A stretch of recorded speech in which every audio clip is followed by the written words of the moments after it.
Yo, y'all hit the link. They can't hear y'all. You see it? No, I am, but I need to get out. Go ahead. You should have dropped it in the back chat. I know. I did that by accident this way. You got it, Ali? All right. Kasim already over there. He in both. Hold on. Yeah, let me get out because I'm doubling up. I kicked you out. Well, kick that one. Did you kick that one out? The last one? I kicked it. I kicked it. Like, share, subscribe, tell a friend to tell a friend. Hit that like button right now if you can. That helps the channel the most.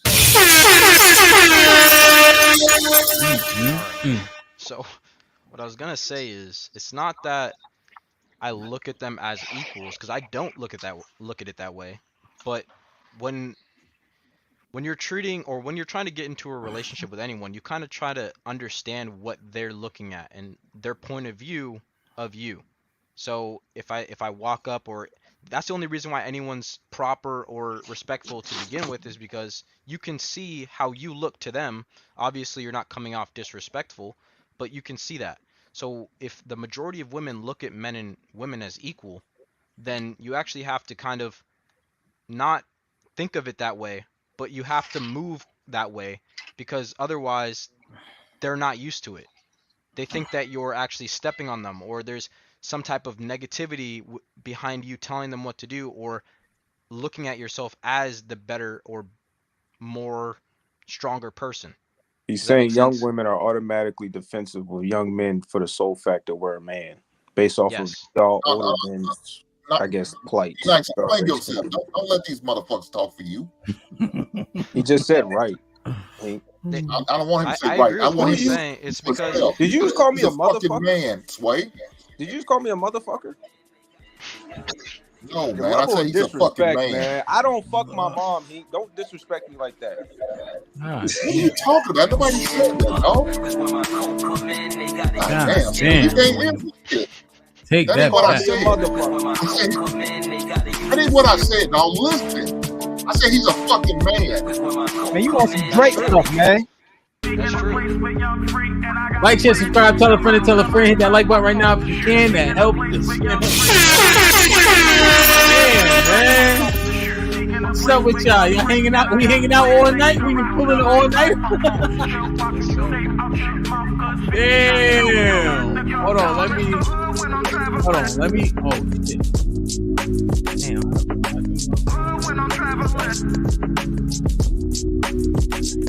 Ali, you can't dance, can you? And you on mute. What the fuck? Put him in the fucking bed. Man, I can dance. I ain't about to sit here and start dancing. Right, go ahead. Nah, I ain't about to start dancing. I don't think. Come on, man. Come on, man. Dance on here, man. You got the chest hair out with the mink on and all that. You know what I mean? That's what I'm supposed to do, man. All right, come on. Wear the shirt. Fuck you. John, here we get this.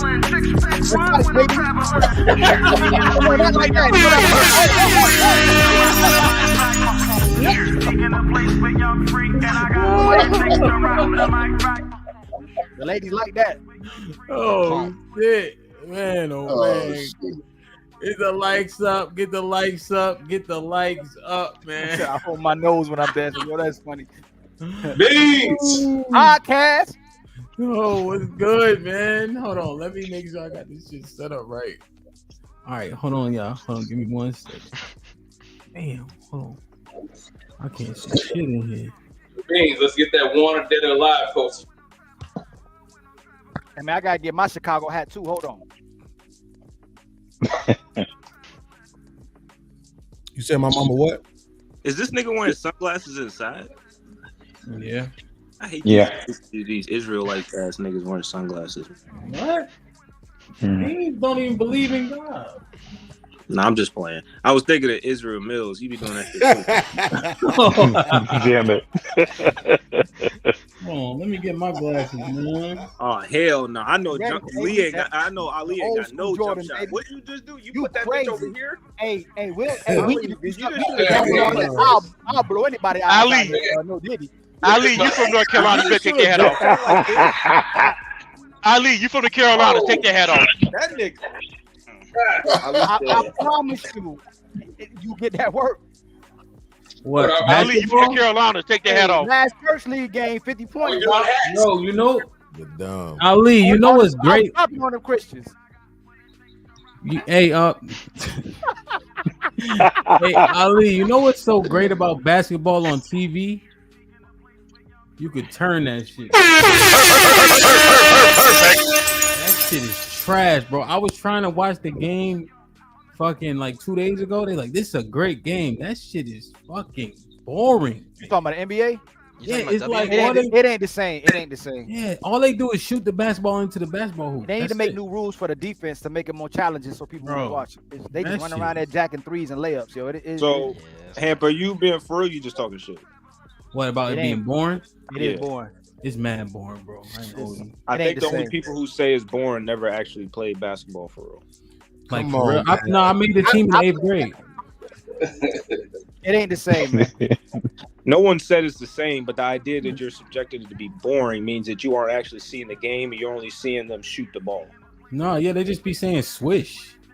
So, I mean, I think that's just like I said. They don't play defense though. When motherfuckers watch football, they say it's boring too because the they have to last stop game every was a time 50 they make a point. play. It was a 50 point boring, not boring. So I mean, unless you play football and you understand the nuances of it, you know, a lot of people think football is boring because they stop every play. First off, football is not boring. Watch your mouth, please. How many people tune off the Super Bowl by halftime? Nobody. Damn, Sway, get your service. I knew that was coming. Service ain't right. I'm trying to look out for y'all today. He's back. Nigga, biggest game. Biggest game of the to year. your point, ain't watch the Super Super Bowl Bowl. can be boring as fuck. You didn't watch the Super Bowl?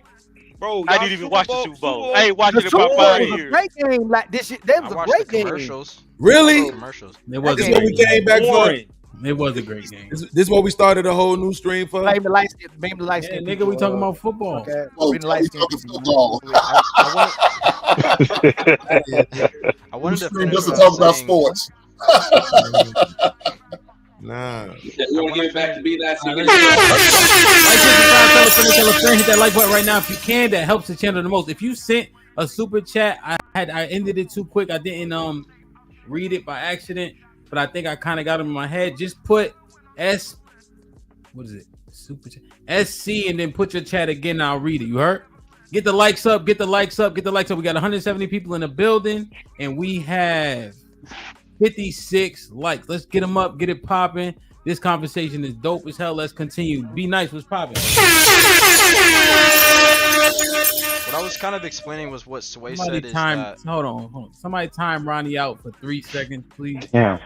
All right, go ahead. Nice. The problem is we're talking about like coming off disrespectful or like saying, or we were saying that using slang is disrespectful, but in today's society, or in some people's perspective, using slang is disrespectful, but in today's society, slang is the norm, and when you're in a relationship with someone or a woman, you being the leader isn't the norm. So you telling them to do things. Be nice. If you're gonna start the show back off, God, Energy. damn, Oh, my bad. You watching Okay, like guys. Talking All like right, Vince guys. Stein, nigga. My bad. Damn. Just say You you gotta trying vote to for stop Hank from stop trying to say these hoes. Put him in the fucking bedroom. Get him out of here. Come on. It's the fact that like you can't actually I see why y'all drive put it dick into this their head. motherfucker. I see why. Dang. Yeah. You can't force something that isn't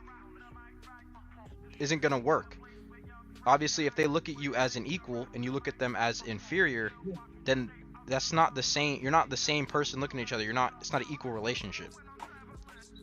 Because they look at you as an equal and you see it as something different, which means they can get things out of you that you can't get out of them. Be nice. They might look at you as equal, but in that relationship, they want a certain dynamic and they want a certain hierarchy. It's just an unspoken rule. You're right. And that's No, one thing that you have to, that's one thing you have to never lose focus of.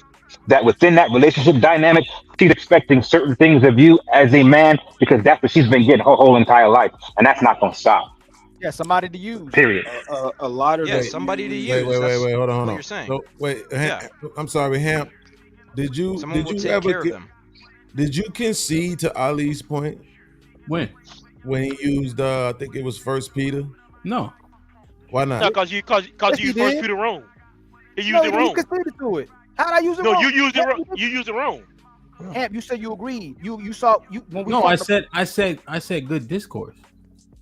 That is what he said. See, y'all don't be listening. This is why I asked him again, right? Because Hamp, like all the other great content creators, never admits when he's wrong, and that shit got to stop for 2020. He wasn't wrong. He wasn't wrong. He wasn't wrong. How? Ali was wrong. Yeah. How was I wrong? How was he wrong? Is a woman supposed to submit to her wife? I mean, to her husband? Yeah. This how Ali used it wrong. Okay, what that text is actually saying is that she is subjection to her husband, so she can win him over to Christ. But not in the action that if he do something that's unbiblical or that goes against God, she is not going to follow him. She's going to. That's not the point I made either. Boy, stop. Look at God. She can't divorce him. She can't divorce him. She shouldn't divorce him. What the scripture is saying, she should remain with him so that he can see what kind of woman she is of God, and that should convince her. That could convince him to follow God. Follow God, and she's supposed to listen to him and submit to him. No, that's what I'm saying. If he goes, she shouldn't listen to him if he. Go ahead, John. Let John go. My bad, John. Hold on, I gotta look. Which one, John the Baptist or John Henry? John the Baptist. If he doesn't listen to God, I'm losing my signal. No, you good. Go ahead. We can hear you, fam. Yeah. Yes, I can hear you. No. John, you got to mute, brother. John. Hey, that's God. Subjection is when a person, group, or government forces another person or group of people to submit or be controlled. A dictator's power lies in his subjection of the people over whom he rules. She's still supposed to listen to him, even if he's not following the word. And hopefully through her conversation, she can get him to follow the word. That is what that says. No, he can't. She doesn't have. If he's asking her to sin, she won't do it. Right, but see, this is what. Let me show you what was going on in the chat. Right, the thing that's in the chat is the women are specifically using men not following God as the newest 2024 excuse for them not following men. This is why I think the conversation needs to be had. Right, a man's relationship with God is not indicative with his wife's relationship with him. It has absolutely nothing to do with that at all. In a Christian relationship, yes. Ali, in a Christian relationship, that's false. In a Christian relationship, a woman should not follow a man that's not following God. No. See, this is God, right? No, man, you know it could be disingenuous. No, listen, if we go, but this is what I'm saying. So this is the problem, John. What happens too often, this is what me and Hamp have talked about this previously. My biggest issue with the religion is that people want to interpret it, right? Instead of just taking it as what it says. So if the scripture says that a non-married woman is concerned with the things of God and a married woman is concerned with her husband, then that right there lets you know that once she is married to that man, it's all bets off, right? It's all bets off. You don't get to determine what your husband's relationship is with God. That has nothing to do with what your responsibilities or duties are at all. Nothing. As I said before, I'm glad I myself I don't follow religion because I don't believe in it. There's no existence to it to myself. However, what I do believe in is accountability of individuals and recognizing that if we both share the same direction and vision that we want to go where we want to go, we will get to that end. But again, only if we share the same pathway if we want to walk together. Otherwise, then I would say all bets are off. Because I think Childbearing said earlier that you need to follow a woman who wants to do what she wants as long as she fits into your time frame. No, you don't follow anyone who wants to do what they want. Otherwise, you won't have that level of mutuality that is needed for the relationship to exist. You both have to want to go in the same direction, not apart. So do you believe in for better or for worse? Yes, there is such thing as for better and for worse. Okay, so what does the so this is where I think the confusion comes in at, is because people think that they get to define what the worst is, and you don't. What's worse in your relationship might not be what's worse than Hink's relationship, might not be what's worse than Be Nice relationship, and so forth and so on.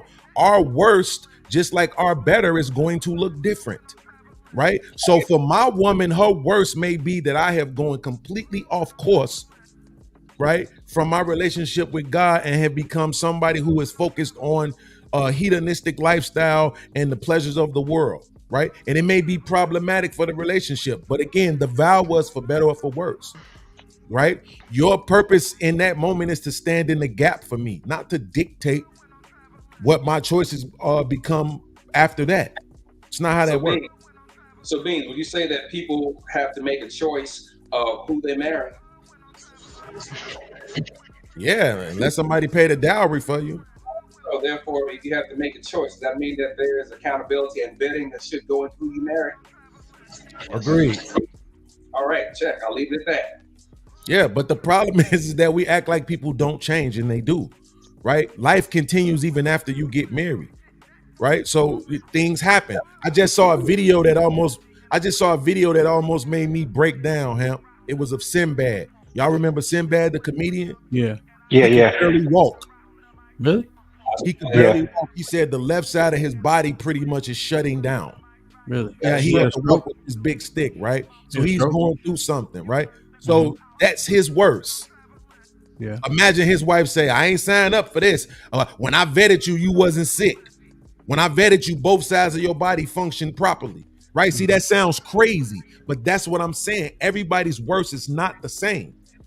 And if you believe in for better or for worse, then you're supposed to stick it through regardless to what that worst is, particularly if that worst isn't something that's, life-threatening to you. Beans, should that be a part of discussion when you vet, when you're trying to see if that person is right for you? Should that be a discussion, like what that person's worst is? Taken away? Absolutely not, because you can't determine it. That's what I'm saying. You don't know, right? Like, I got But you can't. Yeah, go ahead. No, go ahead. No, but you can't get some type of guideline based upon what they say to you, right? You can get some kind of range of what that worst might be, right? By just having a conversation. But it sounds like right now, it sounds like you're talking about behavior, right? So yes, you can absolutely have a guideline. No, I'm talking about that worst part.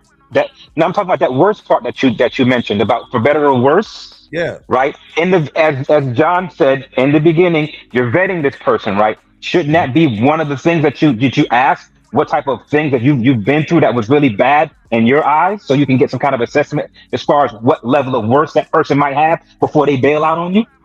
Yeah, but I think so let's say this to answer the question directly. Yes, but I'm saying I think you're missing the bigger point. What conversation could Sinbad have had with his wife 30 years ago to say, at some point the left side of my body might shut down and you might have to care for me?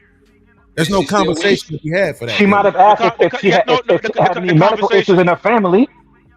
The conversation you could have had with her 30 years ago, it says sickness or health, like it says in the marriage vows. So whether I'm healthy, you're gonna be with me until the end. Whether if I'm sick, you're gonna be with me till the end. That's the only conversation need to be had. If she don't understand that, or if you don't understand that, y'all shouldn't be married. Right. No matter how sick is, no matter how sick you get, you got to be there. Ain't no bailout. See, I can't imagine commitment. But what's getting worse? someone to commit is impossible. Have you ever been married?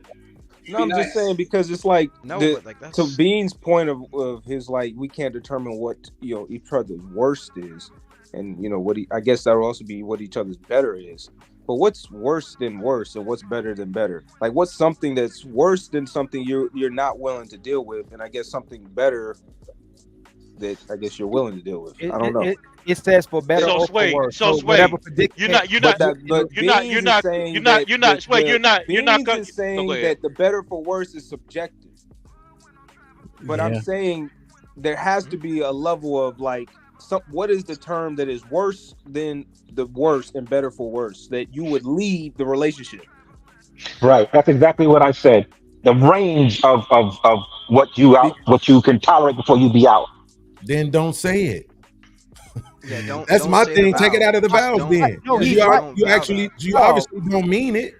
Yeah, Right? For Listen, better or but he for worse would just mean everything. Then it don't matter Absolutely. what it is. Yes, It wouldn't be absolutely. subjective. Correct. Correct. It wouldn't be Correct. subjective that yours might be this and his might be that. It better No, of course mean everything. no. Sway, come on, come up here with me, bro. What I'm saying is, what I'm saying is Talking this: down to is me now. you can't determine that, right? So that's what I mean when I say that. I'm saying what looks worse for me, my situation won't be your situation. And, Your and what's the situation won't point? be. What point are we driving, Beans? What point are we driving home with that? Well, that was I didn't think that was going to be problematic to understand. Was just that when we saying this for better or worse, it's not going to look the same. The point that I was making was that when people are trying to say that, oh, if your man ain't following God, right? That could be his worst.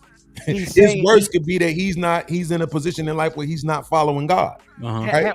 So that would be the thing that you would have to stand in the gap with him through. If something's correct, literal, but that's why. Hold on, Ali. That's when Ali brought up that verse, 1 Peter.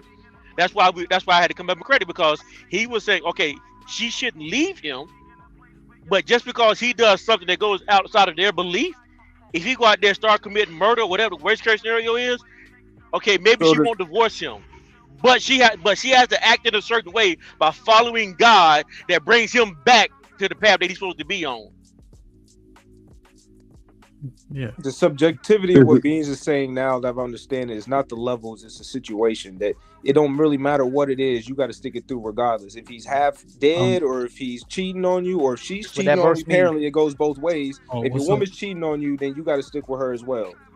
It don't really matter what the worst is. You just have to. You need to stay married regardless of the situation. Yeah, in terms of the understanding of for better or for worse, and then just in terms of, we don't need to stay on the Bible unless y'all really want to, but in terms of biblically speaking, it's just you can divorce for adultery. Right. Yep. That's the only reason. Cheating. Yeah, and specifically adultery. Before Aaron, you can put that big ass fucking mitt down. I see you. I got you. And so specifically, if your husband sleeps with another a woman who doesn't have a wife, per the Bible, that's not adultery. But if a woman sleeps with any man, that's adultery. If your husband sleeps with a married woman, that's adultery, per the Bible. Just throwing that out there.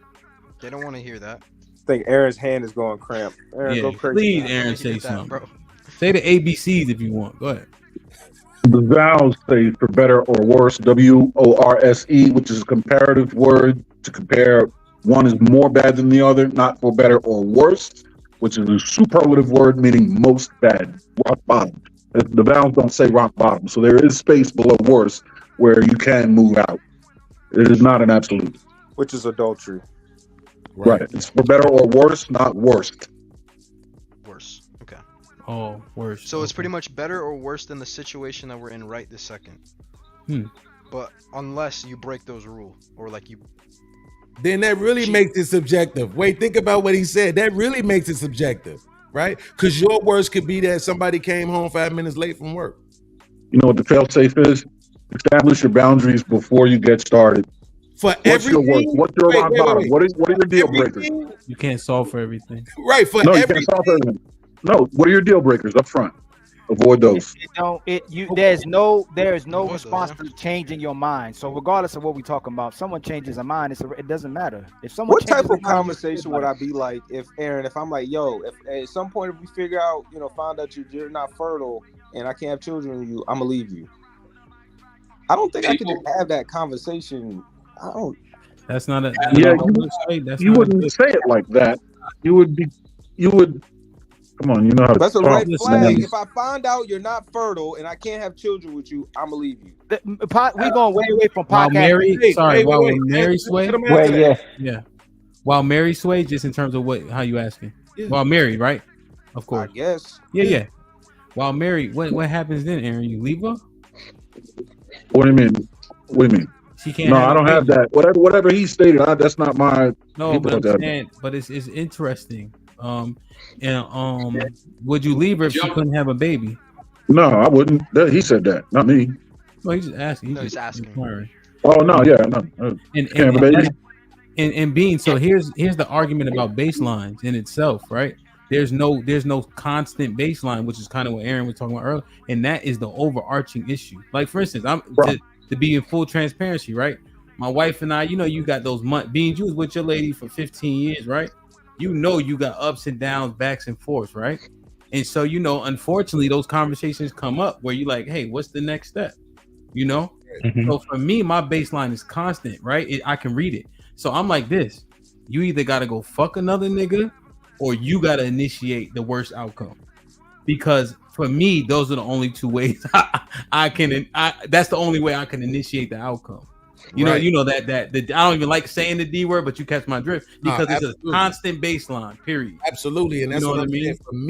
For me, it's not based on the biblical text, even though that's where the information came from. But it's just written on my heart to be that way. Right. So whenever I would talk about my relationship and people would be like, man, I don't understand why you staying. I'm like, why is everybody on the internet pretending like they never stayed through nothing?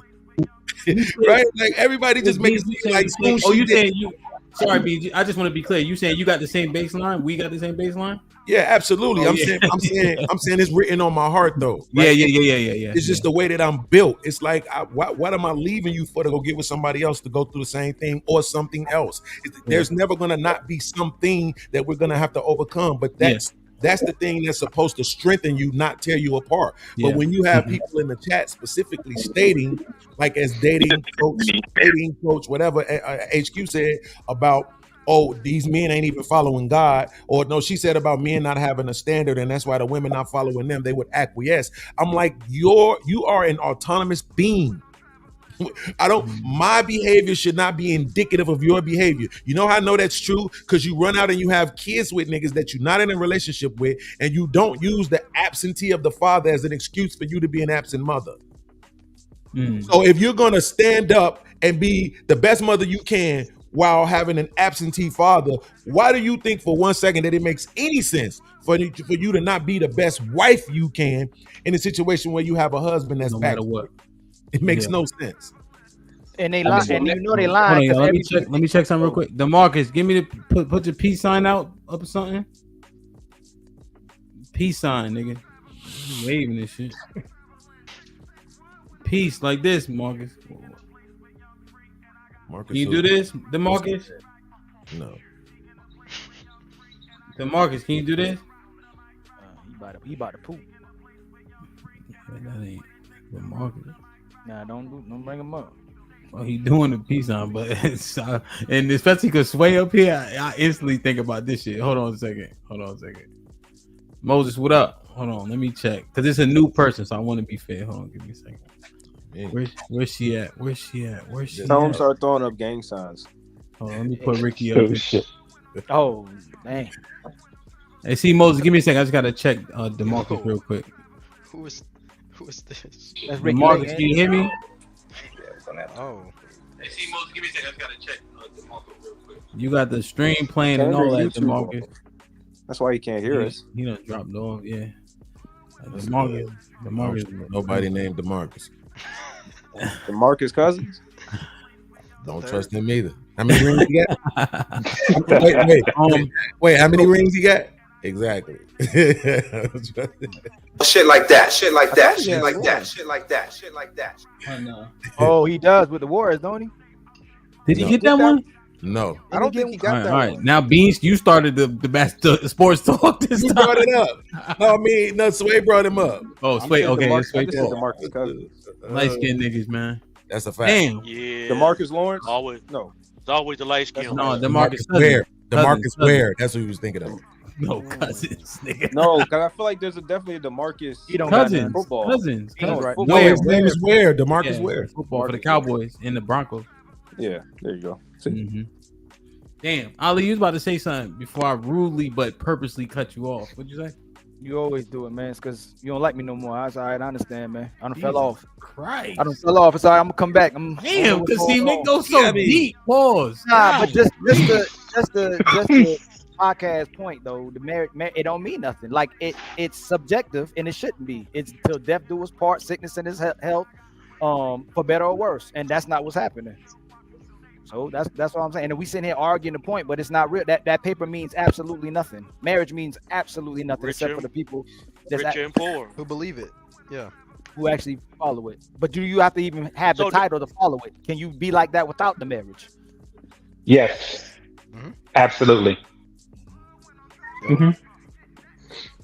Which is why. And just like Bean, but just like Bean said, you know, if that particular value, that particular principle, and the way that he moves is in his heart, and he gonna do that way, you don't have to have the certificate in order for it to make sense. So yeah, you could be that without the certificate. Absolutely. Right. Yeah, I guess so. It's a big risk, but yeah, you're right. Yeah, this is what I'm saying, right? Like what continuously happens is this. What I keep seeing is, and I'm not gonna stunt. It's mostly from women, but it's from men too. Where they keep saying, "If only you guys would," right? And we saying that too. But the problem is because most of the things, if we're being honest, if you take violence off the table, what else? I don't even know if you can take cheating off the table. Right?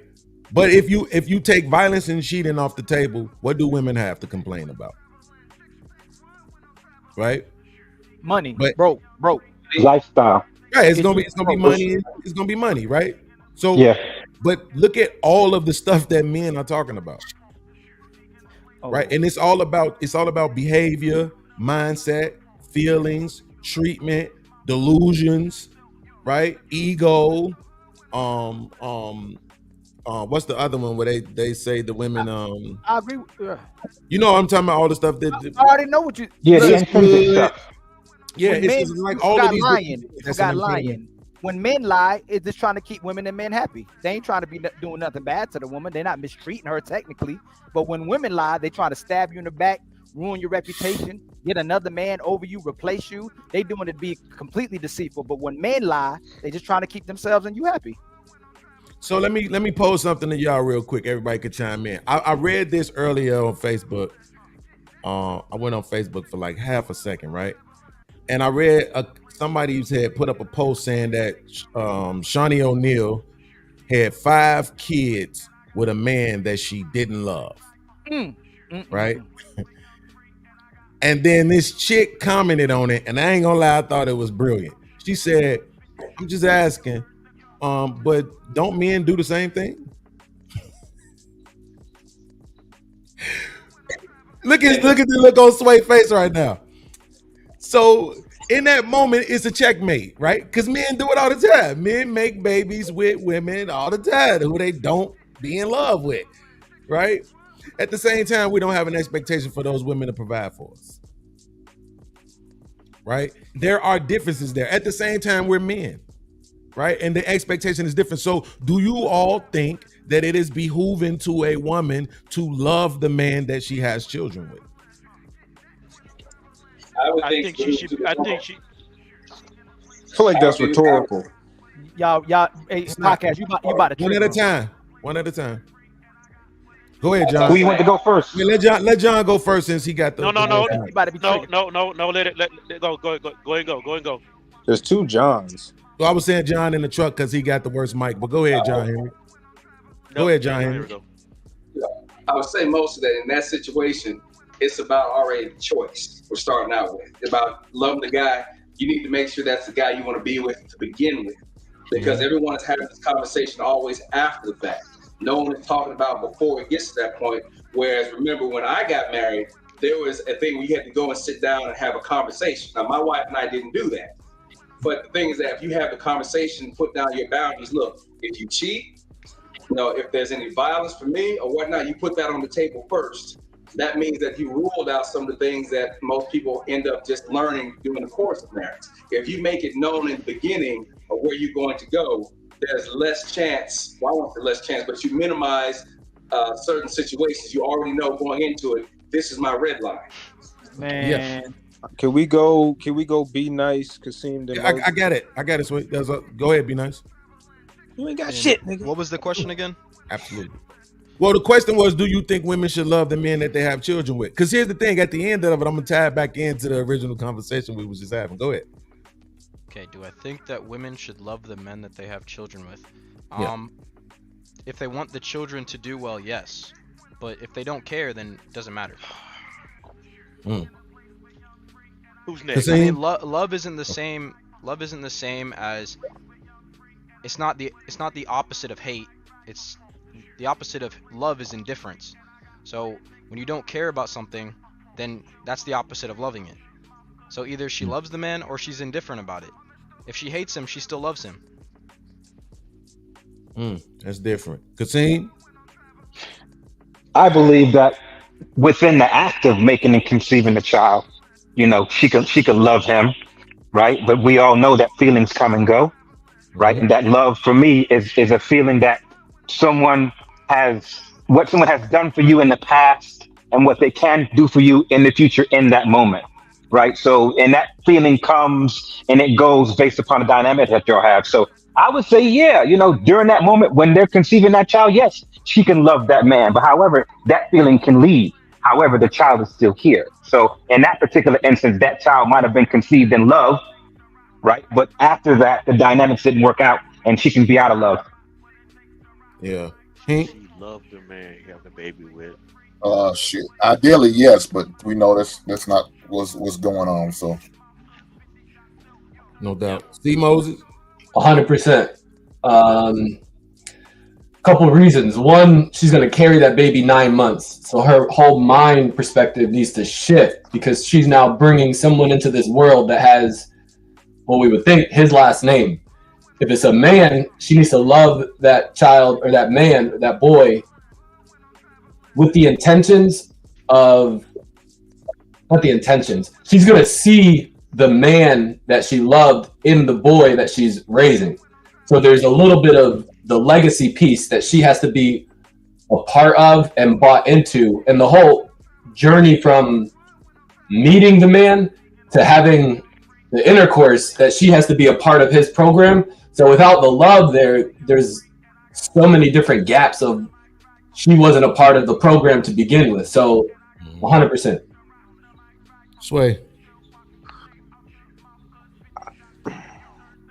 I want to say yes. That's my initial thought, but then I think of situations like arranged marriages or women who kind of married like people like Shaquille O'Neal or, you know, potential athletes, celebrities, all stars. It doesn't necessarily seem like they're dealing with them for love. You know what I mean? So I think for the most part, it's more practical. And the idea that you need to necessarily be in love with the man to have his children. To have, I don't think they're synonymous. I think it helps with a lot of the other points the other men brought up, especially when you're looking at your son, you know, as a woman, or, you know, dealing with the man. I'm sure it helps, but do you have to? I think there are a lot of situations that show you don't have to. Wait, but you said should, right? Should. The question is should. Should for what though? What outcomes do you want? The best.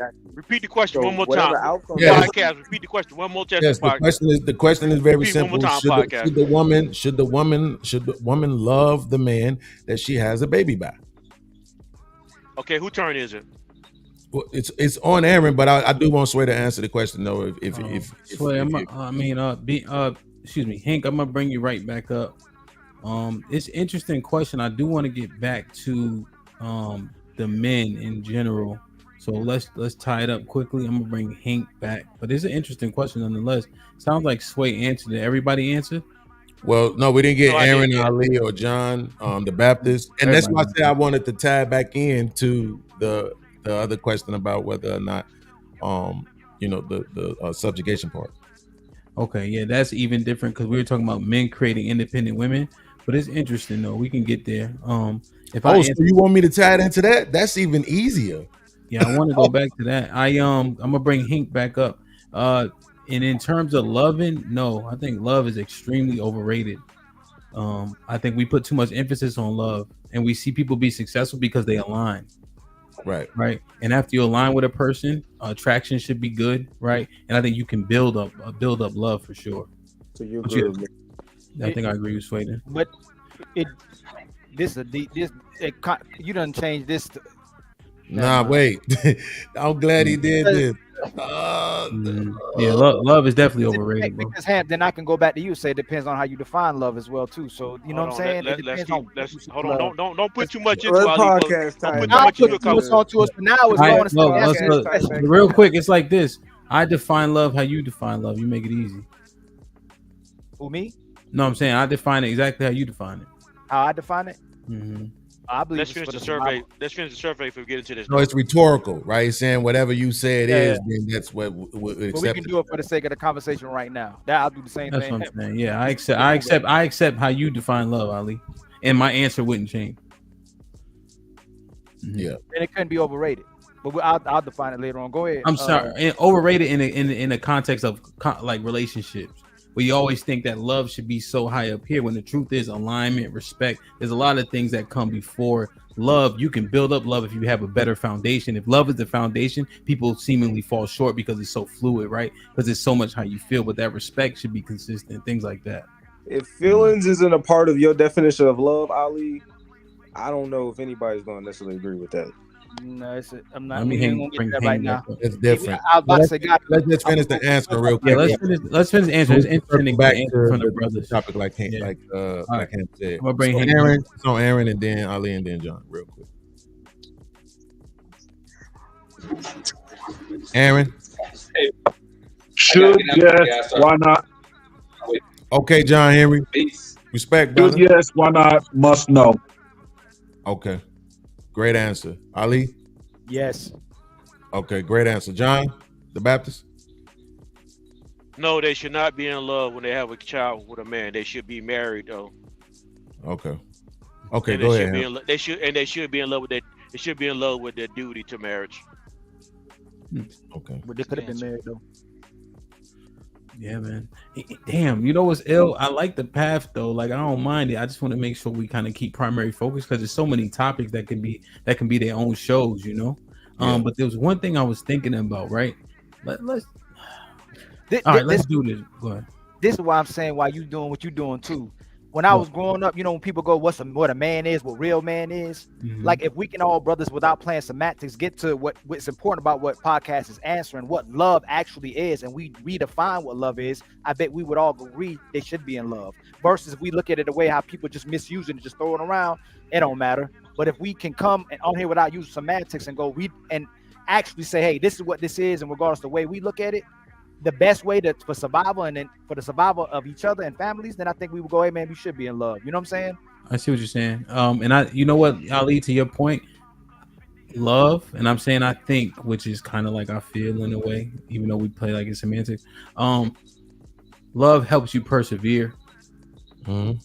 I give love that credit. Like when you love somebody enough, you persevere. Like you're willing to push through a little more.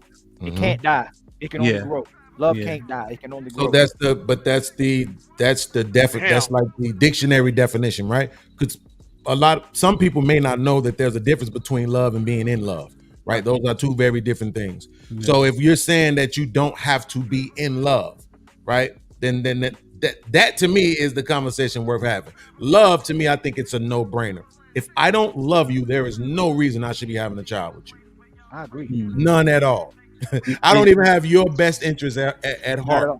Beans, Pete the fly shit. In with that, you know, would you guys argue with me if I said that was a very new concept?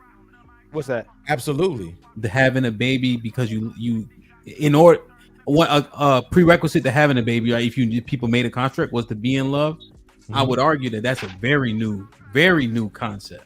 I would agree with that. I would accept that, right? And say that I've seen information to back that up. Here's the problem. Prior to that, people were selling their daughters off. So I don't give a shit that it's new. That's a new definition of love, though. I'll take the new version versus people selling their daughters. I'll take like the definition. Yeah, but the definition, word love in the definition, I don't even agree. But when my mother and father told me they love me and I told them I love them, it was a whole different love. I would have stayed with every woman that I dealt with pure love. It depended on how they move. When I said I love you, I was saying life. When I said it, it was going to be for life. You know what I'm saying? But Bean, couldn't love also, if a man is going to give away his daughter, right, or his little girl, whatever, couldn't that be a part of his love by him vetting that man, knowing that this man is going to take care of his daughter like he would himself. So I'm showing you love. Shouldn't that be considered love too? Mm-hmm. Yeah. So there's a thing. I would like in this situation, I would liken could to how Hamp feels about some. Right. And then my question would be, can you tell me, like matter of factly, that you think most women, or at least the majority, 51%, who were sold into marriage wanted that, appreciated that, valued that, was okay with that? Or do you think most of them was like, nah, I probably didn't want this, but this is the way of the world, so I just got to suck it up and go ahead and go with it? I would say, from what I've heard, most of them, as the relationship went down the path, they ended up loving that person and they didn't regret being brought up to that particular person at a young age. Most of them end up saying it was a good thing. I seen good answer to a different question. So that's not what he's asking, right? In the inception of it, them women probably didn't want to go. They don't know the territory landscape. And again, in terms of what I know to be the truth, if you slept with a woman, that endowed you to be her wife. Absolutely. Right? If be her husband. Yep.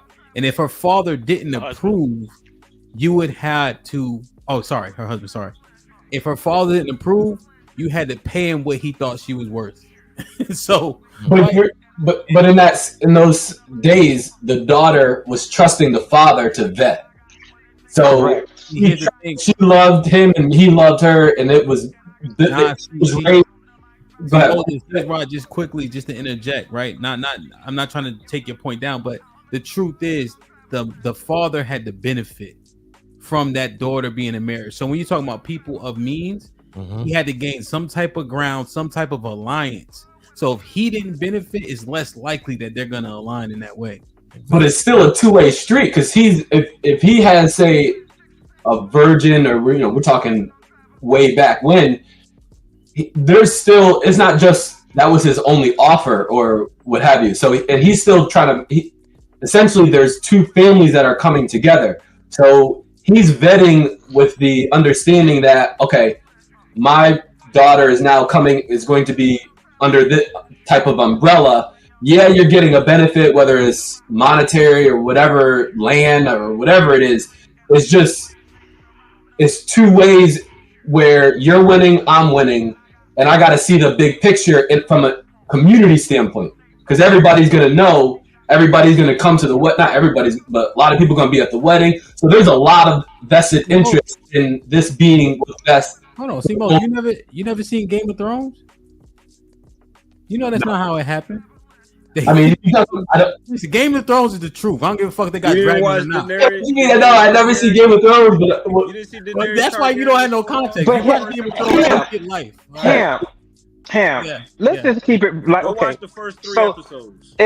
If a man, is within, a marriage with his wife, and he has a daughter, and he's raising that daughter, he's pouring love into that daughter. He's pouring principles. He's pouring all of these things into this daughter, right? So by the time she is ready to be given away or married off to someone else, that's still love, man. And he's thinking about his grandchildren, so he's got to want to be.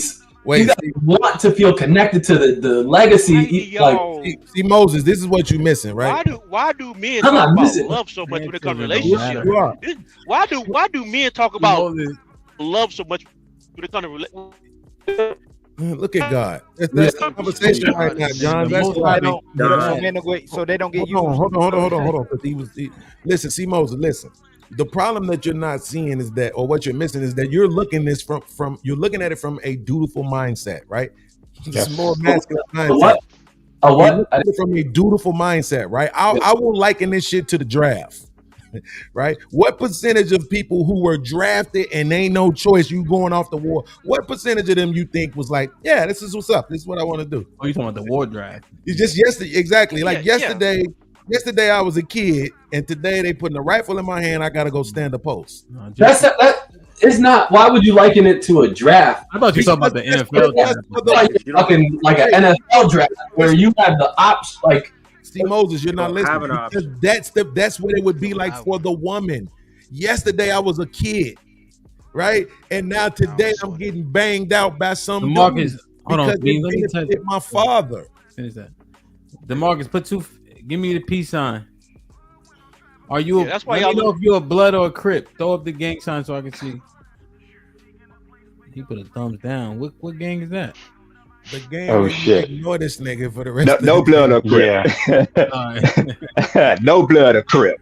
Right. Straight Israelite from the tribe of Judah. Shalom, everybody. Shalom. What's up, fam? My bad. Go ahead, Beans. Go ahead, Beans. I can't roast him like I want to because he a gang member. What I'm saying is this. See, Moses, I'm looking at it from the girl's perspective, right? There's basically a draft for her, right? Yesterday it was a whole nother thing, and today it's this, right? Like, and they have no say so in the matter. There is. I don't want to go. But they're not a child. I mean, really? They're children, bro. They're children, fam. Yeah, they're children. As we would understand today, they were certainly children. Mm-hmm. Yeah. I still don't think so. All right. So even if they're a child, I'm still creating the setting of a household. Like, let me play this for Z Moses real quick. Hold on, Z-Mo. Let me play this clip for you. See, Moses just fighting. He don't give a fuck what nobody else says. You can't separate it. A part of me is thinking about it in 2024, and then the other part of me, I don't know if we in Game of Thrones, I don't know if we at the beginning of time. I still think that if the father is giving away his daughter, he has not only his scenario in mind, he's thinking about his daughter, and he's thinking about what she might want. It's not just the first offer that comes. All right, yeah, you want my daughter? Go. No, I can't see that working out. A father, when a father is giving his daughter away, he is looking at it. He should be looking at it. Spiritual concept. He should be looking at it as a duty role that she is going to play in marriage. It's not all about this love. It's all about this ooey gooey love stuff that y'all talk about. Mm-mm. Marriage is not about love. It's about duty. No. But the love that I think of, it encompasses all of this. And then I'm thinking, if you want to go to the biblical side, was it Abraham who was working for 7 years before he gave his daughter away? So there's a level of, okay, you've proved your worth, and I can see my daughter being successful or this working out in the future. It's not just, oh, you pull up and boom, daughter's out the house. I'm good. I got a bag, whatever. There's levels to, okay, you know what? This one right here might work. This might work. Okay, so it's just a draft. Oh, I got this paperwork. Got to go. See you later. Okay, so let's go with that then, right? So we don't get stuck right here, right? And end up circular. Let's go with that. Let's leave it at that. You're absolutely 100% correct, right? Checkmate. With what? What part are you? No, I'm saying with whatever part makes you right. I'm saying I just don't want to get stuck on this because none of us were there, right? And we all are going off of whatever our information is, as limited as it may be. So it is what it is, right? If you perceive that the majority of the women were happy with that situation, they understood what was going on, but that was under a certain level of control. That's what I'm saying. If you look at it now, do you see that happening now? When women have choice, do you see them subjugating themselves to that shit? Absolutely not. Do you see men subjugating their daughters to that? Absolutely not, right? So times have changed for some reason or not, right? But the question was about whether or not you should love the man that you're having children with, right? And this is why I think this is problematic, because the title says men create independent women. That's true, but not us, right? Not regular ass $10,000 to $90,000 a year making ass niggas. We don't create independent women. Shit. How would that be creating independent women, right? This is a feminism, just like racism and every other ism, is a product of what we deemed as white supremacy, right? Or you could just call it colonialism, whatever you want to call it, right? And all of that is a product of capitalism because it benefits the rich, all of it. So we, as the individual man, didn't create anything. We didn't make independent women. Podcast. Yes, we are did. You bro. really saying? Okay. Are you really saying this on? Okay. No, I'm gonna let that ride. Yeah, no, it's too much for you. He's right. He's right. No, it ain't too. No, he's not right. It's not right. But I'm just gonna let it ride. Yeah, that's what happens when it's too much for you. I'll push back to say independent, like completely on their own, because I believe that they're depending on someone or something outside of themselves. So I don't believe it's creating independent women. Everybody is. Yeah. Everybody is what? Depending on something outside of themselves. Correct. Yes. Even the rich, right? So that's Yep. It's literally an interdependent state, right? But what we're talking about, I think specifically, is the I don't need a man type of thing, right? Hamp? Yes, yes, yeah, for sake of argument, and being, you're right in terms of what society is today, that gives women opportunity and you know, things of that nature. So yes, that's true. Men back that in order for it to happen. So now that we're here, fathers like myself who teach their daughters how to carry, handle a weapon, fight, wrestle, send them to school for the right shit, not that education and social work bullshit, but something that's actually going to turn a profit, right? And then they have their daddy to back them up in almost nearly anything, right? These are the women that are going to question the men. I could do that. My daddy told me that. I got this, I got that. And in which case we are perpetuating the independent woman. I understand you just said Hamp. 100%. Hold on. Let me deal with Hamp with just said. Let me deal with Hamp just said right quick. Because Hamp, you're not creating an independent woman. And this is why I say this, because although you're teaching your daughter how to handle a gun and how to whatever, all the things you just said, go to school, make money. Okay, so ask this one question. When she gets married, are you telling her that she shouldn't listen to her husband? No. Okay, so now that you've been married for how long? I'm gonna put all how long you been married? Long enough, Negro. Okay, so now the reason I write this question because your daughter see how you interact with your wife, interacts with you. Yes. So although you're teaching her all this information, she sees, and I'm only assuming because I don't know anything about your marriage, but only how you present yourself on these YouTube channels. Not saying this. Yeah. So what I'm saying, how you present. So by how you present yourself, I see that your wife is submitting to you. Yeah. Okay. So your daughter your daughter sees this. So therefore, she is not going to be an independent woman no matter what you teach her, because she sees your wife submitting to you. But see, this is the thing. So his wife doesn't work, right? So if he's specifically saying he's producing working women, then and the motto at home is a non-working wife, then that kind of like neutralizes. No, it doesn't. I'm gonna tell you why. I'm gonna tell you why it's not true. I'm gonna tell you why it's not true, podcast. Because although he's teaching her to work, the one thing that's gonna stick more than her working is she's gonna remember her mother doing what her father ultimately told her to do. So when she gets married to her husband, she's gonna emulate what the husband needs. Only thing Hamp is doing is he's teaching his daughter to be self-sufficient while she's in the current state that she's in right now. At some point, she's going to get married. That's great, right? You're making. I get the point that you're making. Let me make a better argument for the point that you're making. When you look across races, guess what? 60% or more of all other races, the women work and are career women as well.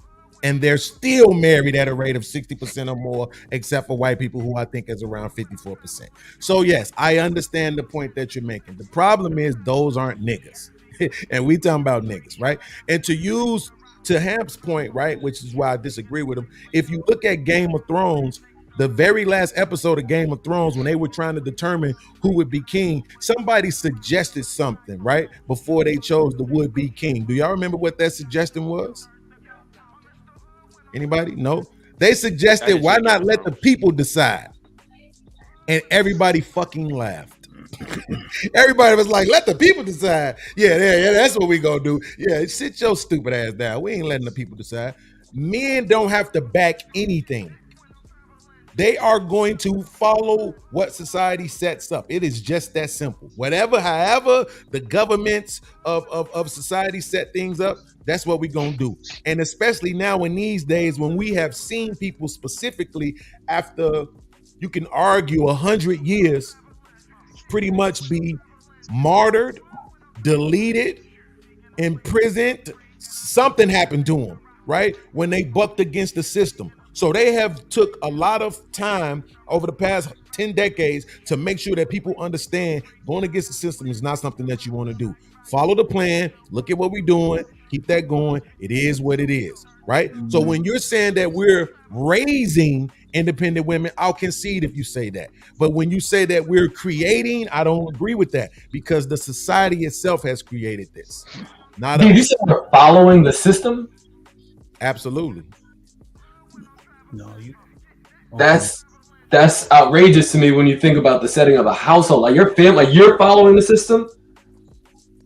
Yeah, not me per se, because I've always been a rebel. But hold on, let me give you an example so that you can understand clearly. I guarantee you see Moses on.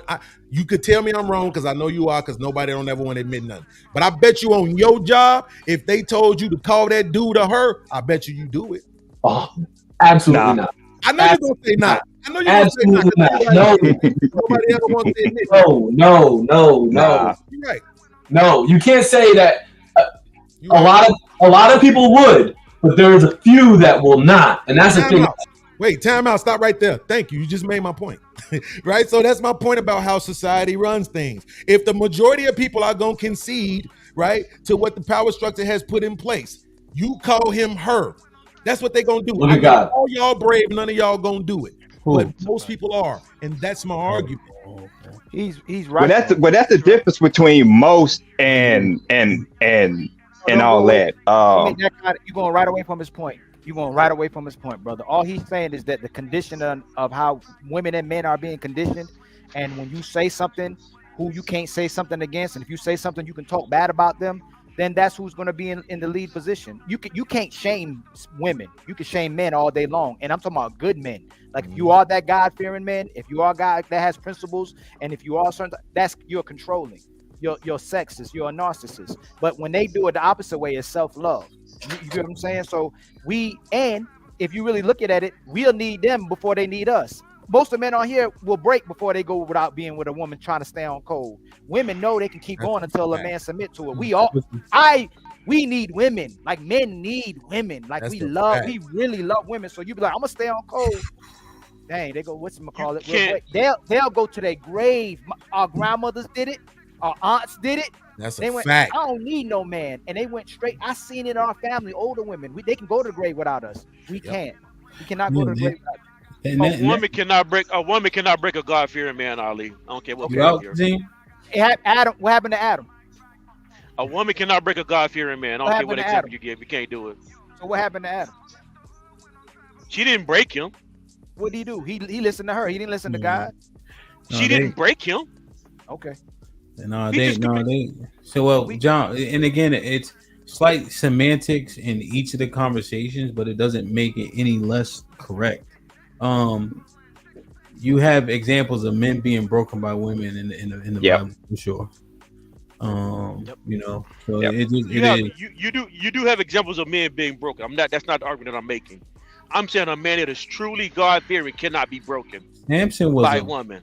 Now Samson, I mean, she was Palestinian, so he was wilding a little bit. And Samson wasn't God. And Samson wasn't God-fearing either. If we really will, that's why I'm saying we're not. Actually, he was. Actually, he was. Actually, he wasn't. Samson was actually God-fearing, but that's beside the point. Hold on. Samson got caught up in himself, which is why he failed, because he got caught up in himself and not God. He took his focus off of God and put it on himself. So you can't be God-fearing if you put your focus on yourself as a man. What happens is, John, he was broken. That's the point. Right. He was God-fearing and he got broke by a woman. That's the point. Shout out to Solomon. Shout out to David. Yeah. Okay, I can see. That's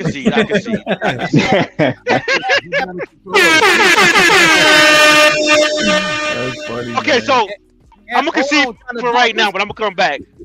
Okay, John. Hamp would say we don't got no standards, right, man? But society makes men not have standards. Prove it. It tells us to accept these type of women. Prove it. So that's why I wanted to come up, because we had to. No man should be married to a woman who's not a virgin. This is what I'm saying. This is another reason. I just proved it. Oh no, Hamp, you said prove it. No man should be married to a woman who's not a virgin.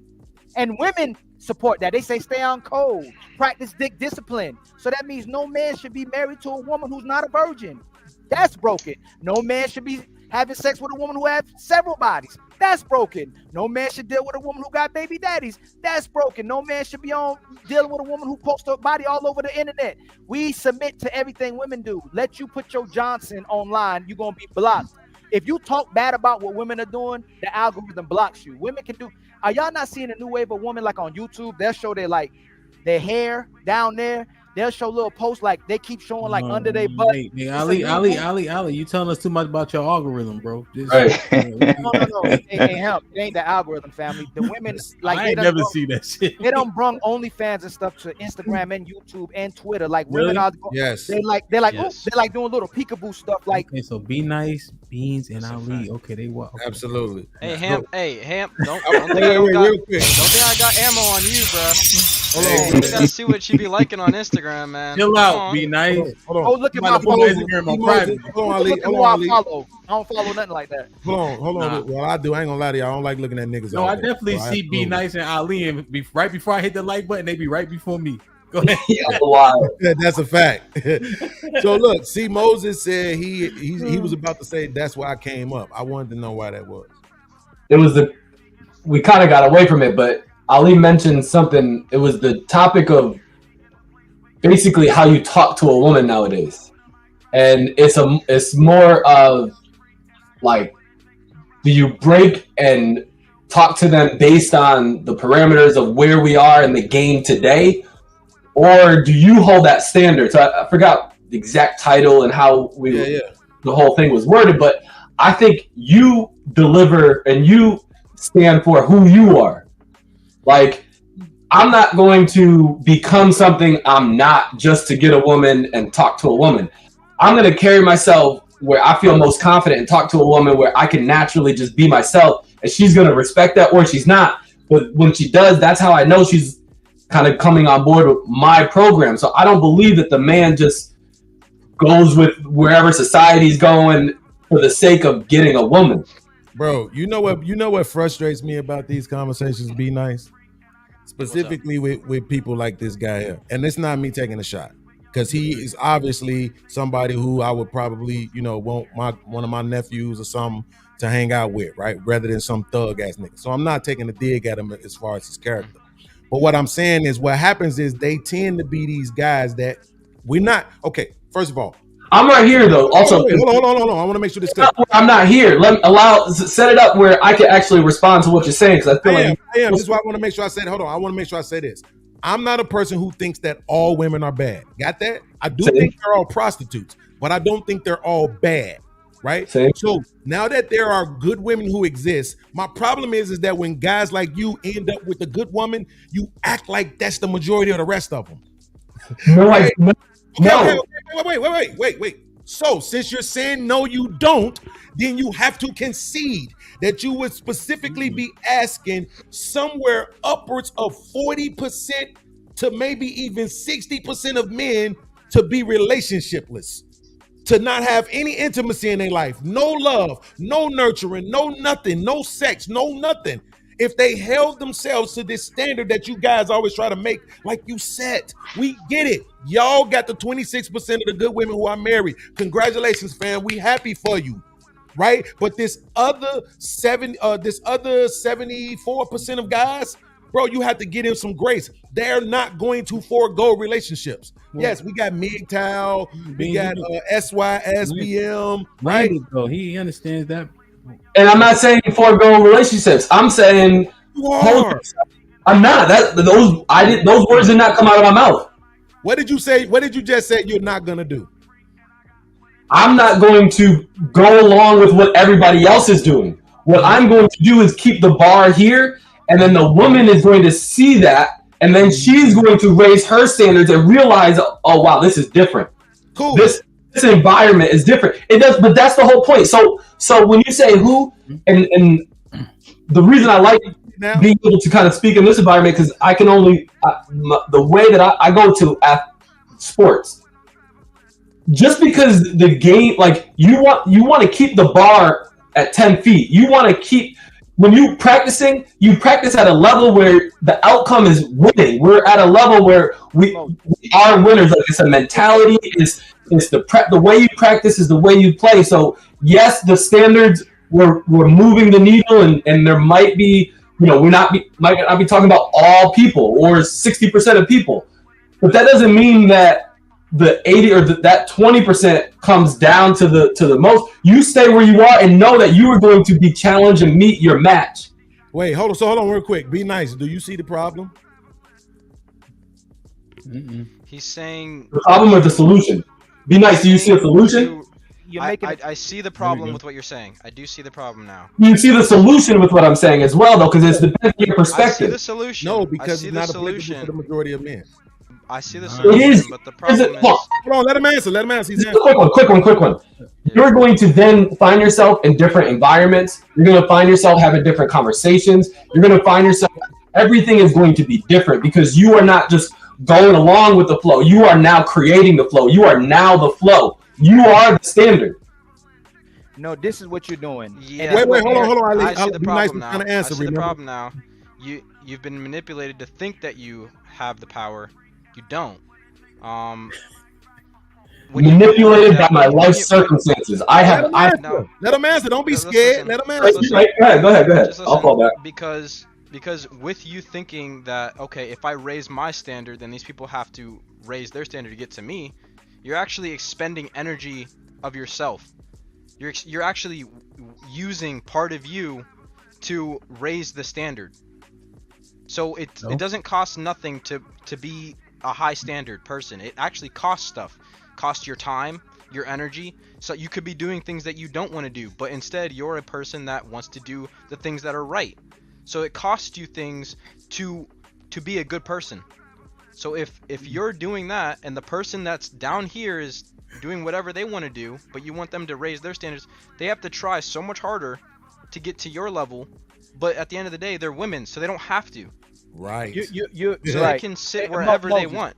You're making it about yourself. Podcast is saying, hey, if we keep going this way, we're gonna keep falling to this. He's supposed to be making it about himself. Ain't that the problem? So that's what Aaron and them do us for the full 2 hours. If we gonna go through this door and we gonna burn. No. This is why, and I'm gonna use Bean's terminology. This is why I am raising these independent women, quote unquote, because we always talk about these young niggas, how they bitch made, they pussy, etc. And then this type of talk is the reason why you got to make sure these women are self-sufficient. No, it's not. You're missing it, Ali. No, it's not even about miss. It's about hearing what I'm hearing, and I'm just responding to that. I'm not even in y'all conversation per se. Okay. No, but I'm just listening to like whys and whys not. How many women you went through before you found your wife? No. Don't do that. Don't do that. Don't go there. Don't go there. Don't do that. Wait. No. Wait, no, Ali. Wait. Let me ask you a question, Ali.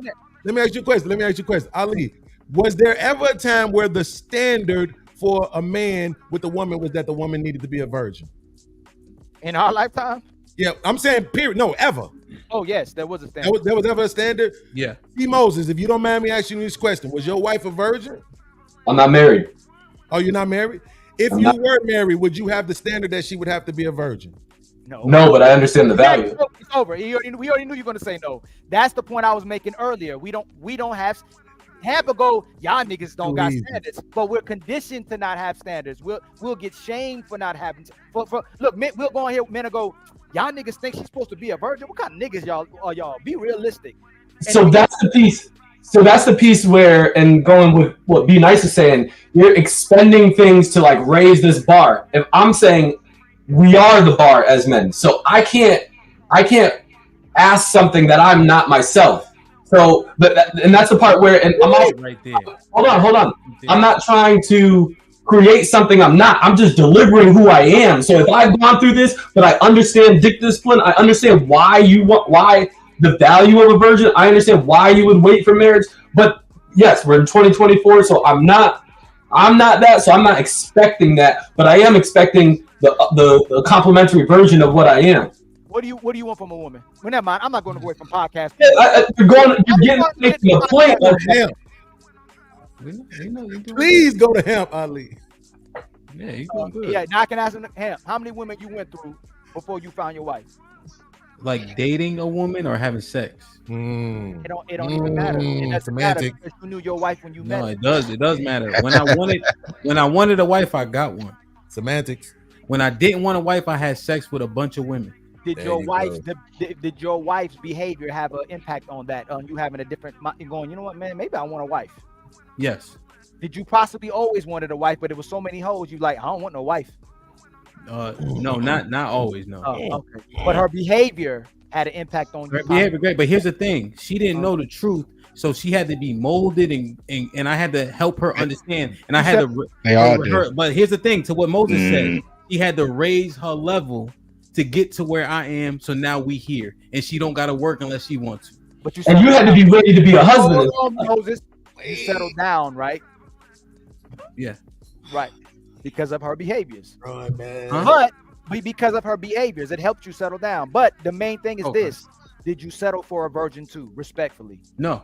That's the point with that podcast. Right. But there was a time when that would have been the case, and now it's not. And there's a reason why you're not holding that standard. And it ain't because you just chose not to. It's because the times are different. Yeah. Society is different. You are accurate, but it's not. But here's where we start to lose in conversation. I'm noticing more and more. We don't have to fight each other the entire time to make sure we prove the last point to get that word out. That CHECKMATE, right? The truth is, podcast is correct, and we also know that we live in these days and times where the virgin is very hard to find. You find a woman with great qualities, and you make sure you raise your level up and then bring her there, but she has to have a standard base of great qualities. So, but you got Moses isn't wrong. In podcast, you're right. We did have to lessen the standard there because it's unrealistic. Okay, but this is what I'm saying though. Look, see, this is what I'm saying. The problem visually, champ. The problem visually. You had it right. Yeah.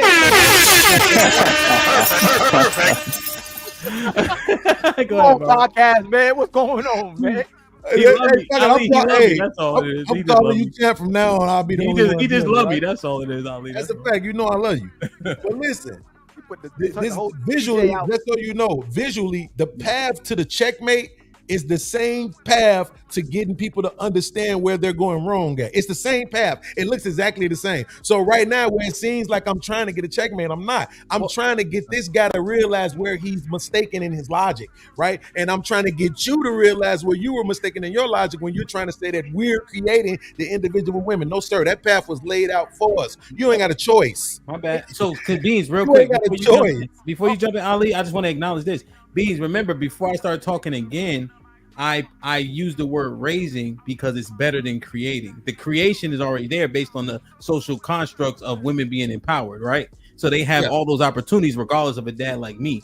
But now with those opportunities, I'm compounding them by empowering them to a point, which is raising them in a construct that has already been created. So absolutely, that's the point, right? Like you just said about when you talk about the young men and how they pussy and all this other shit. Well, guess what? Unless you just believe this is innately how they are, then you have to understand that there is a construct.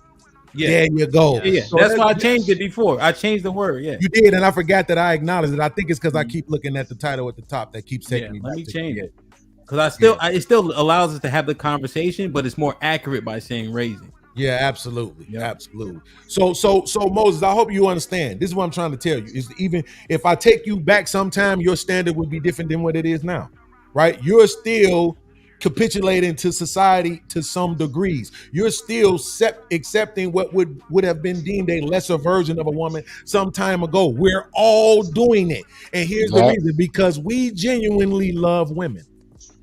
That's don't genuinely love us, but we genuinely love, desire, need. That's 100% facts. God dang, we love. Hey guys, let me do this. Let me catch up on the supers real quick.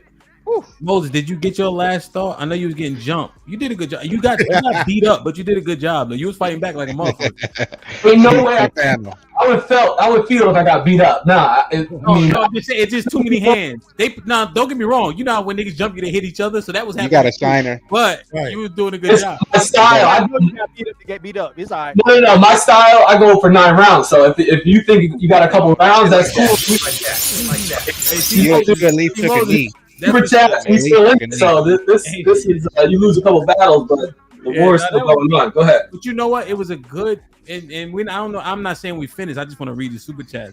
Right. So back and forth dialogue, and I want to get the Marcus in. And then y'all can keep going. Then we got to get Noble in. All right. I just want to read these super chats.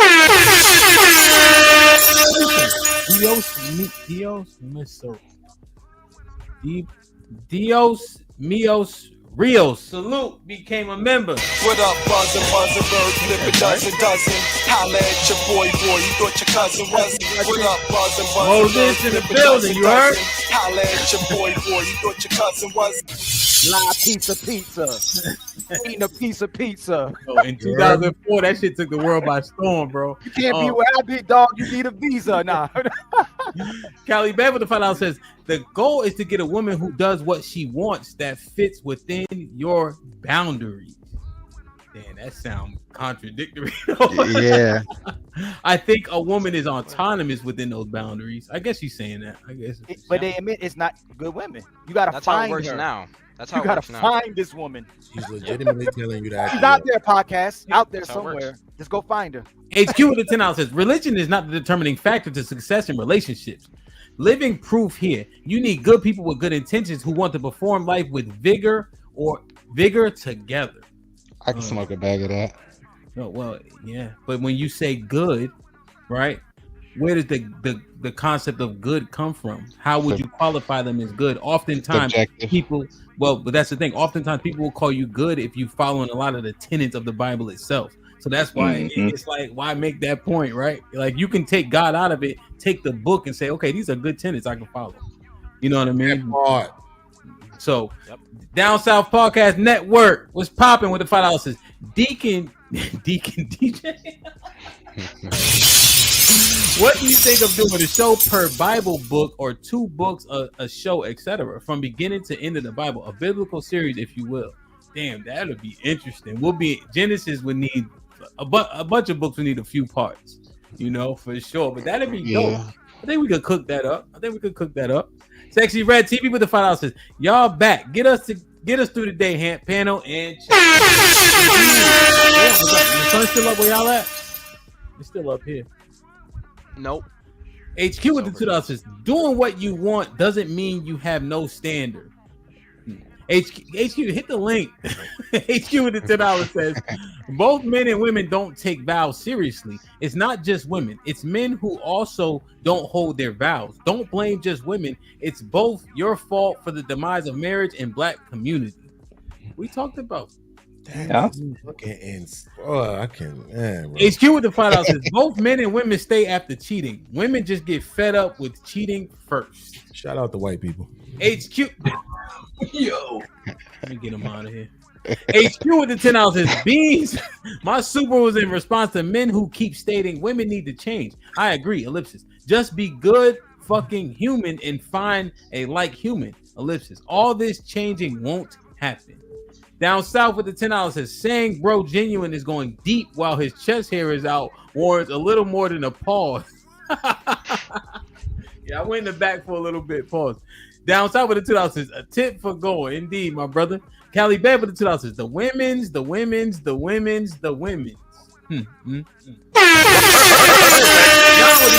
Good conversation today, even with a back and forth, quote unquote, gentlemen. Can I call you that? Be nice. I recognize the path you're looking to walk, but you need more life experience to coincide with your conversation. I gotta play this for the first 20 ball of the second string. Give me 1 second. There it goes.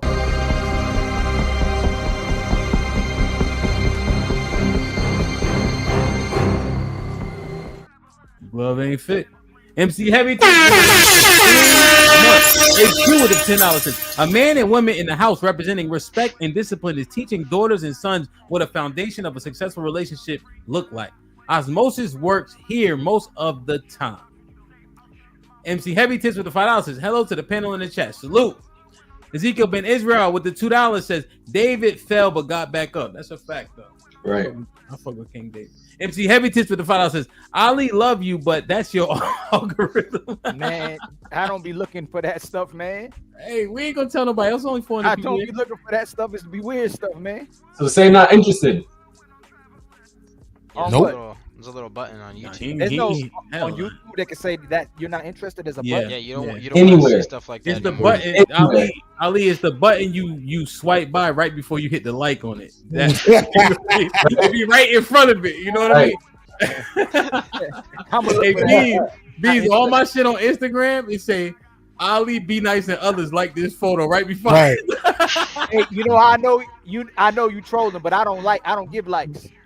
Word. I You did like one of my pictures one time. For the brothers, of course, when I support the brothers' content, but I don't like women. The stuff women, I don't like. They don't get no likes. Okay, I don't like I'm it cool. See, the Files with the Files says podcast is 100% correct. Iran gave women rights, and then when they wanted to, they took them away. Society is key to how men move. That's a fact. HQ with the 10 says men make a bar and women will acquiesce. Problem, ellipsis. Men won't make a bar because a bar include curbing their actions. Ali is right. Men will fail at it because they can't live without ecstasy. Is that what she's saying? Maybe ussy, but it's our nature. Oh, yeah. Is he trying? Okay. It's our nature. Team Fatty was popping with the €5. Says, why do you have to raise your standard and be a better man when women are showing up with less and less? Think about that. Man, how much I gotta pay to go back to HQ? Your standard and so far away from your point because your standard and contingency, your standards don't got shit to do with her. So you Right. raise your bar because it makes you better. Fuck what she talking about. You are the bar. 100%. You are the bar. And I think we can agree with that. You know. Yes, the problem is that Hamp, here's the thing: these guys don't like to admit that at some point they become Johns, right? Like they just don't want to admit that. Beans, you have For to yourself. you have to Define what a John is for niggas who don't know what Hunt's point is. Right? Yeah. Pay to play. They gonna think you talking about John the Baptist or some shit. No, man, like, listen, you got yourself together. You got the bag, you got the 401k, you got the Roth IRAs, like my man, shout out to T-Lees. You got all of the things that the woman want, and you think she wants you for you. This is how you you're convincing yourself that she want me for me. No, nigga, all of that stuff that you built up is why she wants you. Now, if you make the argument that, well, I don't care why she wants me, then okay, cool. I hear a lot of rich guys make that statement. They don't care why she wants them as long as she wants them, right? And as long as she's being an asset and not a problem, right? It is what it is. But what I'm saying is for those of us that actually value the woman herself, you know what I'm saying? I like being in the presence of women. You know what I'm saying? We all do. Like when I go to my YouTube and my Instagram that it's mostly women. Even though I be jealous because they numbers be ridiculous for stupid ass dance videos, but that's as a content creator. As a consumer, I like seeing women, right? So that's what I'm saying. I'm not taking away from this brother saying he building himself up. Let's be honest, Hamp, if there was no women, he would still do the same thing. Yes. Right, you see what I'm saying? Yeah, 100%. So that's why that doesn't mean anything. What we're saying is specifically when you get the 26% of guys that got those women, congratulations. The reason why these other men don't have those women is because the women don't qualify for it. Yep, they're not trying to buy. They're not trying to buy a doorknob. Everybody get a turn. Let me get the Marcus in and Noble, and we see what Aaron talking about. The Marcus was popping.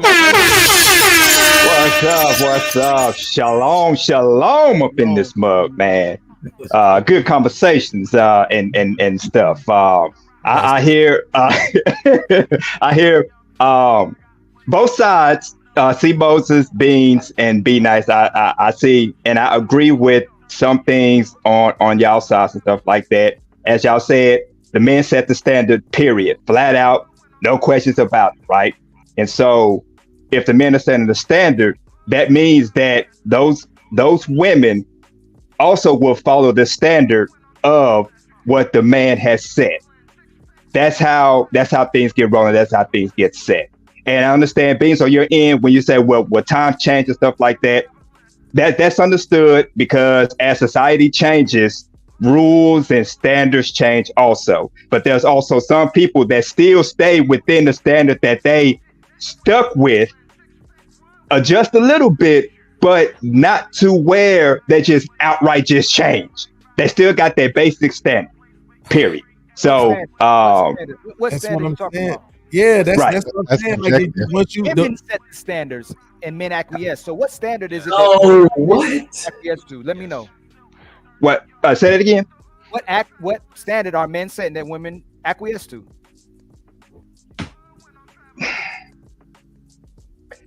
That I guess that'd be depending on the man. Because some men will have different standards according to. Marcus, you think it's too hard. What is Yeah. a woman giving another man that she didn't give another man? So what standards did he set that she followed? What standard is this woman following that he set that men are setting? Well, like I said, that's the thing. That standard can be defined as a whole. It seems to be defined individually. Just like you might have a standard different than what Moses standards have. So that right there, again, that will have to be the standard on the man, and then that woman following that standard too. What's the question? Yeah, you're right. What standards are we setting that women follow?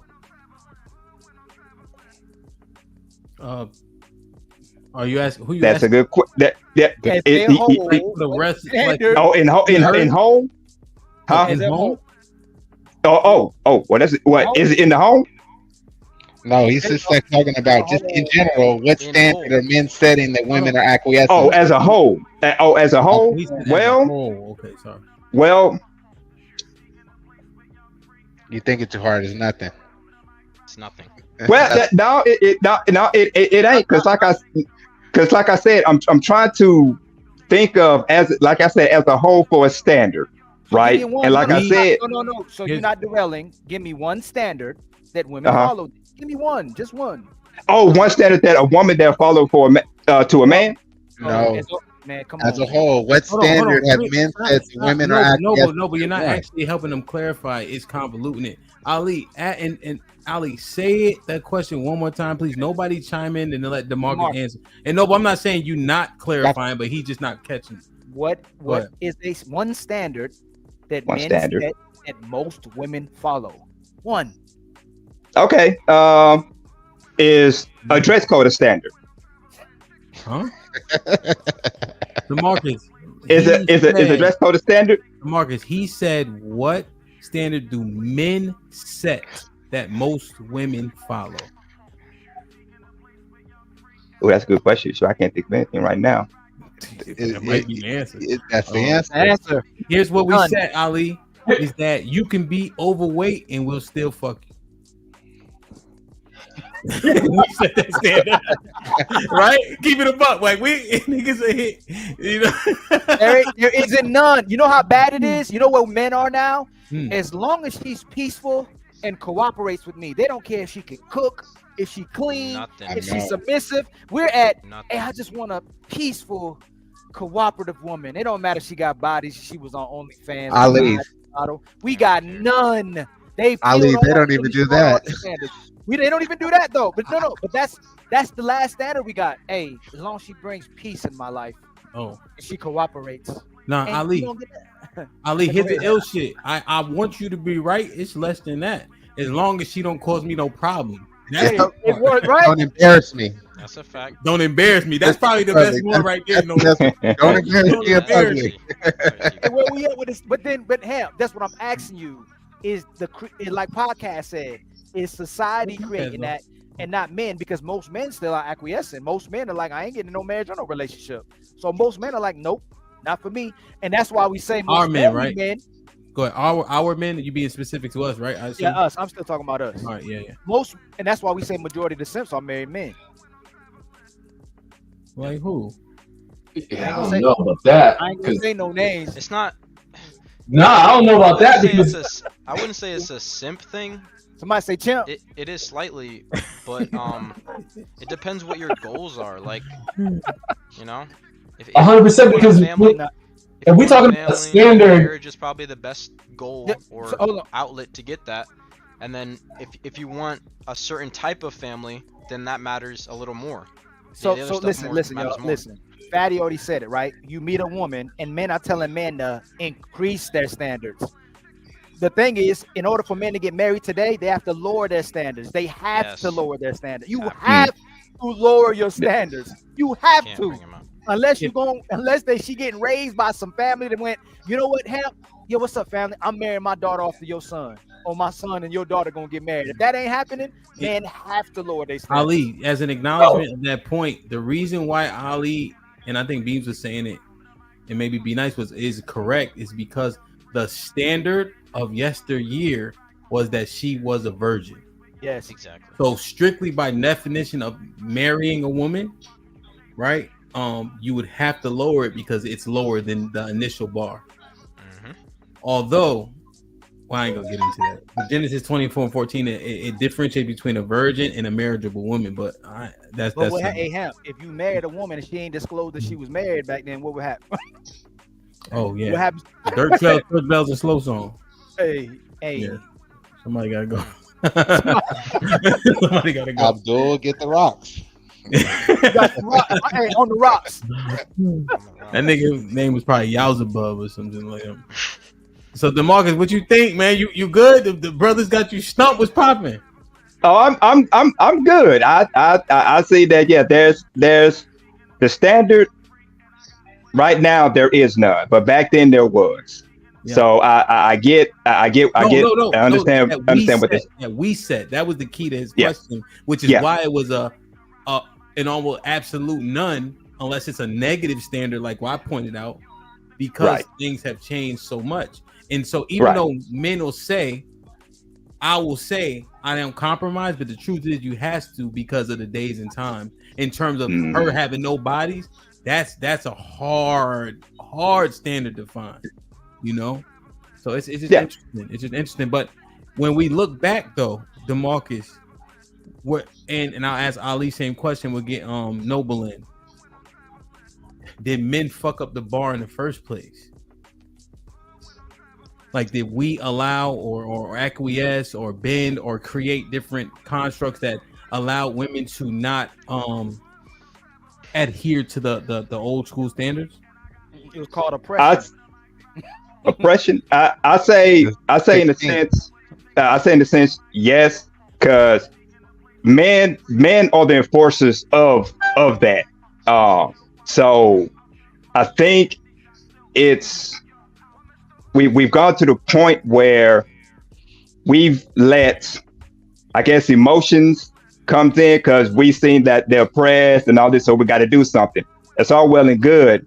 So, but now it's gone to where we let that just slide so far that we're trying to get that back, but it's a constant pushback on no. Ain't no going back. I don't think we're gonna get back. But do you guys agree that we started this nonsense? Not we. Yeah. That podcast already said it. The men in power started this nonsense. Yeah, they got penises. Generations ago. People with penises like us started this. Generations ago. We just suffering through it. I agree. Yeah. To a degree, because I would liken the virgin to the woman, like when it comes to building for the man, and I mean like physically building. Like say because you couldn't hire somebody to build your house. It's not that you couldn't. You would build your own house. You would build literally everything, because if you're talking about way back then, it's not like you could just call up someone, a plumber, So the evolution kind of brought us here in terms of some of the foundational and traditional principles. And so to a degree, men created this, but then we got to look ourselves in the mirror in terms of what we're creating today and bringing it back. I think conversations like this is kind of bringing some of those principles back. So you're not building your own house today, but what are you actually building with your words or your actions? That's fair. Let me get Noble and Ali real quick. Unless you got something quick for C. Moses. Are we prepared to do to women what they've been doing to men with the feminist movements? Like that, we're literally their enemies, yo. Like they are competing to do better than you every single day. I want control of you. Let it marinate, C. Moses, because I'm glad Ali said that, because I was going to Noble. What's popping? Hope all is well. Nothing much. Peace to the panel. How y'all doing? You ain't come check on me. You ain't hit me on Instagram. Oh, you did hit me on Instagram. My bad. Yeah, I hit you on Instagram. Put him in the fucking I just read shit. So, are we keep it a buck, right? With this concrete jungle, like when Moses said, okay, a lot of things have evened out, but it's like the principle and what Ali had just ended with. Like at this point, are we equal? Like what it is that we civilize the world to a point where women actually have the notion that they don't need men. Yes. But everything that all the jobs that keep society running are Majority still men. dominated by us. But they don't see that they just turn on the lights and it works. They turn on the faucet and there's water there. They don't see the men that are working behind the scenes to create 100%. those luxuries. We created most of the inventions that make their life easier. The mics were the computers and everything. Okay. So they have this notion that they don't need men, and they act out on it. So no, 100%. But again, those men who work in infrastructure, which do any of the brothers up here work in infrastructure? I place people in the infrastructure position, right? We need them same men. Guess what happens if Roger don't go to work and don't flip that switch for that power? We're gonna be sitting there like the women trying to figure out what's up and wish we bought that generator from Home Depot when the nigga was trying to sell it with the payment plan. So at this point in the concrete jungle, are we equal? She will go to the courthouse to destroy Ali. your life. Right? I love you, Ali. Hold on a second. No, depends. Are we equal? Sorry, no, but he don't. No, we're not. Men and women are not equal at all. No. As far as rights and laws and hold your horses, because this is what actually exists. The laws, violence is off the table. The jobs have been made easier for us all. A lot of us don't work in infrastructure. It is what it is. Physical labor, as an example, under COVID, there's so many people that went virtual because you can do things without having to go and do them. So based on where we are now, my brother, and there may be I'm saying 51-49. Like, are we equal? Like, what's really possible? I still don't think so, because I mean, like I said, like I said, the things that we do are mainly something that's required for society to run. Most of the things that women do, the world could do without. Like, the jobs that they do, the society would still run. Like, they need us to survive. We need them to propagate society. So if Thanos snapped us away, this whole shit will crumble in a week. Okay. I can see that, and we just do all the jobs, Well, it's not that it's equal choice. There's diversity, equity, and inclusion. They will actually hire a woman over a man just to diversify their workforce. But it all comes down to choice, and they don't want to, and they choose not to get into these types of positions. It's all about choice. That's where the whole gender wage gap disappears, because they don't do the higher paying, dangerous jobs that most men dominate. Can they? They can, but they don't choose not to. Let me ask you, because we just looking at infrastructure, because I think a large majority of the nurses are women, correct? There's a lot more men in that field right now. It's very even. It's evening out.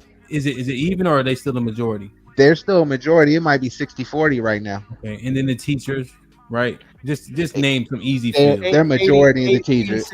86% of women are still nurses, man. Okay, 86. Okay, 86%. So we definitely need that. I don't want to. And let me just be clear. Noble's not shitting on women's work. He's saying the work they do, right, is not in infrastructure, and those are the things that seem to make the world, electricity, things of that nature, right? Just to be clear. Do you think, and maybe this is pushing back at the first point I was making, Noble, where can they do those jobs though? Have you ever seen the men work on an oil rig? I know. Them motherfuckers is strong. Like it take like, for instance, I own a moving company. It's levels to this shit. Like when I gotta do the piano, there's two brothers I gotta have where I ain't doing it. You know what I'm saying? Like I agree. And I have women that work for they're awesome, but there's certain things that we have to do that they just don't have the physical prowess to do. So can they actually do all the jobs? What you think? Or the majority? What do you think? No, they can't actually do. I mean, some women can. I'm not going to say that a woman can't do any of these jobs. I've seen some women that actually work on oil rigs. Of course, they're a minority of the people that actually work on that rig. Certain periods of time, like 2 out of the 40 that are working the platform. But there are women that are out there and going to get that bag because they know it's a higher paying job. Sure. Yep. Okay. Let me get E Black and then we'll circle back. I know Ali and C Moses was engaging. Oh, I'm gonna get Aaron too because he been chilling for a second. E Black, what's popping? Yo, what's good? What's good? What up, E? What up? Salute to the panel. Salute to everybody. What's good, y'all? Salute. E Black's on the panel. Oh, there you go. Wow. You know, E Black, I do that. Come on, man. You can do a light skin joke if you feel better, man. Okay, look, one light skin joke. I go one light skin joke. Go ahead. Y'all really shouldn't be making a joke for the next month after Drake took his L. So really, this is. Hey, I don't claim Drake. He ain't me. He we don't even claim Drake though. He, Black. I'll take that. Oh, y'all don't claim Drake now. now. Now they don't claim Jake all of a sudden. Okay. He's ish. Okay. He's an ish. Kenny, baby. 2 weeks ago, it was not the same. It's the last 7 years. I don't claim none of those MCs. Y'all looking bad, but yeah, salute everybody. What's up, E Black? What you got for us? No, I'm just following the conversation, man. It's Friday. I be trying to get in, and y'all be y'all usually stream earlier before I get off work. So yeah, earlier everybody voted just to redo it. So we ended the first stream and did this one. So I DJ earlier, so I need to cut that out for it to keep it monetized. So we just restarted up. Okay. Well, like I said, I'm just here. Just play this and salute to E Black, man. I see dead people.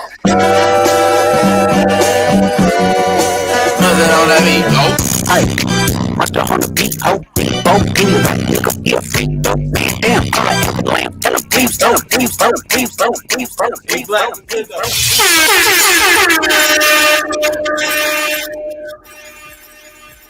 How many times have you played this in the last 2 weeks, DJ Hamp? So my last DJ set, they voted for West Coast.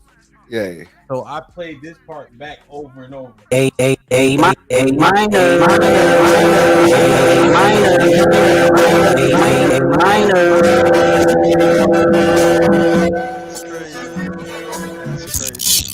They not like us. They not like us. They not like us. You see it broke the record for the highest stream. Yeah, man. And you know, you in Houston, you in Texas, right, E Black? So yeah, at the club, you know, there's a lot of cats from Cali out here now. So yeah, I play that shit over and over. Man, I'm so proud of my guy, man. I've been waiting for this since Meek Mills, man. Get him out of here, man. Man, name 5 Kendrick songs.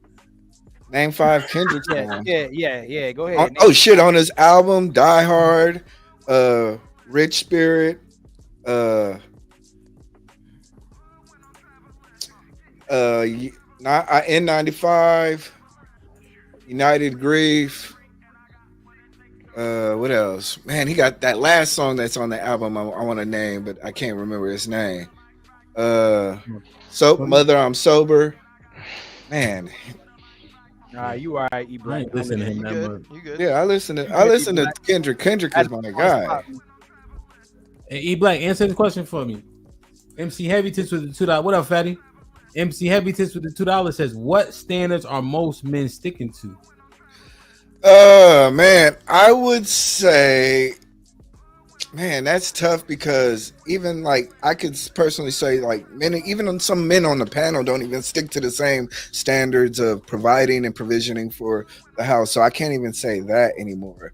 I would say the ability to protect is probably the number one thing that I think even as a man, we stick with. So you think so? You mean the willingness, not the ability, niggas? Yeah, the willingness. I think the ability is always going to be dependent on each individual. But fair. But you think most men are willing to protect their family? Yeah, I think most men are willing to. Yeah. And when we say protect, we also mean like Houston had this ice storm, and there was a lot of men that were out on Walmart. Protection kind of goes under that. Like we do the utmost for our families when it's necessary. No, 100%. When the ice, I was here this past winter, and it got real cold. Niggas was at Home Depot buying dumb shit, but they don't know because it don't get cold, you know. Yeah. My neighbor was wrapping himself with some bullshit. I'm like, hey, bro, you trying to help it fucking freeze or, you know? So, But yeah, I see that. Okay, that's a good point. That's a good point. Anything else? Nah, I'm just enjoying the conversation. Like I said, I'm gonna get in when y'all stop yapping. So, John Henry with the 50. Gen Y and Gen Z have spent their lives surrounded by war, scandal, and apathy. Hence why they embrace the quote-unquote skew that defines their daily outlook as quote-unquote normal. They've never seen the unwritten standard of society that us old niggas experienced in our youth. Let me play this for John real quick. Weather outside is humid. She turned up her location. She must think I'm stupid. She wanna run the streets, so let her ho, let her ho, let her ho. She doesn't show signs of stopping, so who am I to be cock blocking? I really hate to see you go. Let her ho, let her ho, let her ho. Excuse the 10 ounces. We acknowledge that men produce the way the world works. Stop expecting women to continue to pay homage. We women also contribute to the comfort of this society too, but different. MC Heavy Tips says, our jobs are complementary to each other. Yes, men are stronger and smarter than women in general, but what's the point of pointing it out all the time? Right. John Henry with the $5 MC Heavy Tits is still pointed out because a fair point of your sisters, quote unquote, don't accept. Aaron, what you got? And then we'll see what Fatty want to add. That part. I think there are three standards that men have set that they follow and or live by, and that the women follow. One is already been said, that men are expected to be the protectors. Two, don't let white men call us nigger. Three, damn, I had a third. Wait. Shit like that. Aaron, your I can't remember the third. What? Those two are pretty solid. You're cracking it out, Aaron. I'm trying to think of the third one. What's the third one? It'll come to me. Well, those two are not bad. hey, is that scam likely? Oh Lord have mercy, where you been? No, my cousin. Fatty was good.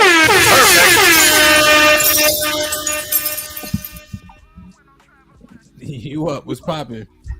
How you guys doing? Good. Good. What up? Fatty. I don't think your mic's in. Check it real quick. No, we can hear you, but it sounds like you're talking through the computer. Yeah. Give me a sec. Yeah, you can hear it, right? Be nice. Yeah, it's in the computer. Sounds sketchy.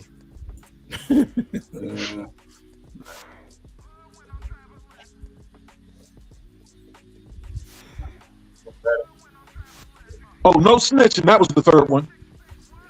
Jesus. No snitching. Go ahead. Say something, Fatty. 1, 2, 3 testing. Is it better? Yeah, there you go. What's popping? How are you guys doing? I'm good. Peace and love. I'm going to join the black on this one. I don't have nothing to add. It's just that the men do everything that women do. Like if I'm willing to risk my life for you, there's no standard that I'm not willing to meet to keep you. Either be working more for hours than I need, either be going outside of my way to actually accommodate your needs.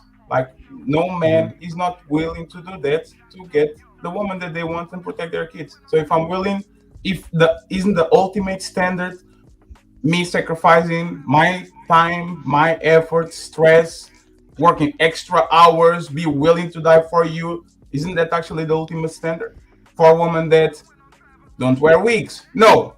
Be careful with makeup. No. Dress appropriately. No. Go ahead, don't be not the virgin, but very close to it. No.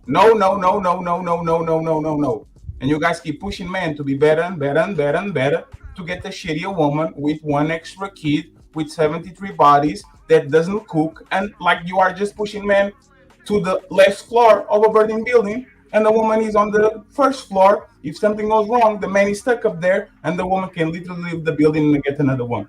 Makes no sense. As leaders of society, makes no sense. They are making the rules. We have just the illusion of leadership. They are actually leading the shit. So, Fatty, is that the average selection? Go ahead, Moses. No, I disagree with that. I think that's my standard would be, well, that the woman is following the man's lead.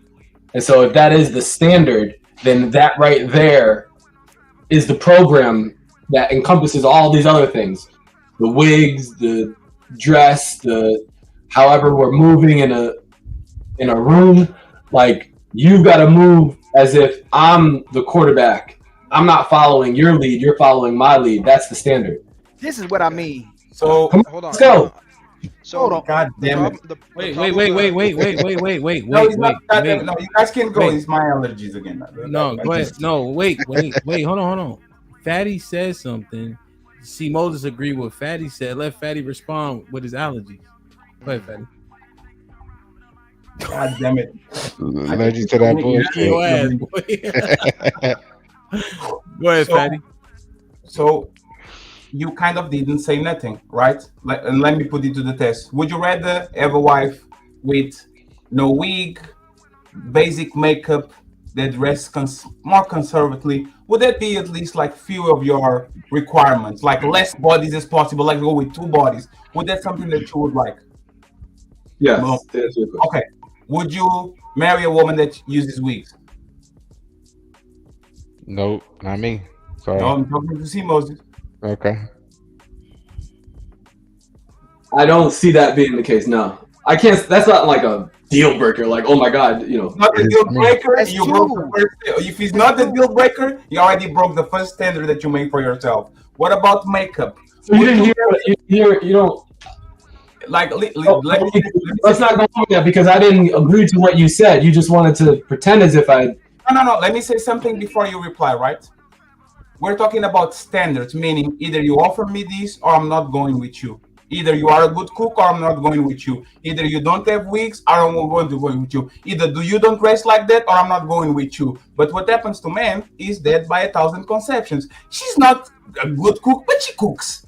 She wears wigs, but it's not the worst wigs in the world. She puts makeup, little bit, you see what I'm saying? And by the time you get to the end of the list, you conceded on every single metric, and now you are with a woman that is actually not following nothing of the standard that you made. But I didn't see that. I didn't. Go ahead, Moses. You literally told her, right? You are not looking, for example, for a virgin. I will guarantee you, and I'll repeat this again, if you get a woman that for whatever reason you like and you love, and she will fail almost all the metrics when it comes with competency, like palpable things that she can do for you, I believe that she makes you feel good enough. You are going just like most men. Most men will say the most egregious shit on these panels, like the baby mama conversation, and then see a woman with big titties, and now they want to be stepdads all of a sudden. That's what actually we're talking about. Men should hold the line. We are not holding nothing.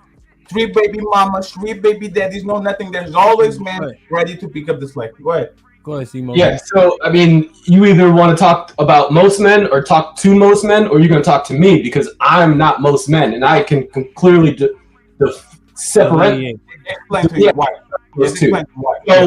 So, do you want to say most men? Cool. But if you want to say me, I absolutely will not marry that woman or lower my standard or do these things that you're claiming is being done. Will I say that that's what's going on out there? Absolutely. But this panels like this, men like this, it's on us to kind of come shit like that. All right, this is how we're moving forward because we're having these conversations. We're drawing the line here. And then I think we'll see a difference in the women of tomorrow. I've seen it in terms of how I carry myself. If I go into a room and I start talking to their level, then I understand what the outcome will be. If I hold myself at a higher standard or the standard that I know that I like embody, then I understand what the outcome is. So I think it's on us to say, all right, we're drawing the line here. We're moving forward like this. Please let me go, please, man. Let Fatty finish that off. He said, this is why everybody got to play football. About to start going. He said, I'm not most men, but he didn't explain why he's not most men. Like, for example, have you ever dated the baby mama? No. Have you ever, like, on any... What did you say? You said, have I ever dated a baby mama? Yes. You said yet? I said no, and then I made sure you understood dated,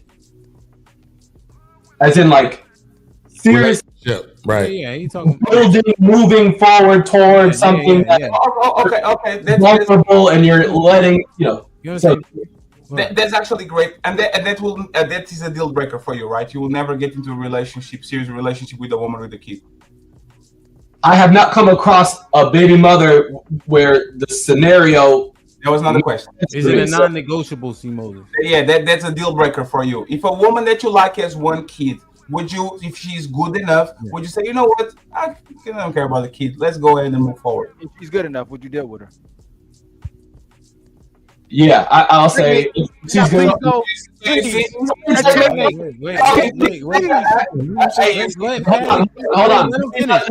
Wait. He had go ahead, see Moses, and then go ahead. Hold on, Ali. Hold on, man. You got your chest out. You think you look? Yeah, we figured this out 30 minutes ago. Now people. Hold on. Wait. He's already floating. Go ahead, see Moses, because it's interesting. Just hold on, Ali. Damn, hey, Amp, you are. I like you being a master of chaos, Amp. I know the villain side is Kevin. I like. I want to hear it because see, Moses is so we from the same place, so he learning as he going. So I'm watching him learn, like just hear the different things. So go ahead, see Moses, keep going. I respect everyone's story and scenario to be unique and of their own. My situation is different, so I'm raising my niece. I don't have, yes, I'm single, but I don't have a situation where this is just normal for me to say, oh, you got another child. This could never work out. I got a 7-year-old in my house, not right now, but I'm saying in my world, I'm caring for my sister's child. So is there a scenario where someone else has a child where the story makes sense for us to build together, and then she can take my last name and we can build something together? I can't rule that out simply because something happened that we're just saying, oh, she has a child, rule it out.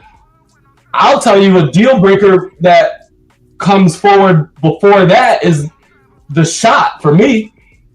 I agree. Yeah, I'm a non-negotiable if you got the shot. Go ahead, see. So that's the thing where through conversation and I don't know this said person that you're creating that just has this shot.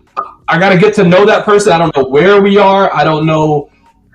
There's a lot more things. I understand what non-negotiables are, but wait, real quick. C-Mos, you talking about C19? Yeah. No. Damn, I never heard that before. You a different breed. If she got the shot, we can't even. You in friend zone automatically. And I got to be honest. That's a good. No, that's a standard. I tried to, and it doesn't. Mentally, I can't get over. What did you say? Wait, what'd you say, Simone? You didn't date her because she got a shot? He said I couldn't get over it. I couldn't. That's the standard. Deal breaker. I also carry that same standard. That is crazy. What about an HPV vaccine? What about that? Is that too much? It's got to be the mRNA. If she has the mRNA injected at Moderna or sorry. I didn't try to dialogue. I want to make sure they finish their dialogue. This nigga different. See, Moses is you see that helmet back there? That matters.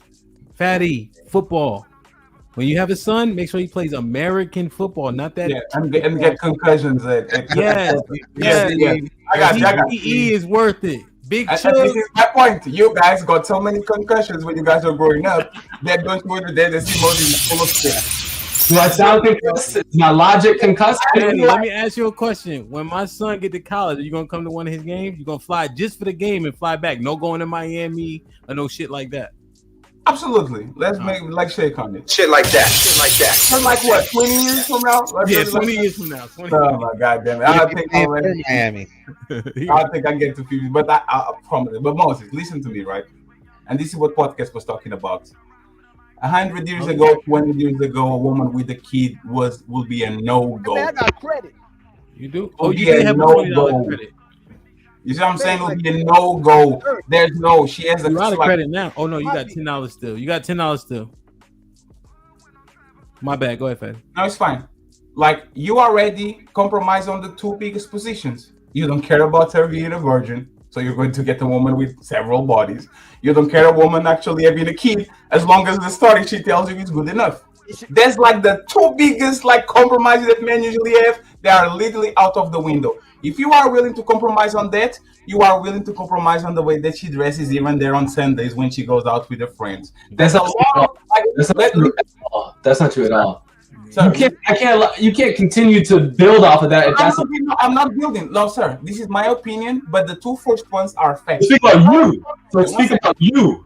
So say I'm not willing. Don't say you projected onto me. You said I'll overlook this. Don't speak for me. Speak for you.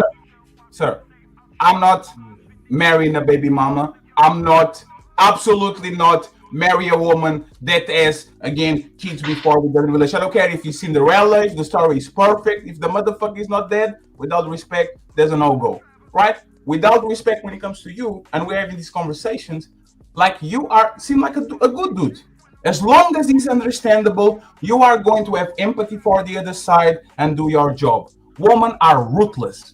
They don't care about your circumstances. They don't care about how you are, why you are broke. They don't care why you are still in your mama house. They don't care about why you are short. They don't care why you are a ship. They will look at you, make a pragmatical assessment, and say, this man is for me or is out of the way. There's no empathy. There's no side stories. There's no nothing. So please tell me who is actually making these standards and following them. Are these women that are literally saying, I can do bed all by myself and rather be alone and miserable than be with the subpar product, or you that will cut for a woman that probably is not going to be up there with your standards? Let him answer, Fatty. Let him answer. Hey, Hamp, you see what you did them?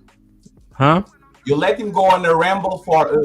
Nah, that was a good ramble too. You didn't ask a question though. And it sounds like you're giving me... It sounds like you're giving me the same spiel that you just say all the time. You said something about women are ruthless. They don't care if you're broke. They don't care if you're living in your mother's house. They don't. That's not me. So it doesn't matter.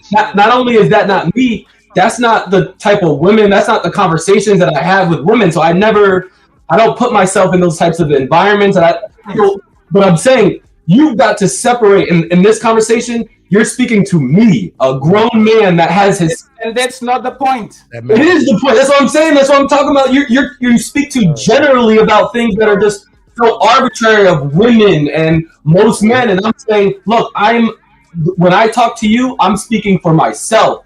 And I think from the reason I came up here is because I was hearing other people that either they weren't a part of the same mindset that I am, but like.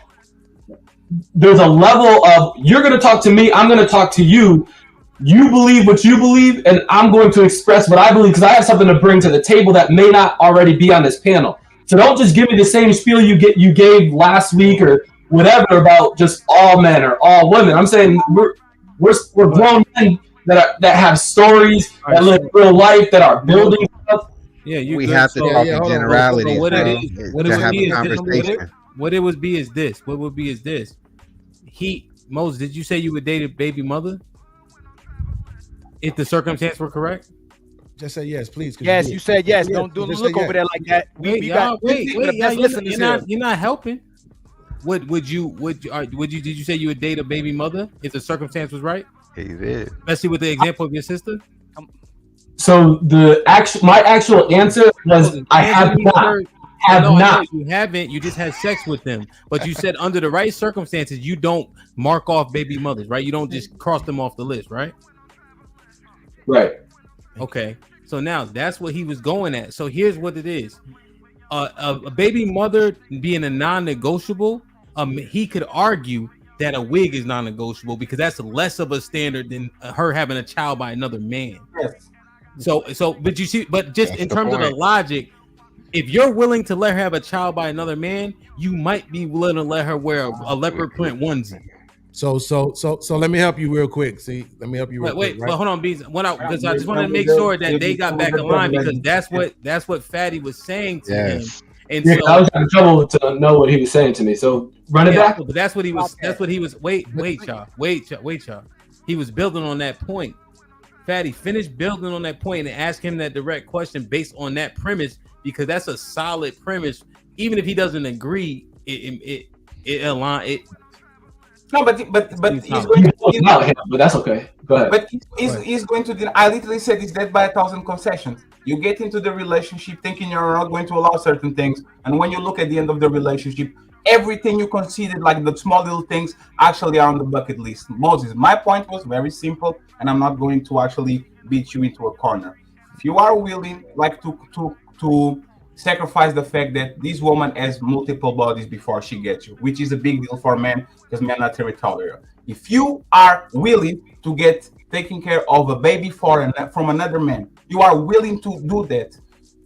With all the respect, you can convince me that wigs, makeup, dresses, something that is actually lower, should something that is non-negotiable. You said that the jab is a non-negotiable. There's a big thing for you, right?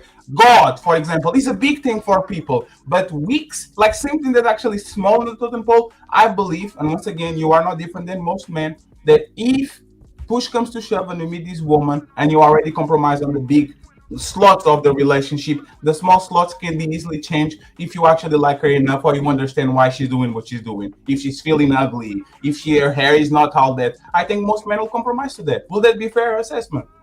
I mean, it's tough for me to agree because I've never dated a woman with that wears wigs. I just never have. So and you never dated the baby mama, but you still are open to that shit. You see what I see? How your logic does not sound.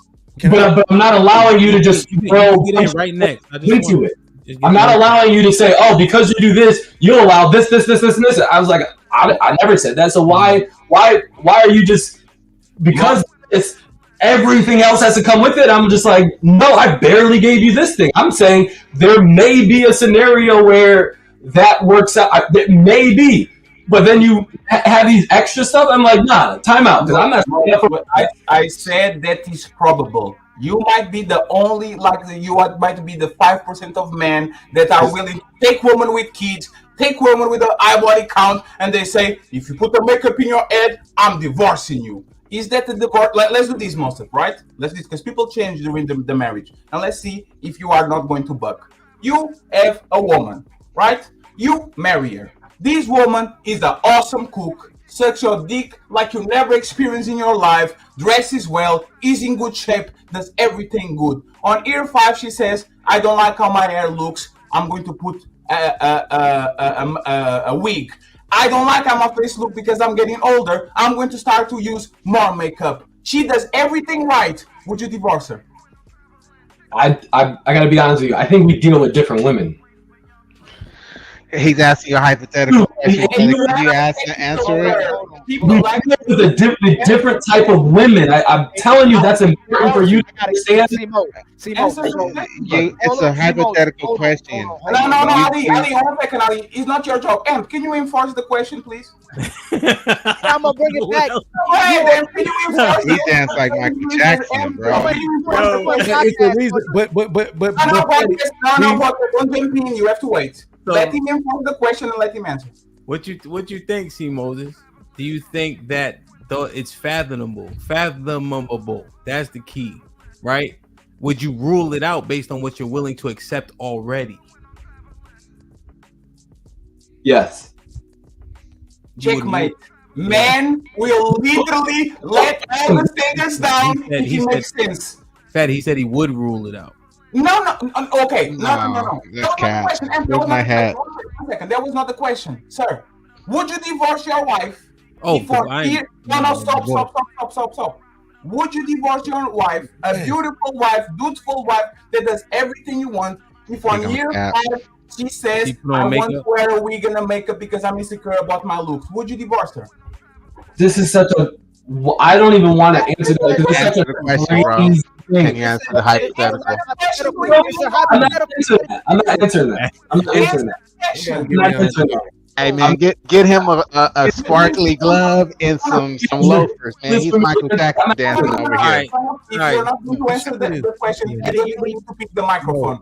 This is actually proof that men will literally but on every single standard that they have, if the reason is good enough. Like, they will literally say, I will not wear a woman with Speak for wigs. you. Speak for you. Speak for you. I never said that. You're speaking. You're projecting. Speak for you. I never said that. You lost credibility when you didn't answer Yes, the you question. did. Thank you. Whoever just You said lost credibility when you didn't I answer was the trying to jump question. in. That's why we go nowhere.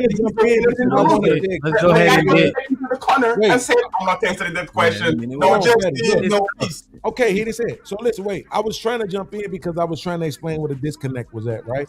Because of the fact that when he made the statement about you're talking to me, that is relevant. Fatty can make a generalized statement, which I probably would readily agree with.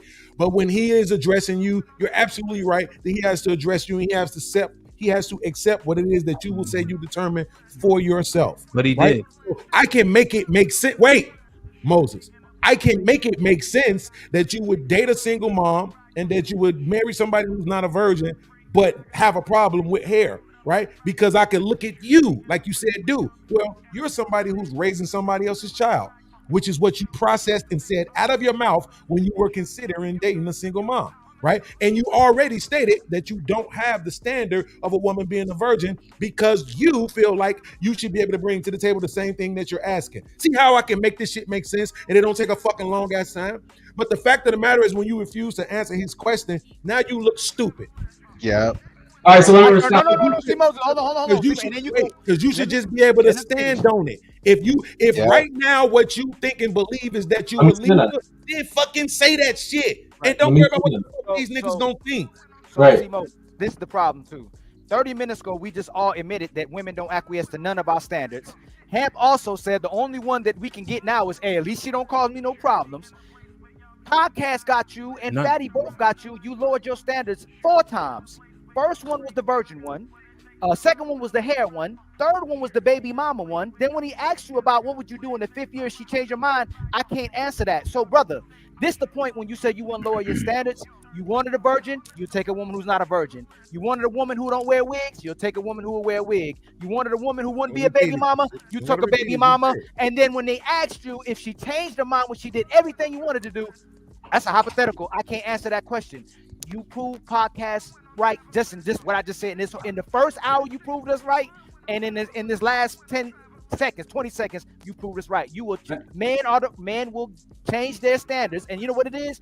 Men aren't valued for the fact that they will lower their standards to be with women who ain't even worth being with. That's the main part of this. But you lowered your standards, brother. No, that's not the main part. There's the bigger problem. I am him. I am not you. Yep. I am him. I am the woman that I deal with. Man, you are just like every single one of the niggas. You are going to burn. And if you don't work, you get caught. Don't come with that shit. I am him. Respectfully, can you admit the fact that you had your standards? You had standards, family, and you said, you know what? I set that aside for this woman. You lowered it 4 times. What did you do if you didn't lower yours? Because you said you would have preferred a virgin, but you said that ain't a deal breaker. That's what I'm saying. Y'all speaking for me. I'm not speaking for you. I'm speaking. I know, but you're trying to pit me in a corner. Finish your point and let me respond. What I want to respond. You said you prefer a virgin. You said that's not a deal breaker. You already said this. You already did this. Blah blah blah. You did it. All right. Land it. Let me respond the way I want to respond. Let me stop real quick. The wig was a problem. You said that's not a deal breaker. You said a baby mama was a problem. That's not a deal breaker. So did you lower your standards if you accepted it? One, I didn't answer the question. I'd ask you a question. Did you lower your standards? Yes. You lose credibility there. Yes or no? No. Look at you. Let me ask you. Let me respond the way I want to respond. Homeboy is talking about. All right, let's do this. Go ahead and respond. The ad libs don't matter. What they think don't matter. Go ahead and respond how you want to respond. Go ahead. Want to respond? Yes, respond how you want to respond. Go ahead. When you already get to a point where you're talking about marriage, and then you're adding on some of these other things that come afterwards, my vetting process for a wife is way different than yours. That's why I said we irrelevant. Tell me how you're speaking over me. That's what I said. I said it's not irrelevant. That's what I'm saying. When you get into a marriage, let him respond so we can hear him. All right, go ahead. when you get into a marriage, there are expectations. That's where the standard sort of comes in because I know who I'm marrying. When you bring up wigs and all of these other things that are not a part of the women that I interact with, let alone marry, it's very hard for me to conceive of this C. Moses that is marrying someone who all of a sudden brings a wig to the table. I'm like, yo, I don't know how to put myself in those shoes, but I know that from you guys, it seems as though you want to give me the same script that you give all other men and then say, all men are this. And it takes away my story and who I am as a man now on this panel talking to y'all. So that's the point that I don't know if I'm going back to this point that I made 5 minutes ago, but I really cannot wrap my head around this world where you're saying, oh, gotcha, you would divorce. I never said I would marry the woman who would have a wig. Then you're talking about baby mama having kids. You got no standard.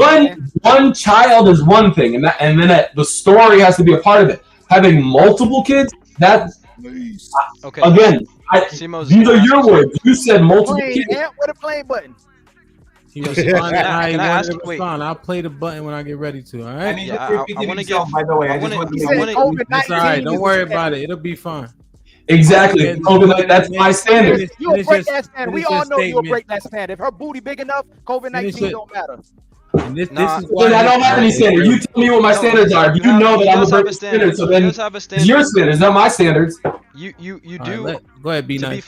To be fair, you do have a standard. That was the COVID-19 thing, and that's really the only thing you gave us as a standard.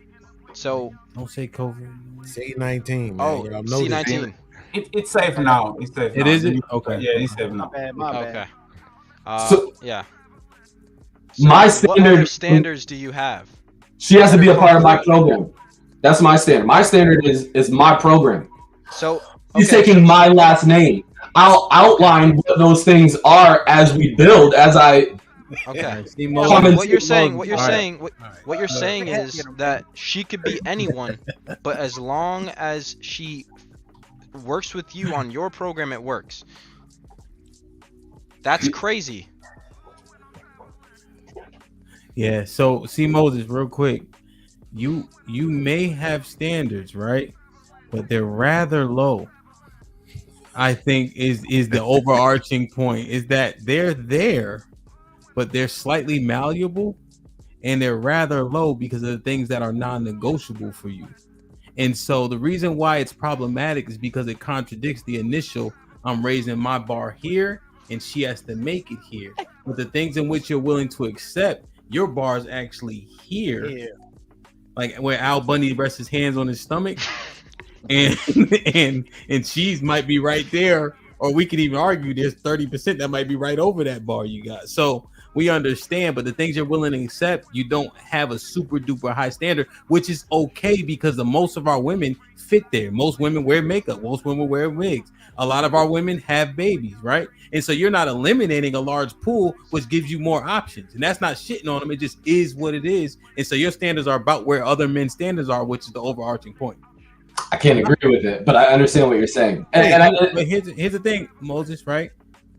What you're willing to accept, I'm telling you, other men are willing to accept what you're willing to accept. The majority of men. Okay, if she has 30 bodies, not any different. Okay. If she has, that's not okay. No, what I'm saying, I'm just giving you the game. Women, think about this. Women start having sex at 17. Let's say they date 2 people a year. They're at 30, which is the average age at which people get married. What's the body count? 30 bodies to me is not okay. What I'm saying is this: she starts having sex at 17. You'll never know. She dates two men a year. Is that feasible? Dating 2 men a year? Not really. Okay, one man a year. Is that okay? I need a relationship. She must. No, this is not like a perfect. No. Let me just give you the scenario real quick. So this scenario. She's 17 years old. She starts having sex at 17. Is that plausible? 17 years old. Sure. Having sex. She have sex with 2 men a year, right? Dating. She finds 2 men. They have sex. It doesn't work out. Is that plausible for women? No, not for me. No. This is not for you. This is not for me. This is in general. This is the women, right? Just saying. Is that a bad? Like if she dates 2 men a year, is that plausible to you? Sure. Just women in the earth right now. 100%. Yeah, I get you. The average in marriageable age, people get married is 28 to 32. So let's say she's 30, 17, 2 men a year. How many years is that? How many kids? How many bodies is that? 26 is right. No, I'm saying how many years is that though? How many from 13, 26, however you want to do it. Right? So 26, right? What I'm saying is we don't like it, but when we do the math, it's feasible based on the today's current society. And so what we're willing to do is accept what is the reality, right? Which makes our standards lower, right? If you're willing to accept her with a kid, hey, these kids need daddies, right? Whatever, but that makes your standard lower, right? Because you don't get to be her first baby's father. You have your first family. You have to accept another man's family, which we may think is selfless, or it's the most thankless job, but it is selfless also, because men don't really sign up for that. So this is what it is. Your standards are about the same as everybody else's, because we accept what happens in the world today. There's nothing wrong with it. It just is. Just one of us. But I'm not agreeing to that. That's what I'm saying. But you agree, Hamp, he's different. Hold on. I'm gonna say one more thing. Then we'll leave C. Moses alone, and I'm gonna delete his number on my phone. Now, the last thing, right? Based on the standards that you laid out, that what will determine what you agree with. So based on what you said are non-negotiable for you, that's what you agree with, right? Because you said it. So so then I have another standard: a low body count. Okay, fine. You'll never know. But yet and still, all the other ones of which you agree with are basic. But I haven't told you all of my prerequisites. We don't need that many more. It was 7. God damn. What is the number, by the way, for this low body it's count? Crazy how what's the low body count number? What's the lowest number? But it doesn't matter because you'll never know. What is the lowest number, sir? And we're not shitting on you, bro. We saying that you regular. That's all we saying. That's all we saying. Hey, Moses, don't listen to them, Moses. You are him. What's the highest number you are willing to accept? I'm not him. I'm me. Okay, Moses. What was the highest number that you're willing to accept? Hell yeah. It's not a number. It's a way that she moves. Oh my God, yo! Come on, bro. Listen. She moves, yo. Beans, leave it. Yeah, women. Leave it, please. Why? Let me say something. Look, I don't need to go 1 on 9 if y'all don't understand what I'm saying. But a woman with a high body count moves in a different way than somebody. Moses, over here. All right. I love you. You trolling us. Can we talk this Which game like podcast? Let's show you how That's wild to me. That's wild to me. Let you see a professional came on the troll. wrong calendar today with the wrong people. See Moses. No. Speaking at matter of fact is more better for these type of conversations when you're being very vague and you're using a lot of these situations as a way to say that, well, I understand that 444 maybe 450 in Colorado. It's like you're using these outer outlying conditions to define your argument. Doesn't make it any better. No.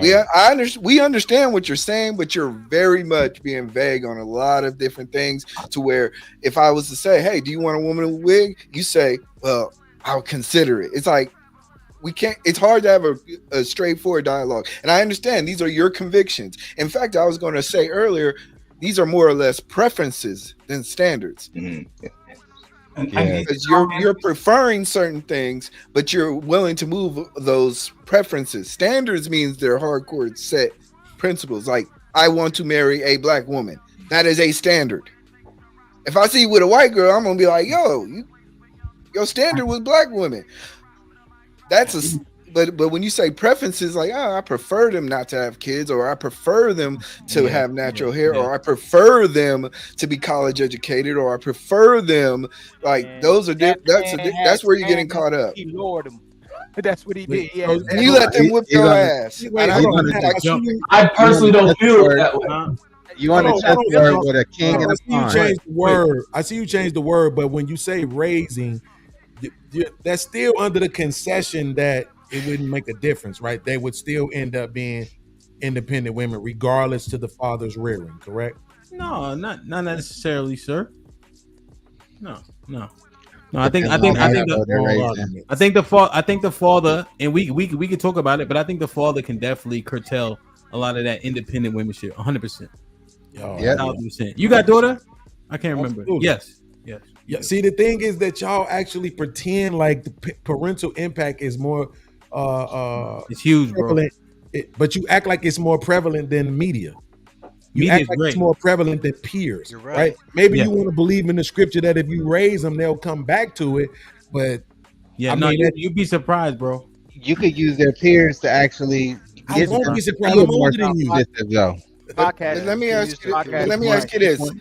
Did Uncle Phil have okay? I always love this question. Right. Hillary, did she have a standard? Was she independent? Yes. She was independent, right? Yes. But it was rightfully so based on the parenting of two-parent household, right? Okay. I don't know what you mean by rightfully so. Vivian was running that house, though. Huh? Vivian was running that house, though. That's the point. Vivian was running that house. Uncle Phil was just going to work and then just trying to stay out of her way. That's subjective. He still was a father, though. He still was a father, though. You got to go back and watch Cosby Show too. Like, Same shit. He didn't run the house. Go look at certain episodes. Absolutely. That's a fact. He wanted the man to cook. He wanted the man to cater to his daughter. Like everything was about his daughter. It had nothing to do with the guy. And then he didn't want to date the other guy because the guy was more manly. Right. Yep. Right. All right. They've been training this in us for generations. A long time. Hey, see Moses, good shit though. That was a good segment. But I think parenting. Yeah, it was. That was an entertaining segment. It's like one-on-one. I believe parenting. I don't think it's over, to be honest with you, because I think I got more. No. Hold on. What I'm saying is not over is y'all getting to understand what I'm trying to. Oh, we know what you're trying to say. Okay. Moses, You trying to chessboard with a king and a pawn. Can you leave us alone for a second, please? You've been trolling us for 30 minutes. Conversation is dumb. I'm trying to challenge the host right now. I don't give a fuck about that retarded ass guy. Good luck. But let me get scammed in first, and then we'll go from there. You want the troll? You inviting the troll? We already. I mean, see, Moses trolled Fatty for 36 minutes straight. So that's Why crazy. not just keep on going? That shit was crazy. I call that trolling. I'm on lunch break trolling, so he fought himself. I'm on vacation. I'm using some pizza. Hey, see, Moses, he looking out for you by saying you was trolling. He doing you a Maybe that's online trolling. We was in a room. Just hold on to the trolling. If we was in a room, and especially if there was women there, you might think differently. What's that? Hold on, Hamp. We ain't going nowhere. What's how that old are you, bro? What does that mean? Wait, why? What does that mean? We're not saying you can't get women. Hey, you he's can. him. He's him. He is him. No, I'm not him. That's what I'm saying.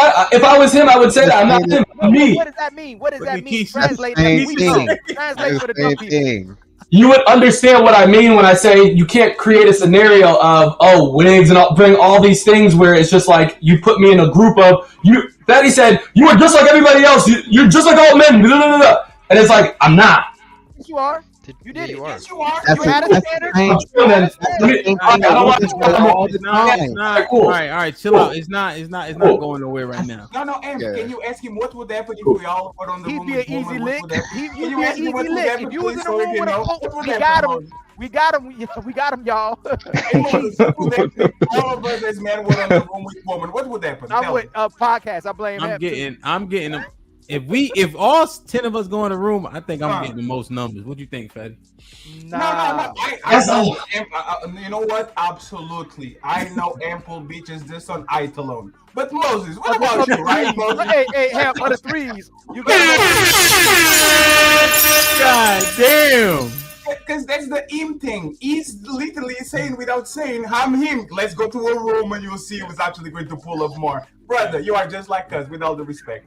Define trolling. What does trolling mean?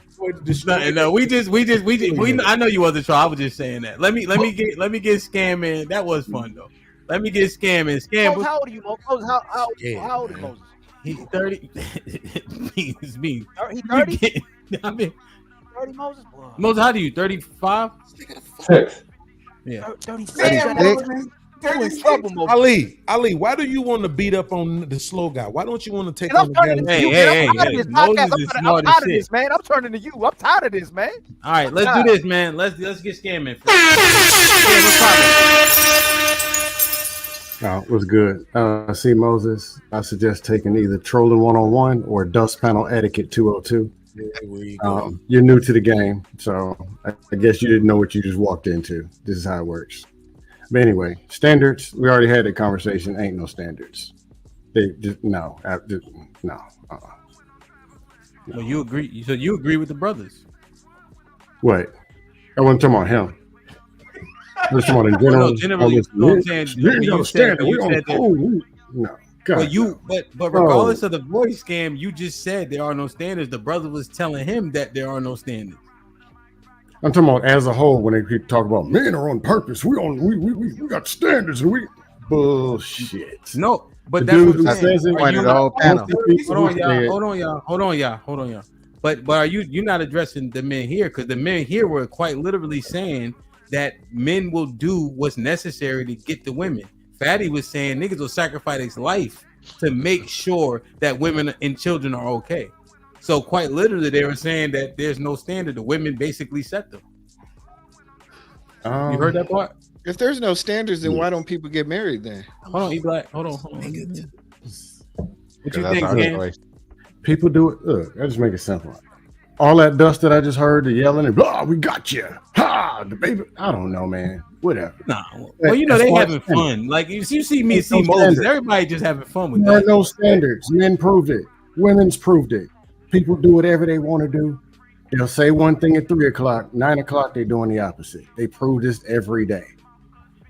They won't stop doing it. I hate baby mamas. Then you find out they married one. Okay. E-Black got a question for you. Go ahead, E-Black. People talking about divesting in the women. They lying. Go ahead, E-Black. If we're saying that there are no standards, then why aren't people being more commitment minded and are just freely just getting married and doing things on their willy-nilly? Women don't want to. Because they have no standards. They want to get married The again, women and they say no coochie until you get me married. Everybody getting married. Women control all the dynamics of this relationship nowadays. So you're saying that women control the ability for a man to ask for marriage? Like, are you noticing this woman? If a man had no standard and he asked a woman, Noble, I'm not Noble. I apologize because it was raising his hand. Sorry for cutting you. Like, listen to this, Black. You are observing right now women that have 2 baby daddies, 1 baby daddy, 20 bodies, get to 30 and say, "Hey, Fatty, if you want me, you have to put a ring on my finger because I'm not going to be around fucking and having fun. I need the ring on my finger." And you know how many suckers actually are falling for that woman that are not virgins, that kids before, probably fuck a baby daddy? A lot of them. Even on this space is happening right now. So woman can literally change the standards and say, I only will marry you, I only will fuck you, I only will actually be with you if you marry me. And there's a good sample amount of men that are going to fall and they're going to marry. If you're basically complaining about the same point. The men do not have their standards and they lower the standards, you're saying that women you have to lower your standards. You have to lower but that still doesn't we're talking about objective reality now. And let's talk about objective reality. Men only got married for 2 reasons. They had to for 2 reasons. They had to and religion. Okay. If men didn't want, if men didn't have to, they would fuck, and go around and move around. They will never. They will still be boyfriend and girlfriend. They will have some type of relationship. The marriage, that's not something that men are actually prone to. If woman went back 200-300 years ago, when every woman wants to get married at 21, every woman wants to get married virgin, every woman wants to get married soon, these men would literally drop on their knees and ask her for marriage. They wouldn't wait until 29 and say, "Oh, now it's time for me to settle down." They will do it as soon as the woman that they like actually told them to do. That's the point about this. Women are dictating the age of marriage, is not the man, because the man will marry a woman that they love at 24 if they actually like her enough. It's not. So what you're saying is that women are turning down marriages? Yes. Yes. They are engagement queens. They come on this all the time. I had 2 men that proposed to me. I had 3 men that proposed to me. Hear it all the time. So wait a minute, but Fatty, this is confusing, right? This is what I was about to ask. I'm glad E Black mentioned that because that's what I was about to ask. It's confusing to me. Are you saying that because now it sounds like you're saying you believe the women? So I was about to ask you if you think they're lying. Because if they're all telling, if they're all telling the truth, that would mean that men actually do want marriage. No, men want, and it's a gang of them proposing, but the women are not moving forward with it. Men want the woman. Men want exclusivity. Men want to take the woman that they love out of the market, and if that has to be marriage, they will do it. Okay, so that's what I'm saying. So they want the marriage then. No, they want the exclusivity. Marriage is the which is the marriage. Let's not do semantics. That's what I'm saying. It's not semantic. It's not semantic. That's the problem. Semantics podcast. Because if we take sex, right, there's no marriage. Men don't want to have married the woman that they're not fucking. I'm not denying that. So what's your point? Right. What I'm saying is if the exclusivity is the marriage, then right now what we're talking about is the same thing. So I'm saying for us, let's not get caught up in that, right? We're talking about the same thing. Because all of these women, because my point is that if you getting your information from the same place I'm getting my information from, every woman comes on the panel says they've been engaged 3 times, right? So unless we saying that the same men was proposing to all these women, right? That means all of these men are out here proposing to women over and over and over again, and they all not going through with the marriages for whatever reason, right? So that would say to me that the men actually want the marriage. You can say they're proposing. I'm not saying that men want to walk down the aisle and put on the suit and buy a ring, and I'm saying he's saying exclusivity and marriage is the same thing of that woman. I'm saying the same thing. Exclusivity, but marriage isn't the let's word. not get caught up in the word. There's a means to an end, right? We all discuss on this podcast that women don't want to get married. They actually want the wedding and the security that come from a marriage. They don't want to get married with you. They want your resources. They want your security, like the insurance when you die. They want security. They want to make sure if they leave the relationship, they leave with cashes and prices. So the same way men don't actually want to marry women, they just want to make sure that they secure them in an environment where they're exclusive for an amount of time. Women are engaging into this marriage because they want something from the man that they won't get if you were boyfriend and girlfriend. So it's the same thing. Just because you're marrying, just because you're proposing, doesn't mean that you actually are excited about that. You're doing it because you don't want the man to fuck her.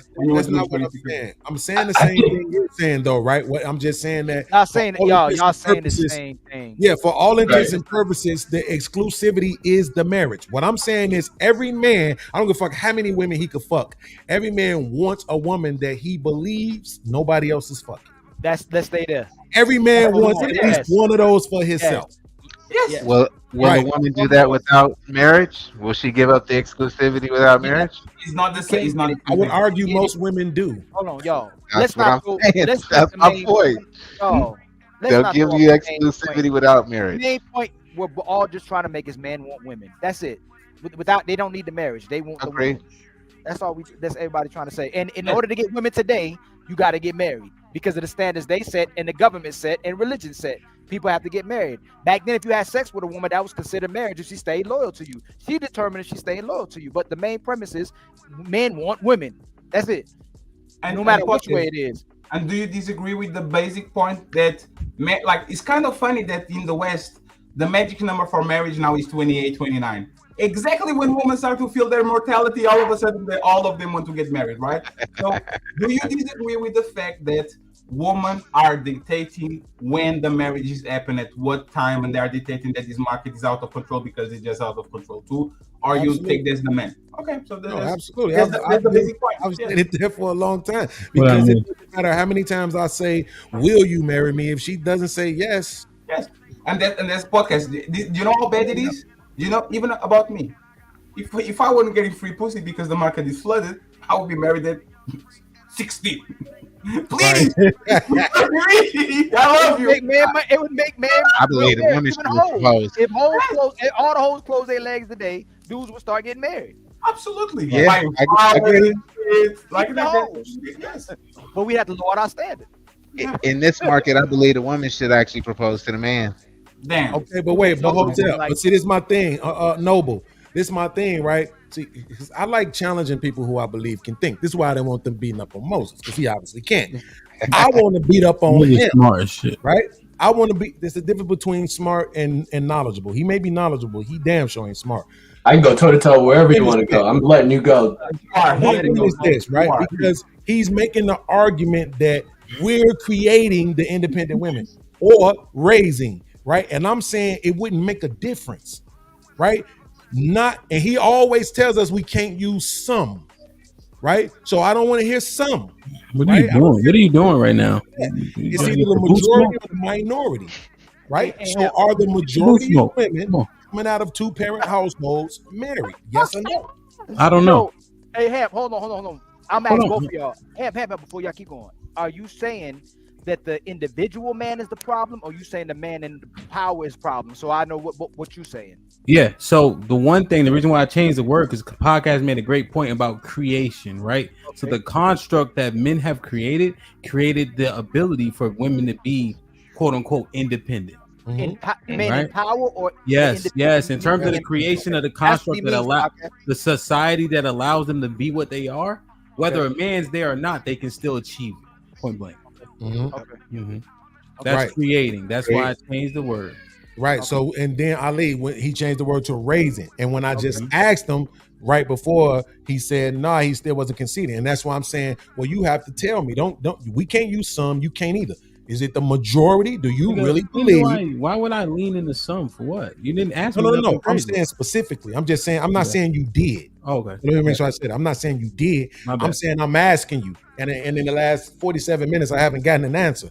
Right? Because you're saying that they can raise them, and you try to make the point. You was like, podcast, I don't know, man. You might not know. And I'm like, bro, I'm older than you. I've been around longer than you. Go ahead. What's the question? My bad. Yes, it's coming out of these two-parent households, men raising their daughters, specifically saying, little heifer, you gonna be married, right? You still think that the majority of women coming out of that rearing are gonna go straight into marriage and not into independency? So that's the argument that I was that's why I raised the question, right? I changed the word because I liked your insight on the construct. But the raising, I'm arguing that even if the dads are saying that, what our actions are we're gonna make sure she's in school, she can protect herself, she can learn how to handle a weapon, etc., which is why I'm saying that we're raising them to be the best adult they can be. And then what happens is a lot of what we teach them coincides with what men are supposed to do. So like, for instance, my daughters will know how to change a tire, as an example. They'll know how to pump gas. They'll know how to box, wrestle, all this thing, right? Because this is a mean world. So I have to prepare them the best as possible, which is why even if I say get married and follow the law, etc., they're going to have so many skills where they're going to be just self-sufficient / independent. And I'm raising the same type of women. Can I ask you a question, please? Can I ask you a question? And if it's not worded better, I'll give it back to you. Hamp, do you think most women will marry if they're raised by their father the right way? Will they choose their father who's trying to raise them the right way to get married, or would they acquiesce to going to what the society and the mother is saying? Would they go with the father, or would they go with? Is that what you? Are we done? Our podcast? Go ahead. Go ahead, Ali. I'm just asking. Is it that sounds like a different question? I don't think it does, because he's saying what he's asking you is that if a father raises his woman to marry and not be independent, will she still be independent instead of getting married? That's what he's asking you. Yes, he just reworked my question. I reworded so you just thought about it differently. If a mother is saying, and if a mother in society is telling her daughter to be independent, and you got a great father saying, hey man, you need to get married, is she going to acquiesce to what the father said or what the society and the mother is saying for the most part? Okay. So that's different than what I was just answering, what I was articulating out, right? Just to be clear, that's different. But in terms of what the daughter is likely going to coincide with, her father or society and her mother, if the mother and society have a different message, that's the clarity on the question? That's what's happening. Unfortunately, it would seem that she may side with the mother. What I've seen is some women have regret over having a stern father and a stern relationship. So sometimes they'll see their father and their mother, and they'll say, my mom didn't have a voice in the house, or my mom wasn't presented with the fairness in the house, and I didn't like it, and I didn't want to be like that. So I've seen a lot of women actually fight what they actually have seen, even though it has been logically like, okay, this is the right thing to do it. They've been married for 50 years, and yeah, she may complain, she may hate the fact that sometimes her husband may not give her the same voice, but there's a reason for that. So I think sometimes it's up to the women to also present to the daughters why there is an enjoyment or a fulfillment within that, instead of always complaining, he don't ever listen to me, and then that, because that's the only time that they will see the relationship. The answer is they are going to do what is convenient at the appropriate time. Like that, all the women are like that. It's convenient for me to party, to hold out, and to do what I want to do. Yes, I'll do it at 20. It's convenient for me to settle down and secure. Like these women already know what the end goal is. It's not like they are 21 and saying, I don't ever want to get married and have kids. They're saying, I'm waiting, I'm having fun, I'm having a good time, and when I get to the time, I will change my mind. They already have that knowledge. They are choosing to ignore it and to pick and choose what is convenient. It's like you when you are a kid. You know your mommy is going to say yes to something. Mommy, can I do this? You know she's going to say no, but your dad is going to say yes. You go to your dad because you know he's going to give you the right information, going to give you the answer that you want. That's solid. That's solid, Fatty. I think you're more right. Path to least resistance. And there's outlier situations which are extreme, right? As an example, I don't eat pork, right? There's several things I don't do which people would consider extreme. So I think no outside cheeks no more, right? But so with this type of baseline, I would like to believe, right? And I don't even like to use that word, right?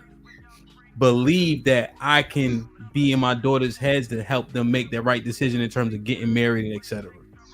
Absolutely. It's what if we're specifically saying that women are emotionally based, then we know they're going to at some point they're going to start making their feelings they're going to start making their decisions with their feelings, and and that's why I said if you make the argument, train a child up in the way that they should go, they'll come back to it. Okay, cool, but we're still talking about what's going to be okay. You're 18 likely now, right? That 18 in between 35, whatever it is, and that's what I'm saying. It doesn't really make a difference. That outside presence.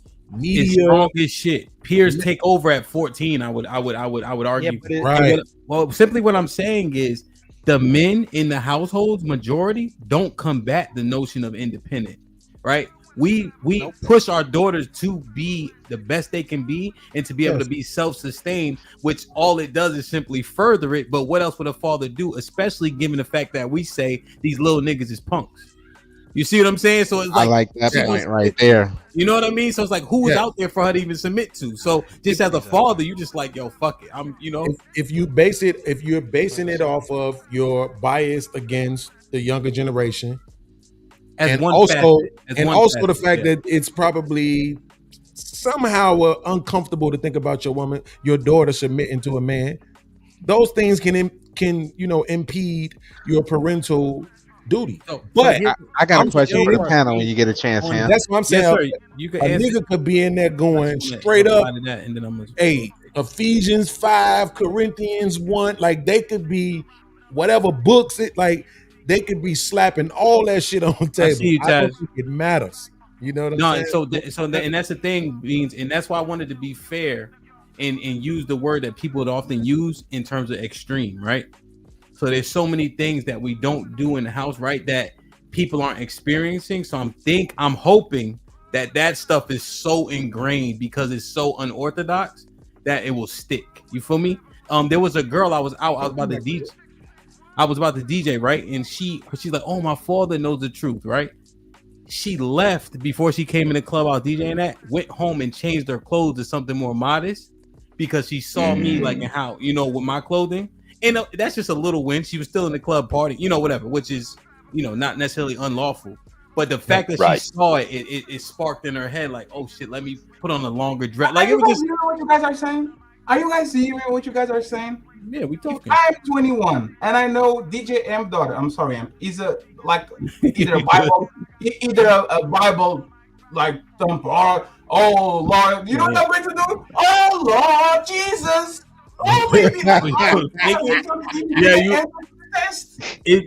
But Fatty, no, you're right. A million. You're right, but it's so much stuff you're gonna fall. She's gonna be able to see it because there's so many things you have to do. You interfere, but that's the thing. You know the quote that you say. Everybody, Mike Tyson. Everybody has a plan until they punch you in the face. Yeah. All these women ever plan until she finally ended the Until that nigga he's 6'5" and he scored a winning touchdown right now. Hey Hamp, I got a question / comment, but go ahead. No, I would just because I like to understand the point. So yeah, I hope my daughter's fortified, right? But then the nigga Calvin Johnson looking ass come through it now she like, oh, you don't gotta wear your fringes if you don't want to, right? Shit like that. So that's a shame, but it sucks. I got a question for the panel, real quick, Fatty. Just like one remark. Okay, go ahead. And this is the part that parents don't want to talk. She knows exactly if you like podcast and if it can bring you home. And if he likes podcast enough, and she knows you are not going to like podcast, she's going to lie or hide him from you because she knows exactly the reaction that she will get from me, like get to your house and says, hey, this is my boyfriend podcast, and you're like, oh, this motherfucking big nigga, what the fuck are you doing here? Like, women are literally going to know the answer to the test. My question goes right to what Fatty's saying too. Marcus, give me a second. I'm gonna rotate you, right, and I'm gonna rotate you for me too. There's the thing that podcast still said. Hold on, Ali. Mark, you hear me? Mark, can you hear me? Yeah, I'm good. Yeah, I hear you. Stay in the back. I'm gonna rotate you for me. Now, by the way, my mic good. You sound good. Yeah, it was. Yeah, you fixed it.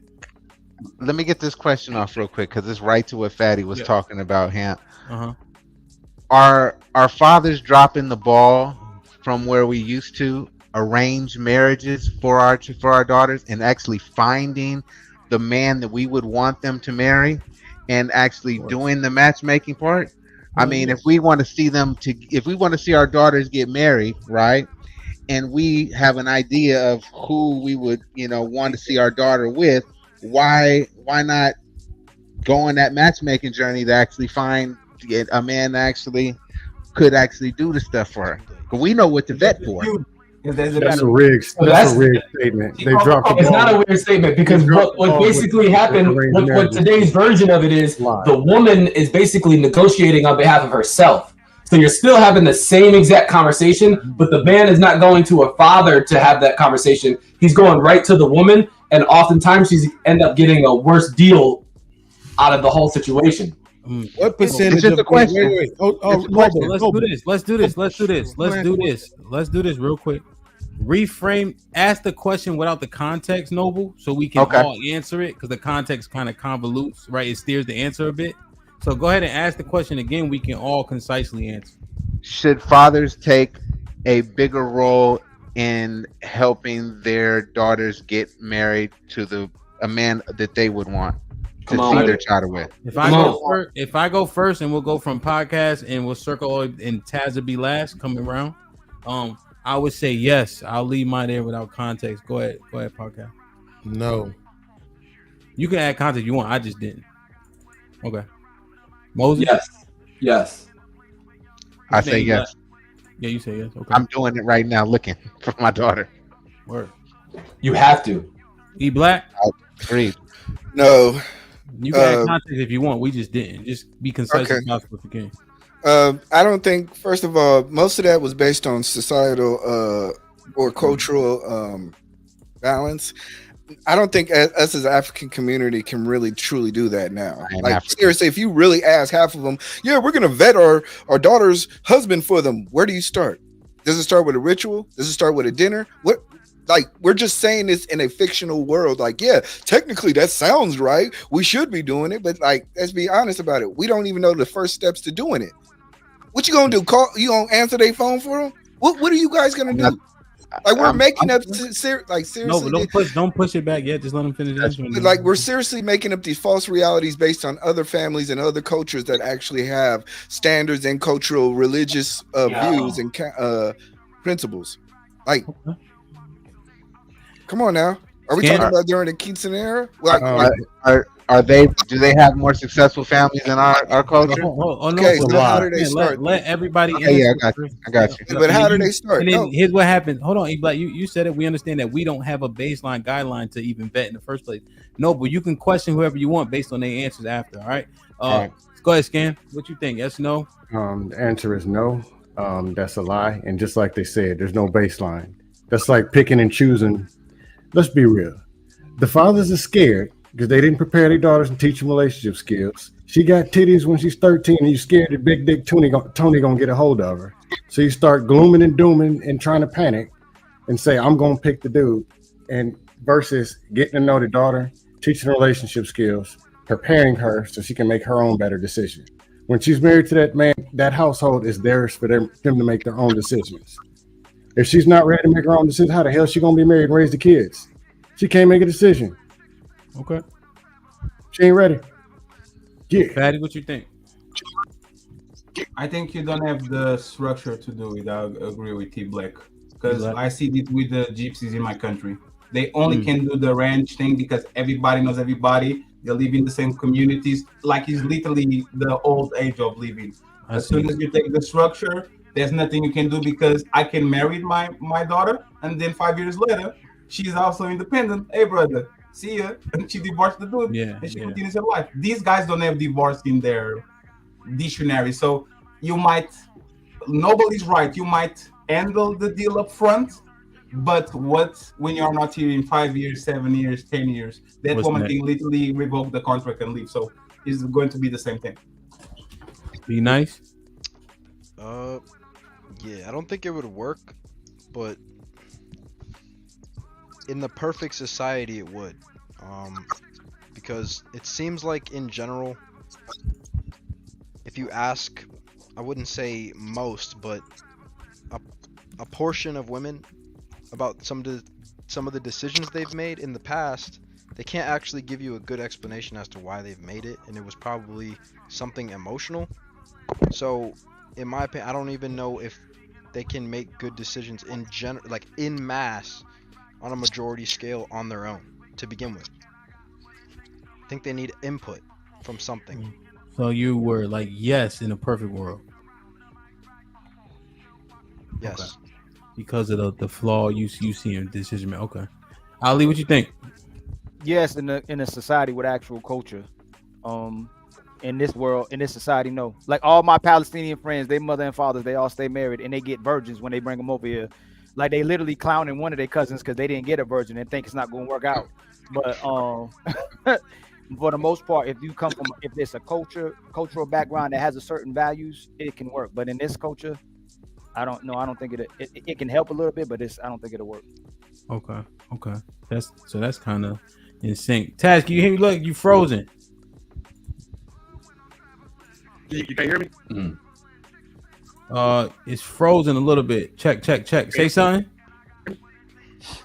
Now we can hear you say, can you hear me? Can you hear me? Bad connection. The connection, it was good. It was good. It went bad just now. You blurred. Well, I'll put the link back in the chat. Let me respond. So E Black and forget down below. Beans. I heard you, Beans. You know, I'm not saying that we need to arrange the marriage, so to speak. But if you have that relationship with your daughter, right? You also know her, know what she may like.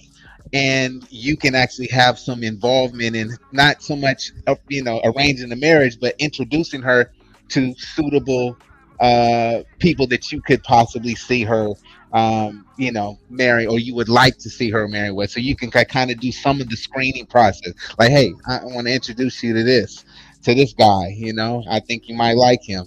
Just have a phone conversation with him. Still give her the choice to actually make the decision, but at least you're bringing some suitors to her. Damn, will that work in this society? Fair. I agree with Fatty. I agree with what Ali and Be Nice said because of the fact that there is no culture, and I ain't African, by the way. Most of us aren't. Okay. Noble, hold on, Noble. Let's walk it down 60 seconds really quickly, right? Go ahead, and then I'm gonna get Beans. After you walk it down 60 seconds, I'm gonna let Taz answer that same question. All right, go ahead. Is he ready? You can go now. Taz, you hear us? Yeah, can you hear me? Yeah, what's popping? How you? What's good, bro? What's up with you? Everything's everything. So I know you probably had 2 cents on everything else we were talking about. You want to answer Noble's question though, real quick?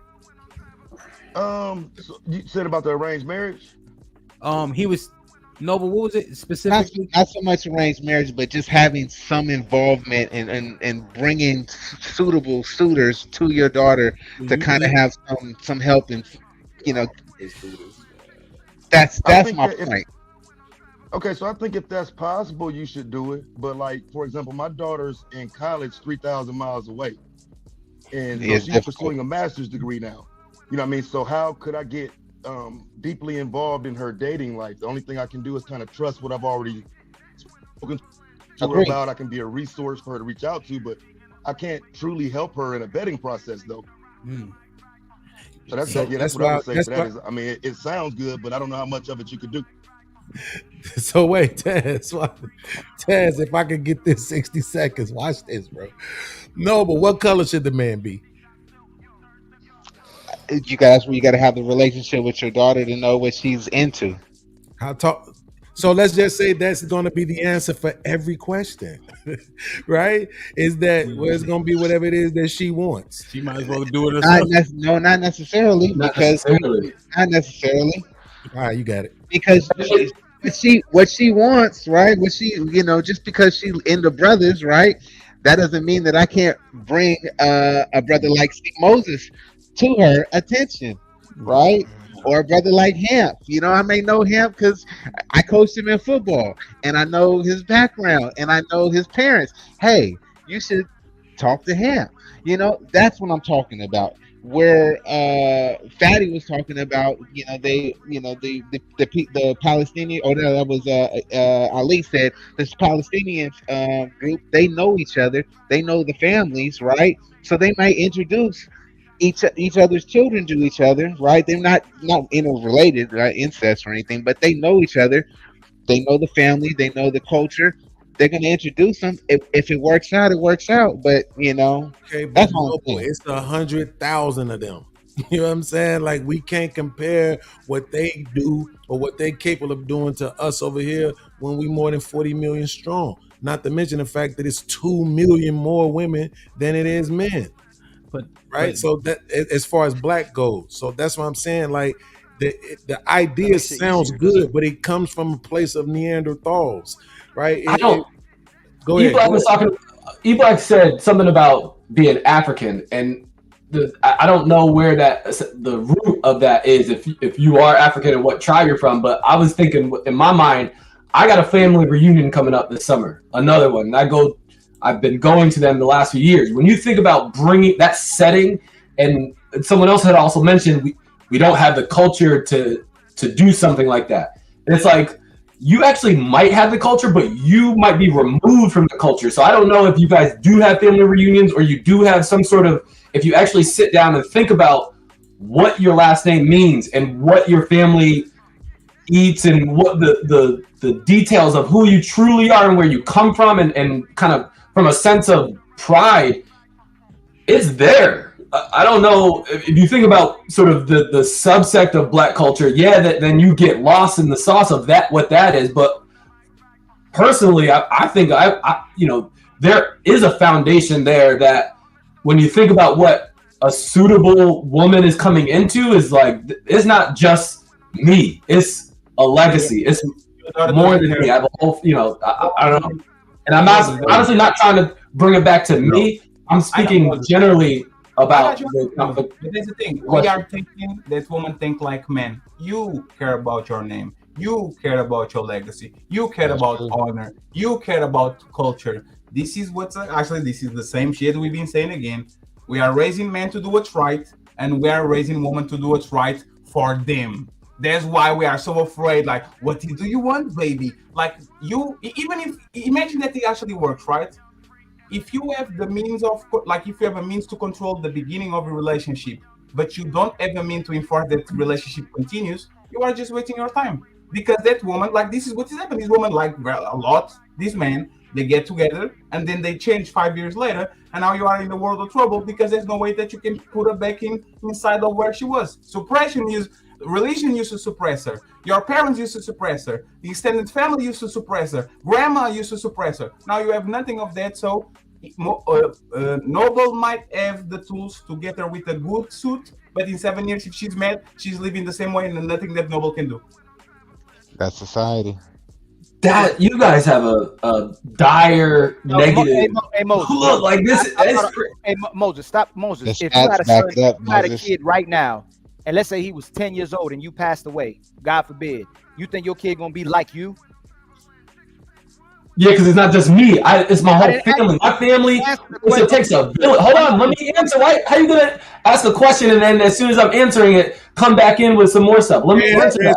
It's not just me. That's what I'm trying to tell you. My family is very hands-on.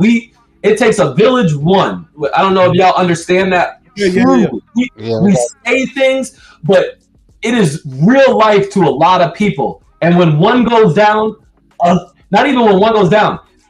There's a lot of people involved in raising men and women. And if you give that woman or that man or that boy or that girl to society to raise, good luck. But then, yes, those results are what we're seeing. But if you have a foundation at home that it's not just you will see a different result. And that's what I think we need to focus on, or at least I can't tell you to focus on it. That's where I come from. And I hate, again, bring it back to me, but I think there's more than, it's not just me that thinks this way. There's a people that like me that think this way. Okay, so hold on. We're gonna get Sav in since Sav just joined the panel, and then I guess we can go back to DeMarcus. But I do want to ask you just one quick question. What percentage of women coming out of two-parent households are married? I'm asking Moses specifically. I do not know the answer, so you can. That's fine. Sav, what's going on, brother? Hold on. I just want to say this. I think you were alluding to the fact that what, nigga? Wait 1 second. Shit. Okay. God damn. God, you just interrupted to ask your own question. Yes, because I was talking to the person. Okay, you doing the same thing everybody else do. Don't check me on shit. Do that, bro. Just stop, bro. Don't do that. Just stop. I'm just interjecting real quickly. Okay, don't do that shit. Nigga, don't play victim. Shit, you do the same shit. Come on, bro. Stop, bro. Wrong people. Wrong people podcast. I dare it. Wrong people. No. Go ahead, man. All right. Well, I was gonna ask Hamp that he's part of a fraternity. I think there's fraternities that have their sister and brother, like AKs, and I think alphas. So I think if we're gonna talk about and say particularly our black culture, I think we do have that, like kind of like Sav, I'm gonna bring you and DeMarcus back up in a sec. But see, this is what I'm saying. Like, do you think that it's beneficial to conversations that we discuss it on a macro level or that we discuss the minorities? He says to start somewhere. Yeah, he said the structure of it though exists. Because what Noble said is not macro too, is micro. Because there's no enough men actually. There's no fathers at home. There's like it's micro too. Like, so why is he able to do it, but E Black is not? But yeah, and also another one, E Black. I don't know if this will resonate, but on the census, the last time they took it, it was 1 million Americans, United States, 1 million people that put Israelite as their nationality. And if you ever seen the camps, like you see like the structure. Nationality. Well, that's a different argument, right? But in terms of, I'm just speaking to the point of like unison, camaraderie, some type of structure and standard. It was 1 million Black, Latinos, and Native Americans that put that on their census, regardless of what Noble thinks. The point is that happened, and there's a different type of unison when that happened. You know what I mean? Right. But what is that based on? It's based on the religion. It's not religion, and that's the key. They don't even think it's religion. So, but the point is, it's a construct of Black people who have a baseline and standards now. To E Black's point when he brought up the fraternities and such, you got to start somewhere. Can I ask you a question? What is Hebrew Israelite? What is that? What it is there's Hebrew people, right? Out of that lineage of Hebrew people, there's a man named Israel. He had 12 sons. There are people that come from that lineage, hence the term Hebrew Israelite. You could, as an example, African American. That's how you could. Neither one of them are nationality. But Noble, you're making an argument based on what you think and feel, right? I'm just breaking it down. I'm just breaking it down so podcasts can understand what that means to people when they say it. So what you're saying is the majority of people in this country, if you said Hebrew Israelite to them, they wouldn't think it's a religion. The majority of people would. Okay. What's on your passport? But that doesn't define anything because people are ignorant. Okay, but that's not the point, right? I don't know what the point of you saying that though either. Yes, because when you're saying that you're saying that these people are defining themselves as that. But what I'm saying is, that's why I said, what is the basis of that? The basis of that is the religion. No, right? No, that's what I'm telling you. You're saying no because you have the understanding that it's not a religion. And I'm saying, well, had a conversation with me like you're talking to the majority of people. That's okay. That's fair then. Yes, if we're having a conversation with the majority, yes. But me and you just talking, I'm just giving the edification of the basis is a people, not a religion. That's all. Right, but that's what I'm saying. Had a conversation with me like you're talking to the majority of people, right? My bad. So that's what I'm saying. The foundation of that camaraderie, unity, whatever you want to call it, is their belief. For sake of conversation, yes. It's a belief. So that's what I'm saying. That's, to me, that's not a starting point. What percentage? No, but here's the point. That's why I was being so specific, because Noble's steady yelling out stuff, right? That's not true. And then for sake of conversation, I conceded the point, but then he's leveraging the sake of the conversation to try to espouse things that are untrue. That's why I have to be very specific and definitive when I answer, because now he's trying to use it as though I admitted something that I did not admit. Okay, cool. I'm not even gonna lie. I'm not even hearing him because I'm too focused on you. Yeah, You're the person who I'm always that's why I had to. with. Okay, yeah, my bad. Right, so go ahead. So that's what I'm asking you, right? Like the thing that you're saying, you didn't just say for all intents and purposes niggas. You said blacks, Latinos. Did you say Indians? Right? These are all different demographics. But you're saying that they're all claiming this one particular thing. Well, that's what I'm saying. That unison between those demographics of people is based on something. And that's the belief, which on a macro level, we would deem a religion. Well, what percentage of people are going to fall under that umbrella? Not enough. It's not an answer, is my point. It's not a solution. Well, here's the thing. What percentage of people would fall under it? If you group those people, what would the percentage be? What are the Latinos percentage in the United States? They're not Latinos are listed as Hispanics. So I think they got more than us now. Do they? So, hell yeah. I think they're around 60, 70. 16%? Like 16%, yeah. But I think the number, I think the whole number is like 60 something million. Yeah. Okay. So 16 plus 14 plus whatever the Native Americans are. It's a decent pot, you know. But see, that's what I'm saying. That's under the idea that all of us are collectivizing, right? Yeah. Under that particular faith. And that's what I'm saying. Like, you ain't eating pork. Well, how many niggas is gonna do that? The Christians ain't doing that. Now the Muslims, that's a different story. But look at how many of them are, right? It's non-pork. But you see what I'm saying? It's only so many people who are going to actually subscribe to the ideologies of these beliefs. This is why we're not a monolith. Yeah, right? so to be fair, right, so we don't have to belabor it, right? I think we getting something out of it. I'm not sure if everybody is, but in terms of scaling beans, right? It's hard to scale under that because you got to get so many people to subscribe, which is a fair point. Right. That's why I said when we had a conversation on a macro level, what is something that can be implemented for the people on a macro level, right? And it's specifically something that doesn't make them have to serve one particular God. It needs to be something where I can say yes to that, right? Regardless to what God, to whatever I believe, what food I eat, whatever, right? That's why my argument against the fathers being part of the vetting process, right, is because at what point are you excluding your daughter? At what point are you saying it doesn't matter what you think you want? Because that's the only reason to be involved. There's no, if you're just gonna take in everything she says and then go pick the nigga who you think is the at that point, just let her pick. The most. Yeah, at that point, just let her pick. If all her what she wants matters so much, and you negotiating with her to get it done, you might as well just let her pick. When Noble was saying, "Oh well," you know what will work in democracy. Put the king on. He makes the rules. Everybody follows. The man is the leader. The woman goes back to the kitchen and move along. And that's the only thing that actually solves everything. But you know what we're going to do? As soon as podcast says we're going to back to kings because these women are out of control, me, Ali, and Dusto are going to fight him because my sister. That's the point. That's why I kept trying to go back. You got to get through men, not women. But that's why I try to keep going back to the podcast point about Hamp.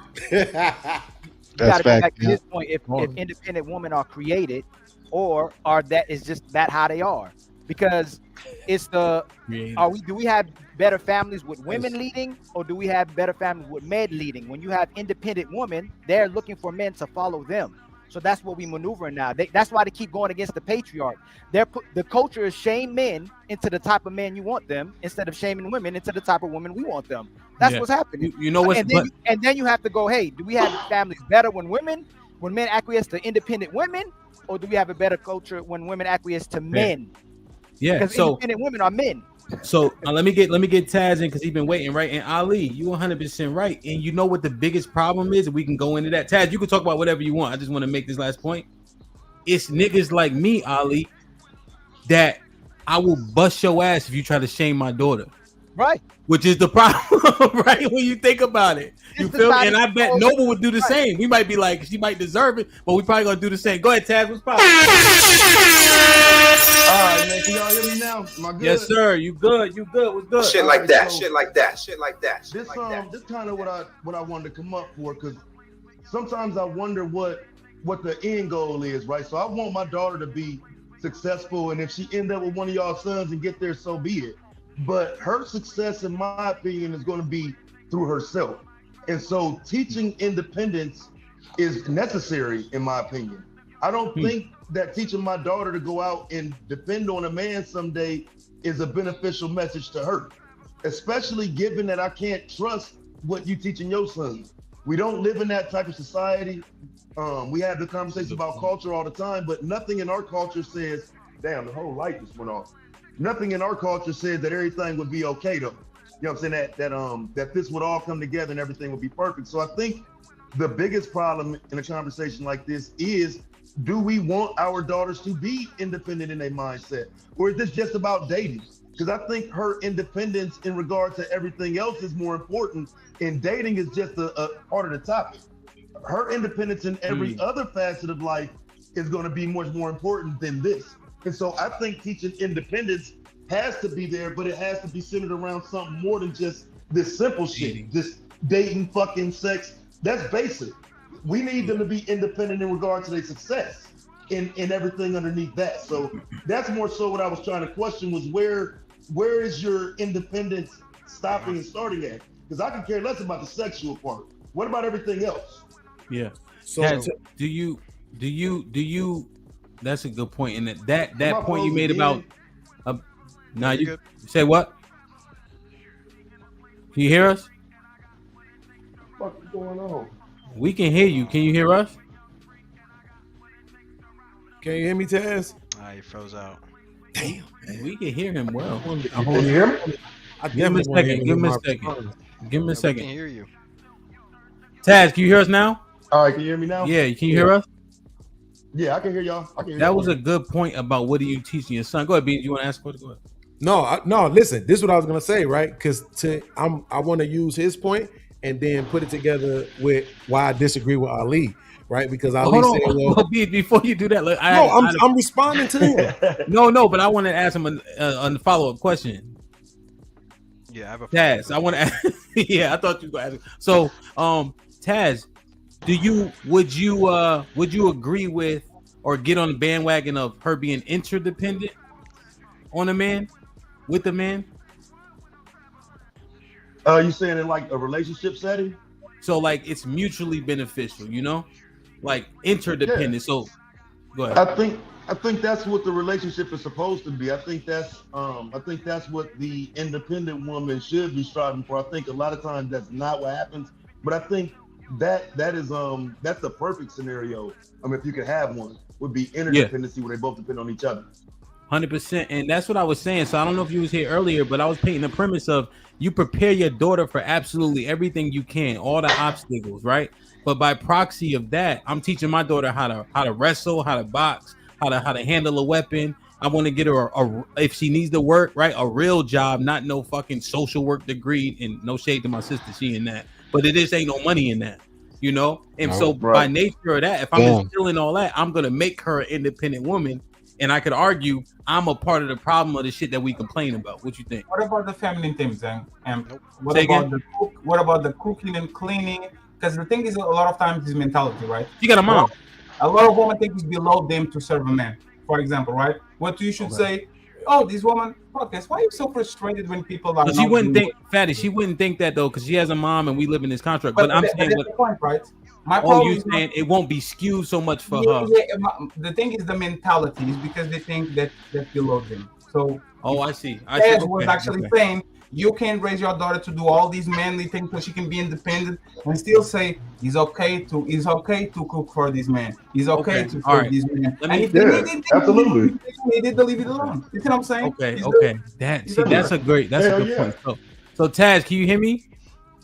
So Fatty added that caveat. That's actually a great caveat because I'm so focused on what I'm doing. I'm not as focused on what her mom will be doing, how my house runs, etc. And she'll absorb all of that and hopefully become whole, you know. But just in terms of what I'm gonna instill, I can argue that she's gonna be super independent, even coming from a dad and a mom construct. Nope, I disagree. See, so what he just said, right? I do agree with that though, because I do think one of the biggest thing, again, if your independent daughter isn't willing to concede some of this, that's part of the failure. It can't just be forever independent with no understanding of working together or any of that. So I think that's a great point. You do have to be able to, you know, if you're gonna get in a relationship, work within that said relationship. Can't just be independent in a relationship. So fact. So that's solid. Fatty, I was missing that part. I was eliminating what my wife does, how we live the whole time, right? I'm just thinking about the things that I'm responsible for. Go ahead, B. You wanted to ask something to Ali? No, I didn't want to ask something to Taz. You wanted to? I was trying to respond to what Taz said, right? But it was, and Fatty, it's not personal. I promise you. I just get frustrated. I know it's not personal, but it's a bad look. My head, like, bro, I'm getting old. My brain is like just be bothering me sometimes. Right. But this is the thing, right? Because Ali said his question was, is the family better when the fathers lead? I argue against the leadership thing. Like I think niggas oversell the leadership thing. I really, really do, right? I would argue that the family would be better when the women cooperate. That's what I would say. Not when the men lead, but when the women cooperate, right? Because you can't tell me that the fathers was off working 12, 14-hour days and somehow was still leading the household. Like, just stop talking to me. What is she cooperating with? Say that again? What is she cooperating with? She's cooperating with not leaving 80% of the time. No. What is she cooperating with? She's cooperating with not leaving 80% of the time. If Hamp is running the panel, what am I cooperating with? I have to cooperate with the moderator, right? If you're saying she has to cooperate, that means the leader is important. He has to lead. Yes, absolutely. But I would think Hamp would prefer it if we just understood and he didn't have to tell us all the time. No, because right? if I was leadership argument, you're saying what is she cooperating with? Because if I'm podcast, I would say I would use that against somebody. What if she's cooperating with something that's wrong, that's bad for the family? But that wouldn't make sense. How would that not make sense? Because that wouldn't be cooperation, right? We just said women come into the bedroom, but they won't be wives. The example of the panel is a good example, right? And this is what happens. Like Hamp is the moderator, and this is his show. Imagine that we all race to be podcasters, like a lot of us are. It becomes a very difficult panel to manage because all of us are independent. We are used to get our own shit. We are used to run our own shit. So when it comes to the time that I need to be the 3-point shooter, you need to be the point guard, Ali need to be the guy that passes the ball, None of us are doing our jobs because we want to run our shit like we usually do. That's the point with the woman. You have to actually coach people to the point where we can be on the panel and everybody can play their role and we move along. We are not doing this to this woman. We are saying to our sons, be a team player, care about your mama, care about your sister, care about your son, care about society, and you're telling your woman, hey, go learn to shoot the gun, be independent, don't let no man get like when we both meet. That woman will not have a team player mentality. She will try to run the point and try to shoot every time she gets the ball. There's the problem with having. Hey, podcast. I'm not taking away nothing from your point. Is that's a very powerful position. Cooperating. No, you said cooperate, but she has to cooperate with an orderly man, a man of order. But if she doesn't cooperate, it all goes to hell anyway. But I get what you're saying. But the man leading this. Oh, go ahead. Ali, that goes against the scriptures that you used earlier, right? Is that the woman ought to be in herself in subjugation, regardless of what the man has going on, regardless if he's orderly or not, right? So this is what I'm saying. We listen, bro. What I'm trying to tell you is this: when a man gets his wife, he shouldn't have to teach her how to fucking be a wife. She's supposed to come to him that way, right? So that's what I mean when I say cooperation. She should come to him already understanding that she needs to play her role and she should know what that role is without him. Now, there's going to come times and places where she's going to say, well, hey, listen, husband, this is this, and what do you think about this? And then, okay. Or he might, like Hamp said the other day, he might see his wife doing something and be like, you know what, no, I don't really like that. And then he goes and corrects it. But that's not an everyday thing. Most days y'all trying to figure out if y'all want flaky or buttermilk biscuits. Let's stop with the bullshit leadership like this is the military. It's not, but that's not even the point. You didn't let me get to the point, right? The point is that, and the reason why I'm saying that is because to Taz's point about the dependency. When you're raising these women, Hamp used the word interdependency. But what I'm saying is it doesn't have to be mutually exclusive, right? To raise a woman to be able to take care of herself should not automatically mean that you're raising her to be independent. That's why I said it's about cooperation, right? You having a job and being able to pay your own rent and your own car note should not impede your ability to cooperate. You're literally cooperating with people on a daily basis to get to the point where you have the job, where you have the degree, where you have all of this other shit. You are literally learning, you literally know how to cooperate. But he actually does podcast. When you develop a persona and you develop your way of living of I handle it myself, I go get it, I do it. You know what happens? For example, on this podcast, somebody sends me something and I have the need to micromanage shit that I shouldn't be micromanaging because I'm so used to do it by myself that now that I have a team, I still have these tendencies to micromanage shit. It's the mental, like it's habits. Wait, Fatty. But wait, Fatty, so then if that's the case, how do you explain the other demographics, non-black demographics, who seemingly don't have this problem? It is how they're married more, their women are culture. Did y'all see the Wait, nah, they have extremely high divorce rate. I don't know. We can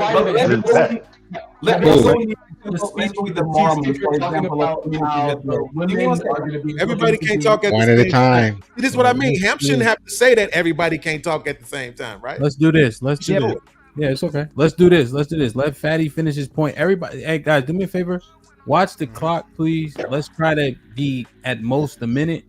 It's gonna just keep running. Let's just watch it, and then DeMarcus been silent. Be Nice been silent. Noble been decently quiet. Taz just got here. So let's just make sure we get everybody in. Go ahead, Fatty. I'm gonna restart the clock. That I accept the premise so that we don't have to fight about if they are actually more marriage or less marriage.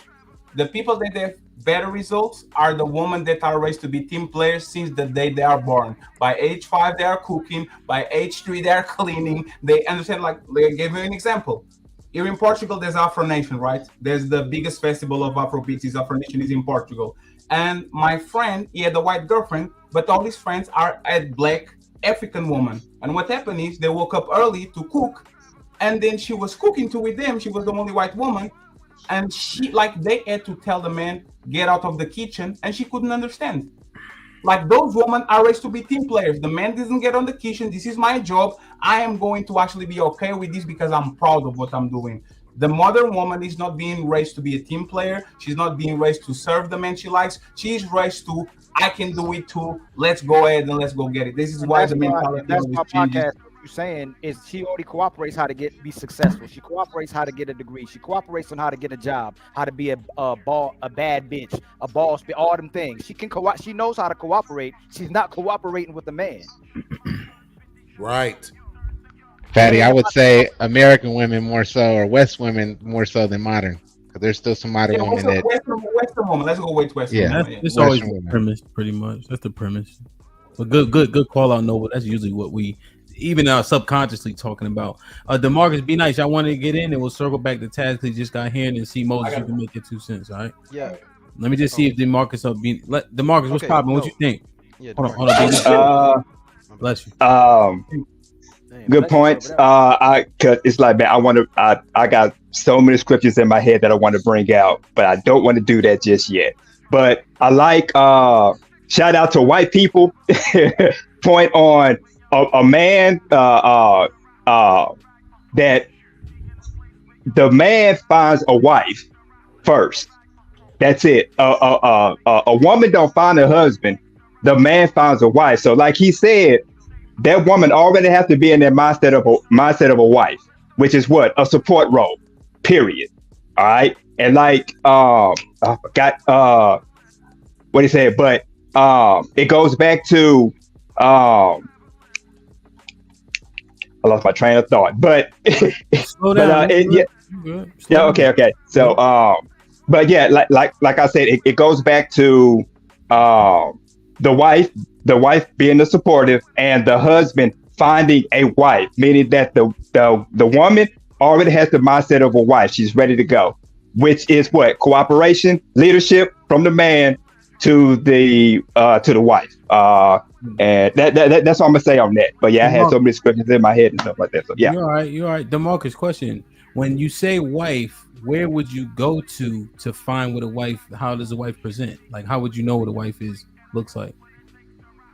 That's a good question. When we go, because like I said, I always go to the scripture. When we go to I think 1 Timothy, that a woman is supposed to be, or a wife is supposed to be self-preserved, keepers at home, lover of her husband, and submitting.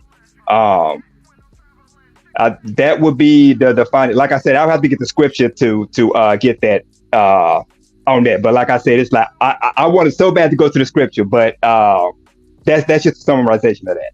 Okay, yeah. So she adorns herself in modest apparel and things of that nature. Yeah.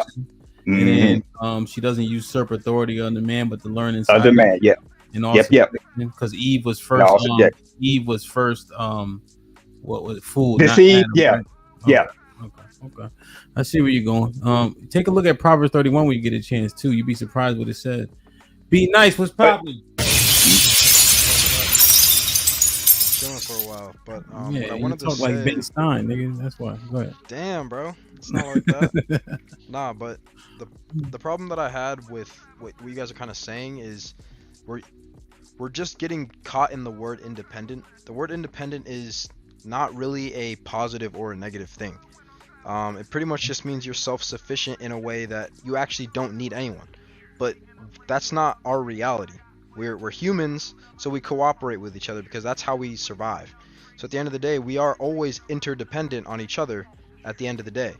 But when you teach someone, and even in the example of Hamp raising his kids and like taking them shooting all this stuff, you're raising them so that they can work in cooperation with all of us. Like she understands that, okay, this is my dad. I need my dad to even be being taught these things to begin with. So, I got you, DeMarcus. Stay in the back. At the end of the day, they see interdependence, but you're calling it independence. So they're living their life. You're teaching them, okay, follow what I'm doing. This is how you do it, right? And they're like, okay, I get that. We're working together to teach me how to do the same thing that you're doing, because we can work together.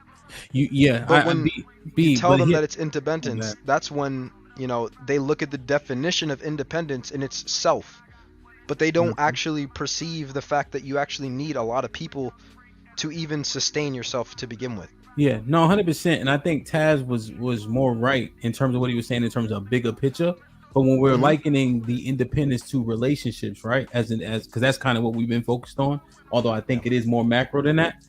This is what would happen, right? If my daughter's been shooting, right?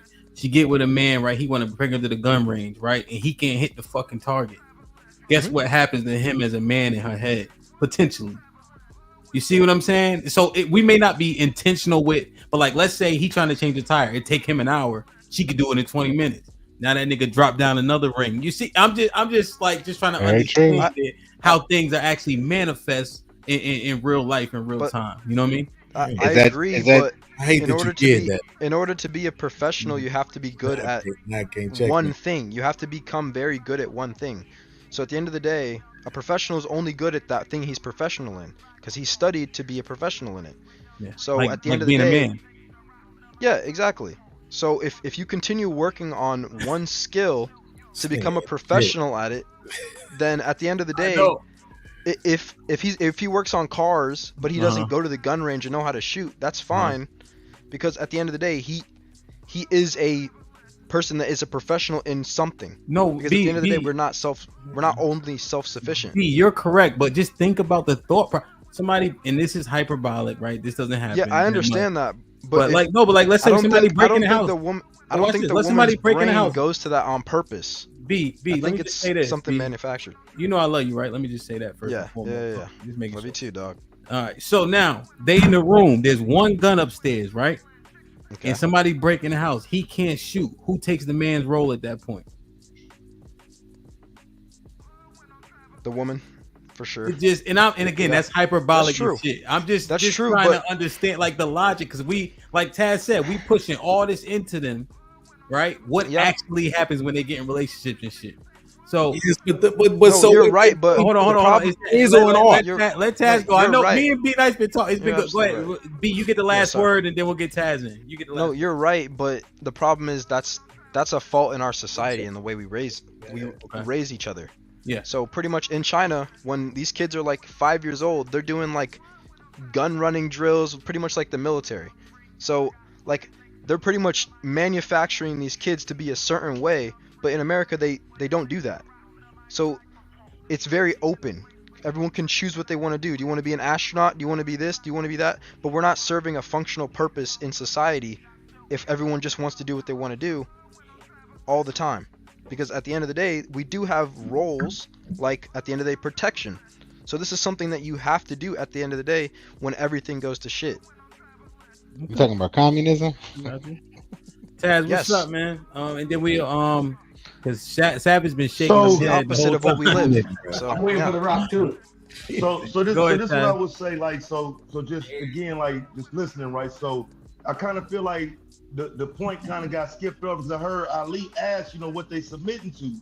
Kind of got skipped over, but to me that's everything, because as a father, I don't believe that it's a beneficial conversation to have about our daughters if you can't present to me what you want my daughter to submit to. Conversation over if you don't have your conversation in order to discuss, if you can't lay out what it is you believe my daughter should be submitting to, what it is she should be doing as a wife, and blah, blah, blah, all of these things. So I do think a lot of this is manifesting negatively because our daughters aren't getting that on the other side from these men that they're dating. So my daughter's not telling me men want to date for marriage. My daughter tells me that men just want to date. No so marriage, the problem, no future, no nothing. Let me just finish. Like, bro? Go ahead. No, I just want to say, it sounds not true and hypocritical, because when you were our age, what were you thinking when you were dating? What was your goal while talking to women? If it wasn't marriage, your daughter's age, that's better. Your daughter's age. If you were your daughter's age, and you were, but you were still a man, then what would your mindset be about a relationship? Would you actually do all these things, or would you be having fun as well? She shouldn't be dating somebody your age. Let me explain something to you about me as a father, okay? I don't put myself in what I would have did when I was her age. That would make me a child in that mindset. I am the father, okay? So I'm doing what I should do at this age with the mindset of what I would like for her to be. And if I can do Yes. anything to make her that better person, I'm doing that. What I did in a lot of ways was my mistakes, and I'm a male, right? So I wouldn't even begin to incorporate my life or my life mistakes onto her. If anything, I make sure she has successes. So here's my problem. This is something I say it kind of a lot, is people want to see the change, or people raise their kids to be the change they want to see in the world, but they won't be it. So you can't raise your kids and say, okay, yeah, like I want you to be a righteous person and all these different things, but the life you've lived, when they look back at the history, is not that. It's hard to move forward with something when no one's tried it before. It's uncharted territory. Everyone else is fucked up, but we want you to fix every problem that we have and every problem that we've ever had to deal with. When that's not possible. No man can do it. With my daughter? Because this is what I need you to understand. I can't do shit with you. I don't care about you. And fuck you. But when it comes to her, it's everything. It's up. She can get whatever. I'll do whatever on her behalf. So I don't understand what you saying, man to man. You're a nobody in the conversation about her. You're the irrelevant factor. When it comes to her, bro, she's the meaningful part. Hold on. So how did you have a? Let's be nice, Candle. Let's be nice. Yeah. So be nice. So now my question is, how did you have a kid to begin with? What was the relationship that the woman who you had a kid with was to you? What was it? Have a kid? Yeah. So Nigga, was you married? Were you married? Oh, no, I wasn't married. No, I wasn't married to her. You mom. weren't married. Okay. No. So at the end of the day, if you Which weren't married, means what? It means that there's nothing wrong with what the guys are doing or the way that your daughter is experiencing dating when that's what you were at the time. Why would so if I'm so you don't want your daughter to date yourself, right? So I'm 30 years beyond that. Why would that factor in today? Why wouldn't it be more of being mistakes and me avoiding those things as opposed to looking at you're that not and avoiding them back there? No, it's not that it's not that you're avoiding them. It's that you want to avoid those situations, but at the end of the day them. So how did you have a 24. kid out of wedlock? She doesn't have children. Okay. She don't have kids out of wedlock. Everything you can say about me, she ain't do it. She didn't go to prison. She didn't have kids out of wedlock. So every mistake I made, she's an example of not being that. My son is as well. So me being was in that regard, they're not that. So what I'm arguing is the teaching can come from that position of the person who failed. The failure can teach those things and be successful at the teaching, even though he failed in his lifetime. I agree, but at the end of the day, it's a chance. It's actually a chance that your kids even followed you to begin with, because at the end of the day, you can only do so much. I disagree. So if they choose their own path and it's straight, that's a chance thing. If you're there. You're there. If you're doing what you're supposed to do, I would argue your children will follow you. That's my experience as a child and as a father. Okay. So, okay. If you want someone to come on, build a relationship with someone to have kids, or the goal with a woman, what was your goal with the woman when you first had a kid? What was the goal? To be with her. To be with her for what? To be with her for, I wanted her to be my wife. But the woman y'all describe on these panels today. That was 24 years ago. Okay. You hear me? And what is her 24 years ago. So listen though, because this is the problem with this. I realized way back then that she was not the woman to be with. I had a child with her already. Moved on from that situation. So if you want to not be daddy, whatever. I raised my child. Who cares? Okay. All right, B, make the point. Okay. So it's fine to concede. It's fine to say it's fine. Hold on. Let him process the shit. Yeah, I have to think, because what you're saying is that I know us being raised, start that YouTube or channel. you raising someone, you know, that is thinking about relationships. Put him in the fucking bedroom. Get him out of here. Come on. Like, subscribe, tell a friend, hit that like button right now if you can. That helps the channel. I'm gonna find it. Yeah, find it. Caesar's Palace with the $2. Ali has a $30 credit from last show. That is correct. I has more than that.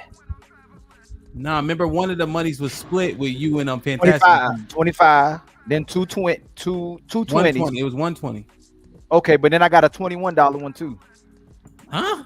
Did you see it's gonna be a $21? There was someone sent a $21. I'll check. I could be completely wrong. MC Heavy Tips with the $10. The problem is we don't differentiate sexual and relationship attention because dudes will sell us a dream. That's why we think we deserve the best. So I need to correct this, Ali. I'll do the counting, all right? HQ with the $5 says, Moses made my week. Strong men who understand the world works and nuances gives me hope. John Henry with the $10 says, Heavy Tips, if the guy is selling a dream, you know you do have the option, quote unquote, not to buy, right? The choice is always left to the individual showing interest in the conversation posed. Oh, shit. Damn. Ali got 31. Say you sorry. Say you sorry. I humbly apologize. I appreciate it, my brother. But you got your chest out. That's crazy, man. HQ with the $5 says, stop saying what you won't do because most of y'all don't mean it. HQ with the $10 says, so dealing with a woman who wears a wig is lowering your standards? I'm questioning sanity here. MC Heavy Tips says, so y'all saying me as a 43-year-old weave wearing single mom with too many bodies don't have to die along with the domesticated? God damn. MC Heavy Tips crazy as shit, man. Did you get that shirt? HQ with the $10 says, men lowered their standard by accepting non-virgins. Women lowered their standards by going 50-50. Checkmate. John Henry with the $10 says, dating pool. Check right. Dating pool roast with him says dating pool roast. Men lowered their standard and started accepting non-virgins because y'all were empowered by the pill and feminism. You took 50-50 because of quote unquote feminism. Stop playing. Damn, Checkmate. That's a good reply. MC Heavy Tips with the $5 says, my parents were strict, but I rebelled in my teens and early 20s. It was too late for me when I learned my lesson. See, the Palace with the $2 says, see, Moses just made me love Fridays. Hey, I told you that was a good segment. HQ with the $10 says, John Henry, we took 50-50 because we had to. Men don't make enough money to provide like they did in the old days. Men took non-virgins because men stopped marrying virgins and women stopped being virgins. Because y'all was in the workforce. Hold on, he's shooting back. Noble look. John Henry with the $10 says, dating pool roast. 1, women took 50-50 because they choose to be independent. 2, men make enough money unless her quote unquote taste exceed his earnings. 3, women stop being virgins. Men marrying then marry non-virgins. Checkmate. He ain't say all that on the panel. I don't know, but he can type. We cooking on MC Heavy Tips with the $10 says, my mom never complained about her role because of society, I saw her as weak when I was young. Now that I'm grown, I wish I was more like her when I was young. Hindsight is 2020. Ezekiel Ben Israel with the $10 says, Hebrews are all of y'all on the panel, quote unquote. Or excuse me, ellipsis. Maybe not fatty, ellipsis. If Ali get his stuff together, then him too. Shalom. No, fatty. Aren't you from Cape Verde? Yeah, you get the MC Heavy Tips with the $5 says. Yeah, you good. So does Black American include blacks that were not descendants of slaves? Does it include Black Africans that came after slavery? Interesting. Show right there. So lost. Yeah, Hamp, we gotta talk about the blacks in Africa. That's a show right there. Yeah, they're good. Have me on that panel, Hamp. How you know the difference? How you know the difference? No, you keep on.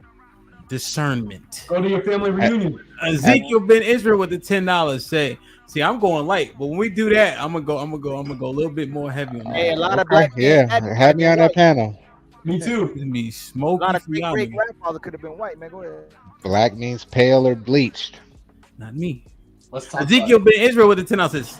At Seahorse Sparrow, so wanted to know if faith or if it's faith or family lineage. It's a family that shares the same faith. Shabbat Shalom. Good answer. Red Perennial with the $5. If a woman don't become a wife and mother and physically can bear children, she failed as a woman. The stuff Taz talking about isn't success. Aaron with the $2. Yeah. When I get done, I can scroll up. You can respond to that one. Aaron with the $2. And to Fatty Point, this is why your spouse comes first. AL with the $5. I don't hear anyone mentioning that we should teach our kids how to trust and communicate properly within a relationship. Well, Scam kind of said that he alluded to relationships earlier. Aaron with the $5 says your spouse should come first to make sure each other is focused and energized to play in the game if raising the product y'all made together. AL with the $2 says you can't have cooperation without trust. Triple Black was popping with the $5 says when you have two quarterbacks, you have no quarterback. Therefore, someone needs to be a starter and somebody needs to be a backup. Aaron with the $2 says bunch of lions living like tigers. How do tigers live? They live like docile, right? Solitary. By themselves. Solitary. Yeah. I mean solitary, not docile. Yeah. Valerie. Hey, Hamp. Those tigers live longer lives, though. Valerie with the 20 bosses. I'm still learning this mod stuff. LOL. I'm watching and learning from Lauren Mack. Triple Black with the $2 says, y'all sound like some father husband. Shaking my head. Aaron with the $2 says, y'all don't control your child path. You just light it. HQ with the $10 says, the issue is we both lowered our standard. The why is irrelevant. Standards are down, period. Tezzy was popping with the $5 says, be nice making excuses to sleep around and blame the men from the past. You sound weak. It's all about being your best self of good and not mistakes. So Taz, you want to respond to that one quickly, and then we'll get Savage in. All right? Can I get really quick? I got something I too. just don't. You've been chilling, yep. I don't like the idea of. I mean, you can do it to somebody else, but don't do this shit with me because I start dragging your son. Right? So check it out. Here's the thing, bro. My daughter does not have to have children to be a woman. Right? She's a woman already and has a choice of hers. I do think that one of the biggest issues, again, when we start talking about this stuff, is you're trying to almost force a woman to have a child that maybe she don't want, that maybe some man might half-ass be in the child's life. All of the things that you might think are given, they're not. And so I don't think a child to be a success. Like that's a bad mentality. So he said family, I believe. I'm up here, but no, it clearly says she failed as a woman. Right, and I could say your mama fails as a woman because she gave birth to your bitch ass, but I'm gonna let you live, right? But I could say the bitch that birthed you failed. Fuck, nigga. But Tess, aren't you contradicting yourself? Because once you said the difference between me and you is that you have kids. Yeah, y'all can converse quickly after, but Savage been waiting. Yeah, can I get in after Savage? It's an interesting conversation. But let me get Savage. He's been waiting a long time. Savage, that's my fault. That's my fault. But he can re-ask the question, Taz. Savage, what's poppin'? What's up, Hamp? So what point or question do you want me to actually address? Because since I've been up here, it's gone all over. So what is it that you want me to focus on? The one you're most prepared to address. Okay. So I do think that as fathers, we should have a role in our daughters' lives. But I also think a lot of these guys are thinking wrong when it comes to their daughter.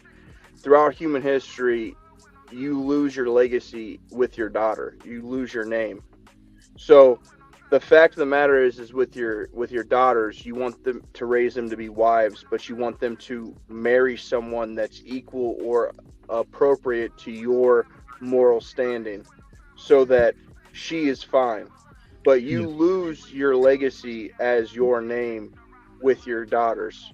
So this idea that you're supposed to do all these extra things to keep your legacy intact for your daughter is it's just not relevant to the conversation because their name changes simply when they get married. So that's so up. I never thought about that. If I have a daughter, I have to have a kid so my name can actually continue. I just discussed that with my father today about that because of ever. You're right. But the Chiefs kicker was talking about it. Like your son, keeps your legacy going. Who Savage? Who tonight Shout out to mentioned those of us who legacy? named our daughter after us. To be honest with you, I mean? can't remember. I can't remember directly who. Someone said legacy. I can't remember specifically who it was. We've been streaming. There were for so 8 many hours. conversations. It was C. Moses talking about legacy. It was so many conversations. I missed. But here's the thing. If you're supposed to teach your son to be a man, then why would you not expect to teach your daughter to pick a man that is appropriate, that you approve of? Because the man that you're teaching your son to be is the man that you approve of.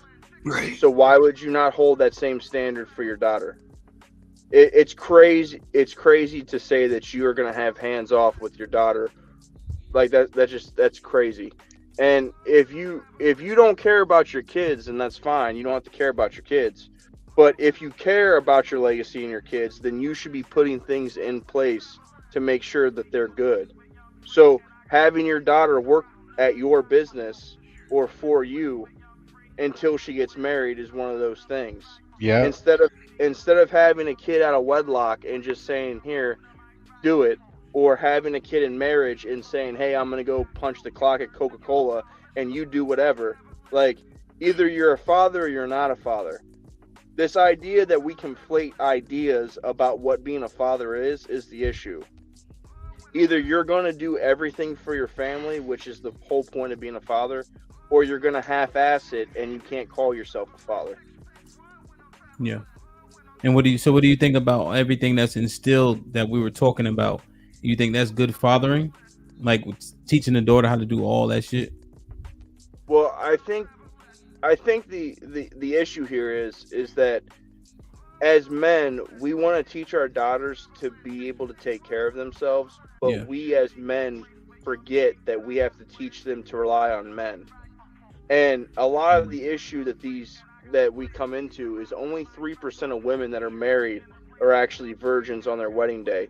So the majority of our sons and the majority of the men that are going to get married are not going to have these mystical women that we're talking about that are going to fall in line and not be independent and not be feminist or not have ideologies that we don't like.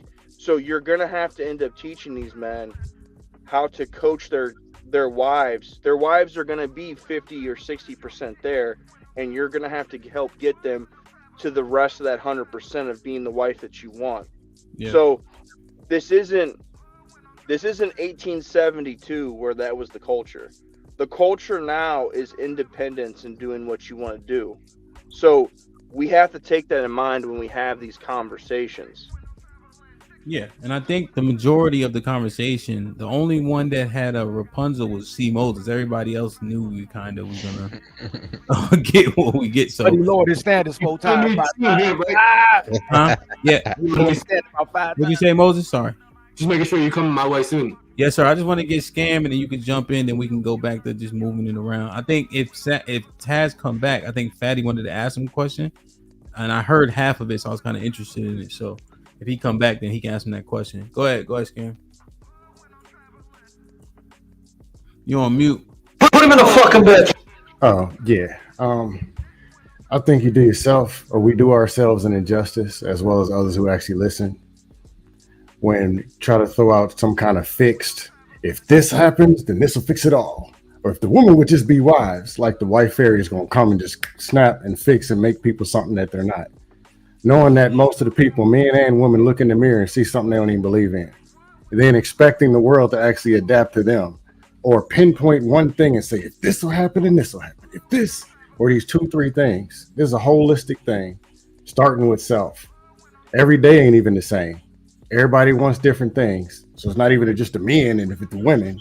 Everybody different, looking for different things, got different traumas. Some people leaders, some followers, some broke, some rich, some whatever.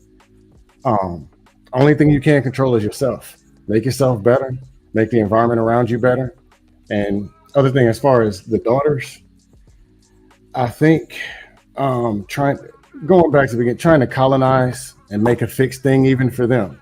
I'm gonna pick the guy. It's out of fear. You're just scared. Something wasn't taught. She don't know, and you think you gonna go and fix it for her. Forgot my other point.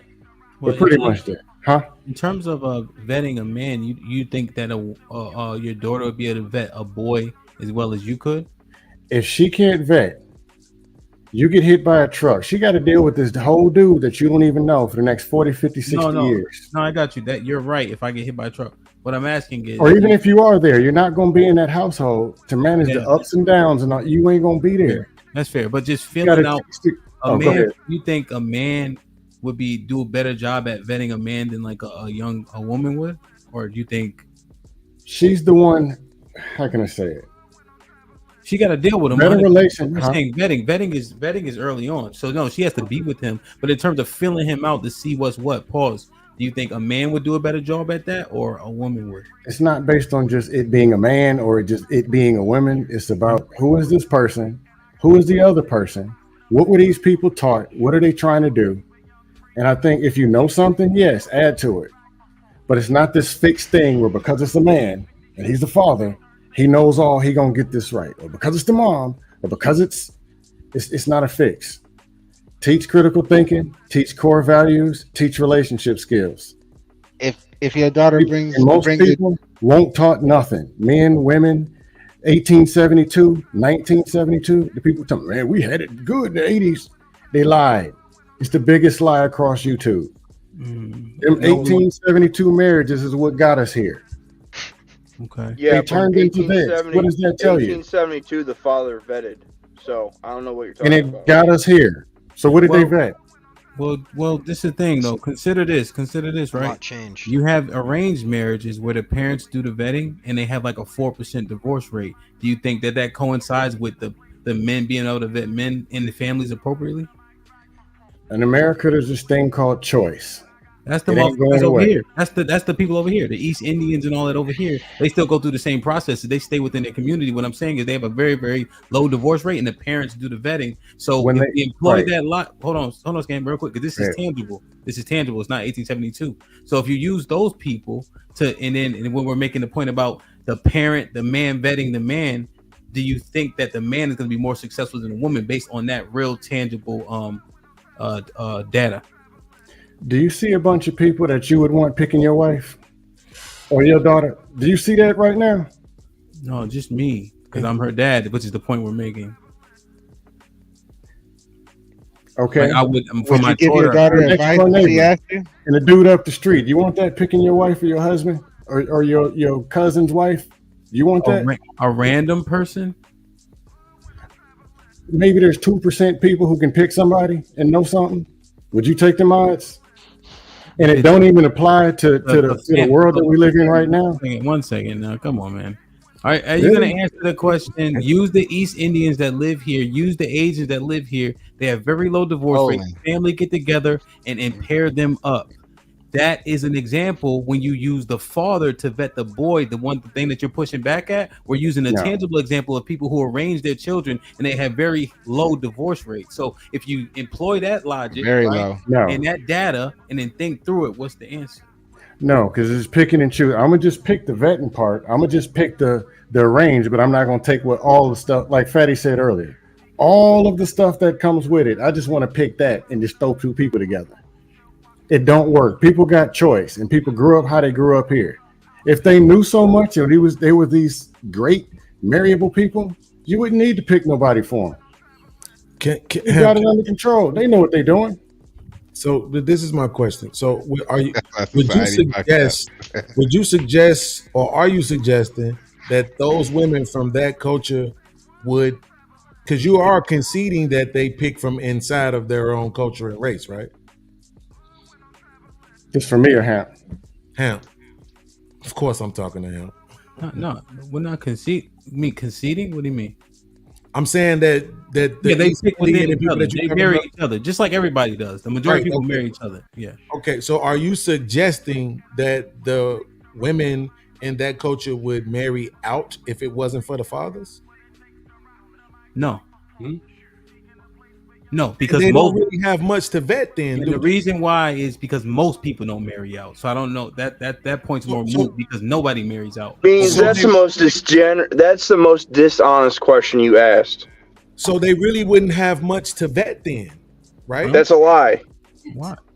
What do you mean by not have much to vet, Beans? So what I'm saying is, what is it that you're looking to exclude, like the red flags, right? They wouldn't have that many, correct, in that particular culture.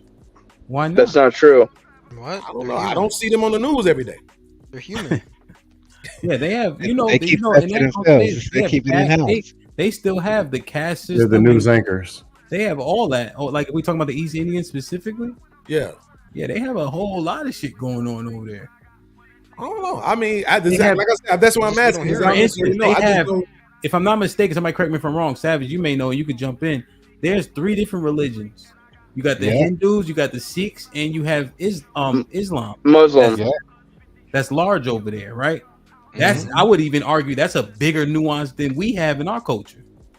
Yeah, my uncle's Sikh. There's Christians over there too. When my mom lived by them, like you on the outside, right? But when she smell like lived by curry. them, it just seemed like it was what it was. I didn't see none of them with baggy pants on with their drawers showing. I didn't see none of them standing outside smoking, drinking. So like, Yeah. I've never seen that from their culture. But So that's what Beans, it seems like it's less of a vetting. But necessary. Beans, this is what you're not. This is what you're not relating. So you're comparing what you consider to be low quality in what you see in your culture or your people or the thing that you don't like. Those people have their own standard that they don't like. So every group there's certain qualities that they don't like in their own culture. Regardless if it's crime, they could just be an alcoholic. The father doesn't want his daughter to marry an alcoholic. Whatever their standard is, they still have low quality people in their culture based on their own standards. That's exactly what the caste system is. I understand that, right? That's why I just specifically said I don't see it.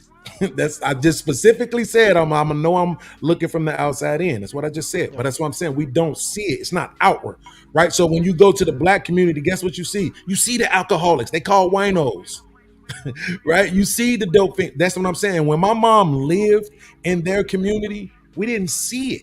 You didn't see the police being called every day. Like you didn't see this, whatever it is that could be going on in there, right? But if I'm looking at the numbers, and the numbers is suggesting that they married at this very high rate, I think it's something over 70%, then that means there's not much to vet. The majority of them are marriage material. Yeah, but I'm not saying that vetting isn't necessary. I'm just saying what I'm asking, Sav, is this. True. If the women are going to stay within their own culture, even if they were picking the men themselves, they would still fare better just because of the culture itself. That's the point. Yes. So Beans, you could have just made that point.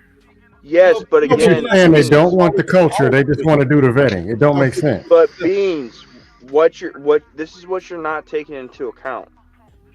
Even though compared to other cultures, they're vetting and doing better, even if they pick anybody. The people in that culture have class in that culture. So you can't have someone that's well-to-do, their daughter pick anybody, and just because that's better than the other cultures, that's good enough for them. Exactly. You're not taking into account what they consider. I don't have to take that into account. What I'm saying, Sav, is that doesn't matter. I'm just saying, would they, right, do a better job of it? Specifically, if they're staying within their own culture, right? The choices would be better, right? No. They married at better than who? Better than who? I don't know if it's 70%. Wait, listen. I don't know if it's 70%, but let's just say that it is. That's 70%. Right, so that's what I'm saying. Like, even if it was the females, I would think they would be able to do a better job, right? Better than who's Beans? Better than who? Better than what we're able to do. That's not hard. That ain't hard to do. What I'm saying is he's giving it. There's no truth in the statement. Hamp is saying, look at this truth in the statement. Graphic where the It's fathers not. are doing the vetting. And I'm saying, if they only picking from their own crop, and all the crop is good any damn way, it's not some special ass thing that they're doing. Just a quick question, Ken. Hold on. No, y'all skipped all every. You skipped the culture, you skipped the upbringing, and just went straight to vetting. Let me do this. Right. Here's what happened. Because Scam refuses to answer questions. I gave you the answer. We pull on something that was slightly irrelevant and didn't help us push forward. Beans, their culture seems sound, right? You don't see all the bullshit. So the problems that those boys have when marrying those girls are look to us to be minimal as compared to our issues. Right. So if those women stayed within their culture and married those same men, it's likely they'd be more successful than us and our women doing it on themselves. Right. But we know they got shit with them. We just don't know what it looked like. Their shit look different than our shit. 100%. Exactly. They have different homes. So there's no woman that marries out of her race more than Asian women. No woman marries out of her race more than Asian. That's true. So is it Japanese? Is it Asian like you like Chinese or American? Japanese. Nice. He means Japanese. Is it? Well, the data simply says Asian women. Oh. Yeah, Asian women because it's Japanese. I could see because it's Japanese women. So culturally speaking, then they would be. Why do we make it sound like their culture is intact then if they can't even stay together? There's dozens of cultures within the Asian community, man. That's you're pumping them all in. That's what they teach people here. Well, let's just not lump it. So Taz, specifically on that example, I was focused on yeah. So real quick, I was focused on more so the East Indian in that specific example. But I did see that stat. However, considering the majority of people don't date out, even if they have the highest percentage, it's still probably low, like in terms of volume. You know what I mean? But wait a minute. If the argument is based on culture, though, and we're saying their culture is intact, they can't even stay together as a group. They can't even stay together as a family. So why would we ever say that their culture is intact? But they do. They do stay together. Saying they can. Okay, so again, what you would like to do is make the data what it isn't. So when I say that the data says Asian, you want to tell me that it's different. So I would challenge you to go and get the individual 17.5% of Asian women date out and 8% of Asian men date out. They still mostly stay together.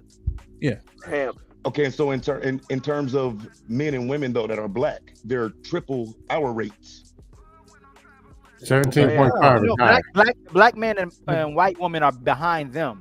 The black man marrying a white woman is behind them dating outside his race. But we still stick mostly together. We still stick it's right there. It's all people stick together. 17.5 might be the highest. That's what he's saying. That's what he's saying. The point was this. The point was that was different points. Yeah, the point specifically is that if you look at our race, yes, you can make an argument, right? I would trust Hamp more so than I would his daughter on necessarily vetting a man for her.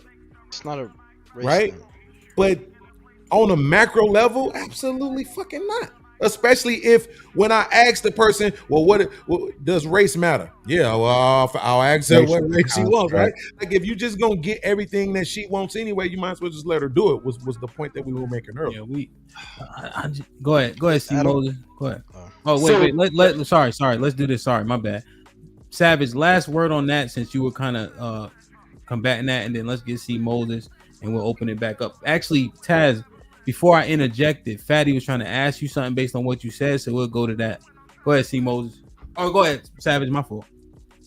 Yeah. So, Beans, what you're not realizing is the reason that that crop of the East Indians is the way it is because the fathers are involved.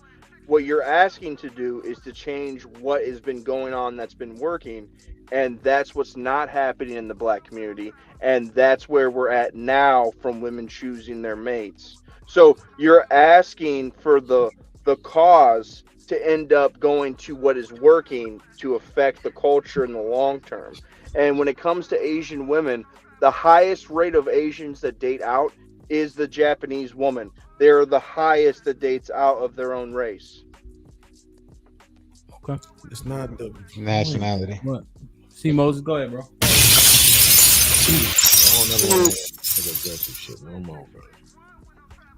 What you say? All right, so within the context of all of this, when we talk about culture and vetting, I don't know if you guys are familiar with it, but it's called 7 areas of culture, 7 areas of influence. It's family, religion, education, business, government, media, and entertainment. the reason I'm listing those things is no matter if you are vetting within your culture or vetting just in general within the earth, these are the things that you think about when you're interacting with another person and possibly engaging with another family. You're going to ask them about their family and their upbringing. You're going to ask them about their religious views. You're going to ask them about their education. These are all things that you want to get to know about another person, potentially your daughter or your other person, to really understand where this person's worldview is coming from and what type of world you are going to be building with that person. I don't know if you guys have seen, there's a viral video going on about with the Chiefs kicker, and he was seen it. It was a speech that he gave to a graduating that. I'm sorry. You said kicker. I apologize. My bad. Chiefs kicker. Yeah, that part is kind of irrelevant, but I think it's Harrison Bucker or whatever. But basically, the message that he has, it was to men and women, but the part that they're trying to cancel him for is because he told the women in the audience, which these are they just graduated college. He told the women, you're going to have a career, you're going to have all these things. I would venture to say you're not going to have a higher title than homemaker. Yep. And that went up in flames. The reason I'm bringing it to this conversation is I think it's important for us to realize we're at an influx and we're impacting the narrative and we're changing the narrative. So when we speak right now, this is a critical time in history and the message that's actually getting out, because whether or not people agree with it, they're trying to cancel him, and the Chiefs are doing this and that and the other, and there's actually thousands of people that are trying to do this. The message is still getting out, so women are still, that thought was in the brains of the people that were there in the audience. He got a standing ovation. But we're having real dialogue about things that we have been putting on the back burner for a long period of time. And that's why these majority of women aren't thinking about homemaker being the title above all else. They have been thinking about the career and making money and freedom and women's liberty. And they weren't really wrong for it because they were taught that. But right now, there's a way different message that brings that into the picture as well. We're not saying don't go after this. We're not saying women only belong in the kitchen. But we're saying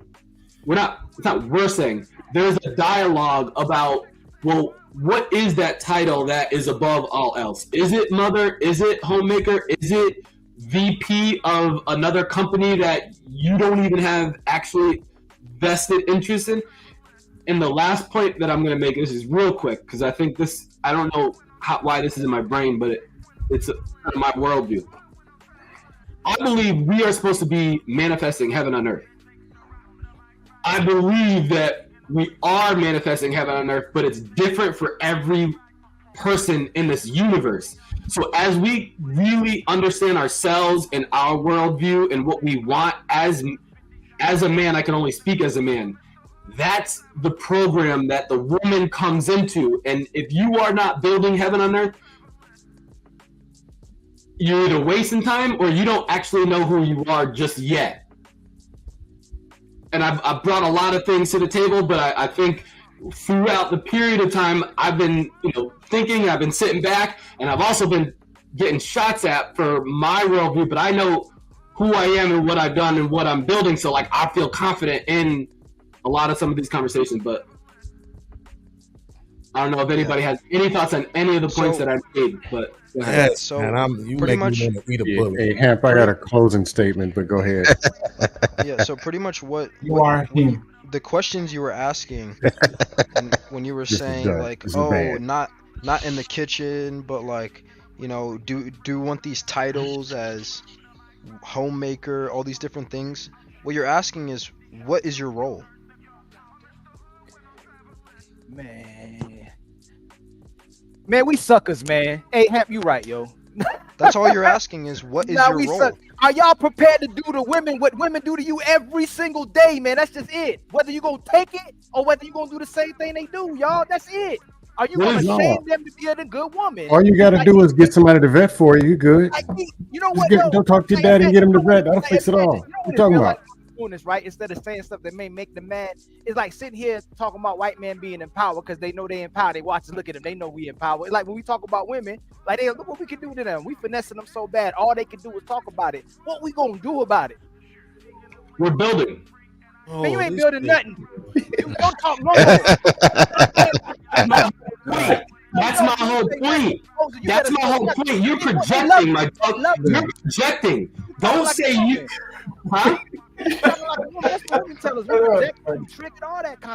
are projecting because I said we're building and you said you're not building nothing. You have no idea what I'm building. I actually gave you something. I said we are building. So if you are building, you would take that and you would know that we actually are building. But if you're not building anything, then you could be like, you know what? I don't have anything, so therefore you don't have anything. Property can't own property. Let me ask Hamp a question. Hey, Hamp, are you there? Hamp. Easy. One second. I got you. Hey, property can't own property. Hey, what was Moses a player when you got, like, was Moses a player before? He's younger than me. He went to a different school in my city, but from what I know from Moses, he got some pussy in his day. Because he said, remember when he said, oh, if we go all to the same room, you're going to see You're actually not building nothing, Moses. Sounds like you fucking just like every single one of us. You had 15 years to get married and you're still in the field doing whatever you have to do, Moses. You are just like us, a nigga. You are not. You are fucking just like us. That's what they want to fuck. What's your interpretation of building? Why take you so long to get married? You are my age, 2 years older than me, 36. Why you not married? Yeah, why you not married, Moses, if you are building? What's your interpretation of building? He asked the question. You asked after him. You answer his question, then he'll answer what he building. Go ahead. Yes. Why you not married? Because I haven't found the one yet. So what are you building other than body count, like up and up and up and up? Building. It's not just a body count. I'm building a resume. I'm building a legacy. I'm building beyond those two things. Listen. That's what I'm saying. My legacy, my last name, and what people know me as. Like, you guys don't know me, so you don't know. You don't even own that name. I agree with that, actually. I just told you know, hey, Moses, no, 1 second. You don't even own that name. Hey, Moses. Let me tell you this. Be like this. If you're not with me, if you're not building anything, then we're just going to be, as Hotep said, we're going to be talking. But if you are building something, you're going to understand how one, you're speaking things into existence. Which is why when you say you're not building, I don't receive that. Hey, Moses, let me just tell you something. Property can't own property. Right? Moses, listen carefully to what you said, right? And this is empathy, right? We like Amp likes to call us professional. You know who comes here on these panels at 36 and says, I'm investing in my career and I'm getting a resume. And all that. All these women that are fucking and they don't want to get married and all that. All of a sudden at 36, oh, I need to build with a woman. Like, you are literally giving the same answers that all these women we complain about actually give us. Same straight up. I'm building a resume and all that shit. You fucking brother. Just even like the whole fatty, even the whole point about him being him, I'm different, I'm special. That's a woman point.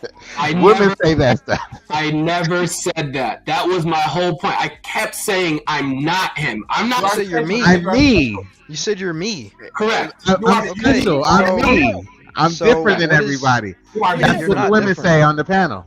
I'm not like these other girls. I'm me. You are different. You and your friends, right, Moses? Yeah. You and your friends are different. You're not like. Can I ask you an irrelevant question? That y'all think this way? Because me, like, look, this right here. My team just got inducted into the Hall of Fame. Xavier High School with Amari that was on this panel last week. Congratulations. We're in our city Hall of Fame. Hamp knows. In the city why are you talking over me? Why are you talking over me? I apologize, sir. No, I actually apologize. My bad. Okay. That we just got inducted into the City Hall of Fame, which lives forever. It's the point that I'm trying to make is things like that. When we were in a room as in high school, that was exactly what we wanted to do. So when we come together, and I say we as in whether I'm on a team, I'm in a business, I'm talking with my friends, when I say talking to my friends about family, our mindset is, yo, what are we building? How are you getting better? And that's how I think men think and speak. And we check each other. We want to do better. And if you're not there, then you're simply not there. And there's no knock to you. It's just a different worldview. That's my whole point. It's a different worldview. But winners come from a perspective of winners. All right, that's the end of the clock. That's the end of the clock. He said, I watch the clock. you because you were giving remember the Titan speech. Winners are winners. when we were kings. Property can't own property. Okay, wait a minute. We are. It's not when. It's the same thing.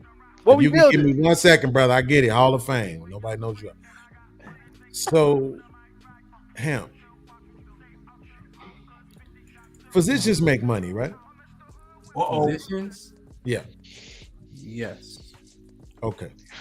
F. So I was looking up some statistics, and it says that I think it was something like almost 40% of physicians are women, right? And of those women, 73% of them are married. Now, if physicians make money, which you said they do, that also means they're educated, right? See, they would be self-sufficient. That's MD, right? I don't think all of them are. Yeah, I don't think all of them are. I think it's like it's a couple of stages to being a physician. They're usually married to other physicians, though, too, Beans. I don't think that that's true based on some data that I looked at a couple of weeks ago. I don't know if it changes what you're trying to get to, though. Yeah, it doesn't. But I was just going to respond and say I don't think that that's true, but it was one stat. So, I'm just pointing that out. But the point is that, because we were making this thing about raising the women a certain way, right? And this is what I'm saying. If all of that is true, why can't we look at these other demographics? Because I don't think I have to argue with you, Hamp, that if we look at that 73% of them that are married, it's a small percentage of them that are black. I think we can rule out the black women, right? 24% of them will get married one time. 70% of the 40% are married, right? Yeah, I'm saying like 7. So yeah, almost like 39%, I think it was, of physicians are women. 73% of those women are married. I'm saying we can pretty much say that the black ones ain't the married ones, right? Yeah. yes, podcast. Agreed. I want to hear it from Hamp, man. Please. I don't want to say it, but based on the numbers, it would have seemed that they would make up the majority of them, since our women are the most unmarried. Okay, so I need to understand then why all these other women, educated, probably could shoot guns, know kung fu, they become physicians, they get into the bag, they got all that going on, but they still married.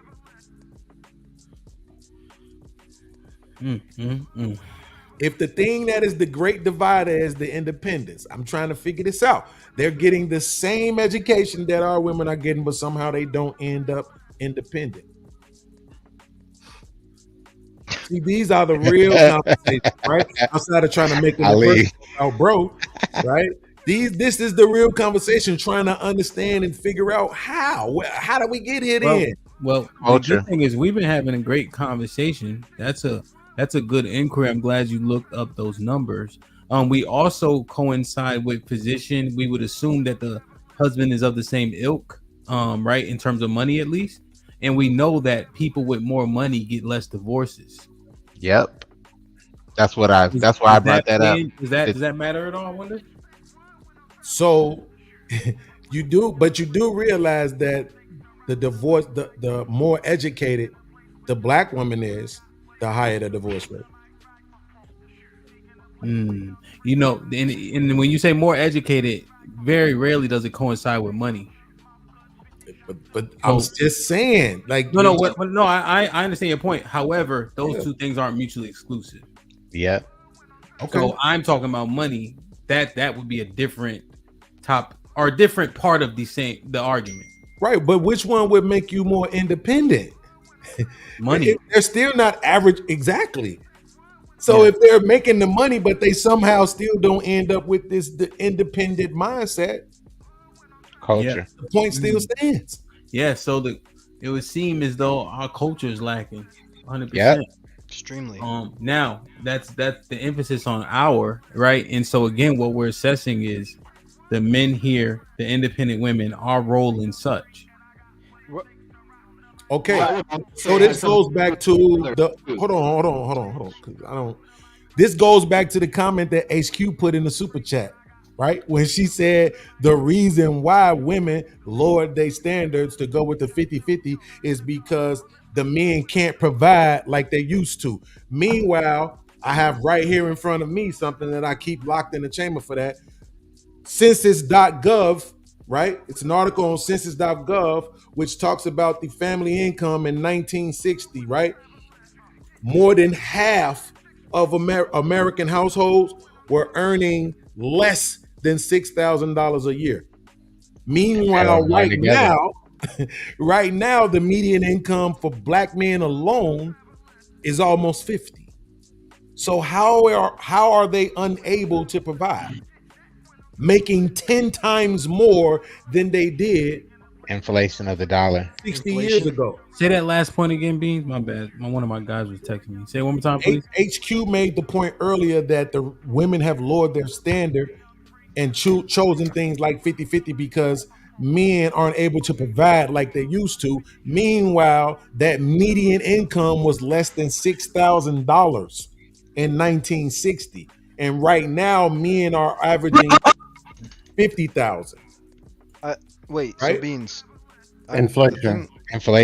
That's inflation, but also HQ said that the reason why women weren't, keeping up their standards is because men didn't keep up the standard that women should be virgins. That was what she said. Okay, I'm not responding to that one. I'm responding to a specific super chat that she sent, right? You sent 10 of them. Absolutely. Yeah, bunch true, of them, so- but that's the one that stuck out to me. But this is the point, right? How are you going to tell me that a guy that made 5,000 was able to provide, but the guy that makes 50 can't? You don't accept inflation as an answer? Absolutely not. Absolutely not. You know why I don't accept it? Why? Because back then, guess what those men weren't doing? They weren't buying red bottoms. They weren't flying back and forth to Jamaica and Dubai. They all didn't have mansions. They all weren't driving foreigns. See, this is what I'm saying. These arguments that get made be silly at best, bro. Right? You're wrong, men Beans. can absolutely provide if you don't believe that you require or deserve all of this extra fancy shit. What guys though? Like what do you mean? He's talking about the women requiring all this fancy stuff. So if they didn't require all of this stuff, a man could provide for a woman. Did y'all see how Madam CJ Walker was living? They had fancy shit back then. It just maybe had different names. And it was cheaper. Was that because a man provided it for her, or was she an entrepreneur? What I'm saying is they had a lot of expensive stuff you can buy. Remember, they thought the Titanic couldn't sink. Yes, but the point is that wasn't average. How you know? Right? Because they didn't make enough money to afford the shit. You didn't see how you didn't see how Malcolm X was dressed like. There's a whole video. That's how inflation buy works. a lot of shit back then. There's a whole video from the 50s. There's a whole video from the 50s talking about how to sell to the Negro. And they talk about how the Negro likes good things. They like things of quality. You can Google it right now. It'll blow your mind. No, I got the video of the black girl walking you through the house, and she says this is what the house can look like when the father of the house earns about $9,000 to $10,000 a year. They had a nice house, living room, dining room, all that, backyard, garage. The mama didn't work, and she specifically stated, but unfortunately, the majority of black people can't afford to do that. This is what I'm trying to tell you. We have these conversations so hyperbolically. We just throw out shit. Well, it's fucking stupid. Yo, man. Beans. You're smoking crack, Beans. You have to do the math. What is I almost told you to suck my dick, man. Stop fucking talking to me. Yo, Go ahead, Yo, be yo, nice. Beans. So the problem is, if you do the math for what $6,000 is today, it's probably around $50,000. Right. Just with inflation. So at the same, it doesn't. So if they could provide, then be nice. Then they can do what today? They can provide. Okay, check. But not on You're you, on her. incorrect, Beans. That's on her, not on you. That's not on you, be nice. that, on but her. no. But what happened is, Be Nice made a statement. Nobody ain't agreeing with Be Nice. Yeah, I don't know. I don't know. I'm just saying. I'm just making sure he know. I'm saying check it on HQ, not well, you.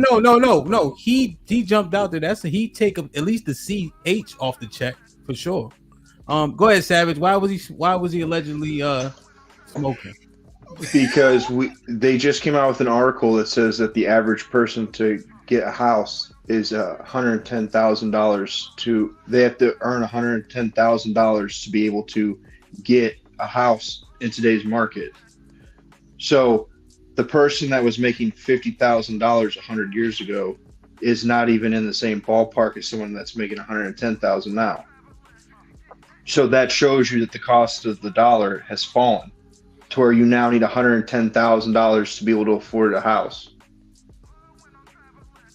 Housing costs have gone up 400% since 2020. The interest rate's 8%. The value of the dollar got disappeared because Yeah. the fractional reserve banking system that creates money out of thin air when you sign for a loan. Okay. That's why the dollar. Wait. Just so we don't get too far off a track, right? Because everybody hates financial conversations. Here's the thing: that's not men's fault, and that's all that fucking matters. The women can't blame men. Podcast. That's all that matters. They can't. Women don't have passports. How they get into Jamaica anyway? Yes, So they it's can. still a checkmate. Most women don't even have a passport. Who's doing all this flying to Jamaica? And how many red bottoms you see walking up the street? Yeah, but it's not even about that. The fact that What I'm saying is just it ain't even true. And then they talk about Pookies and Ray Rays. Okay, so if that's the case, then Scam, you have to tell me why they're leaving. Leaving If what? that's not what they're requiring, then why are they leaving the marriages and the They're relationships?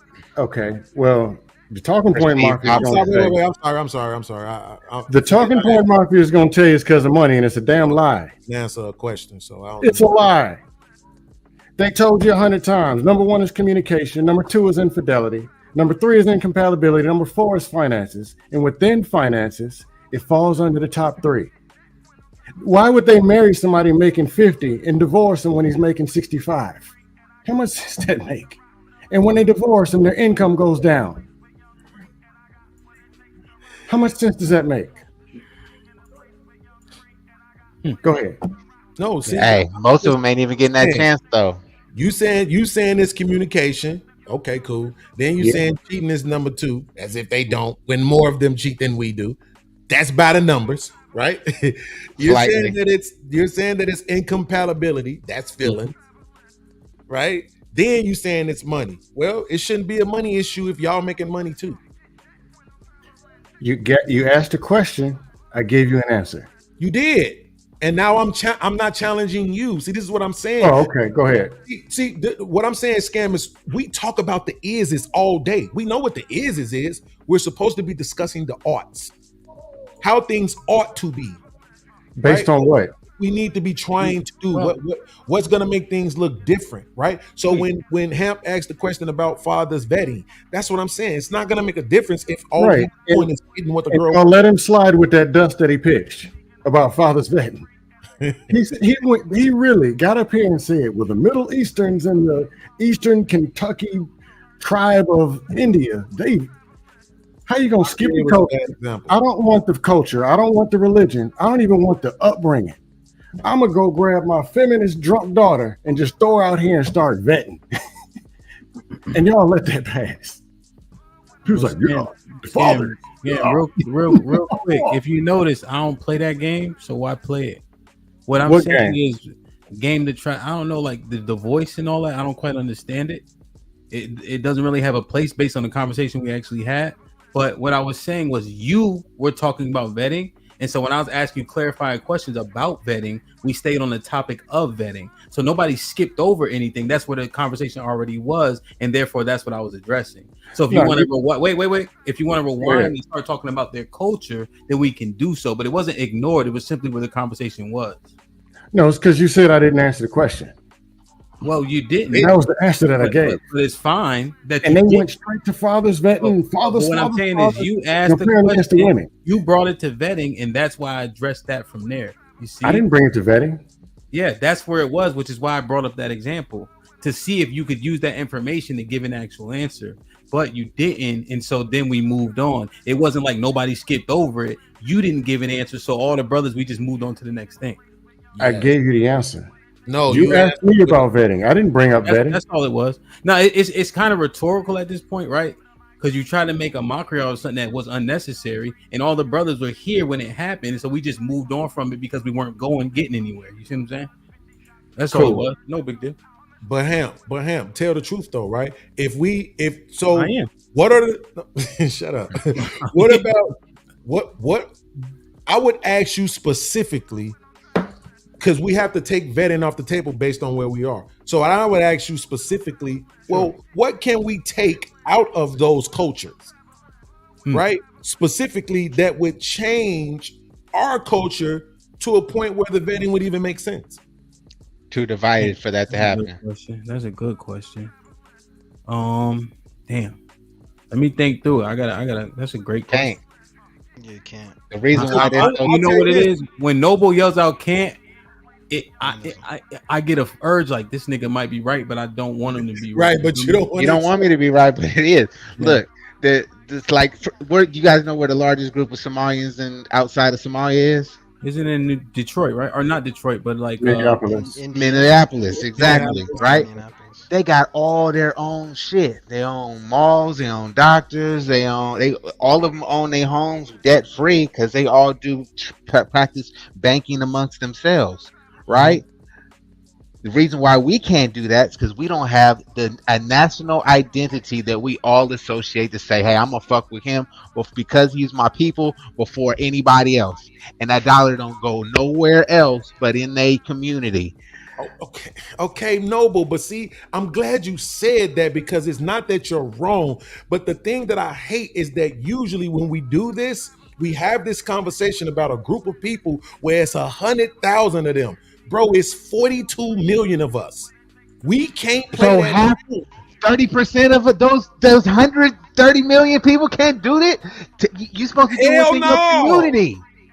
Are you insane? Do you know how many? Bro, wait. Let me ask you. No, seriously. Hold on, Noble. Let me ask you a question. Seriously, just think about this before you respond with emotion. Think about this.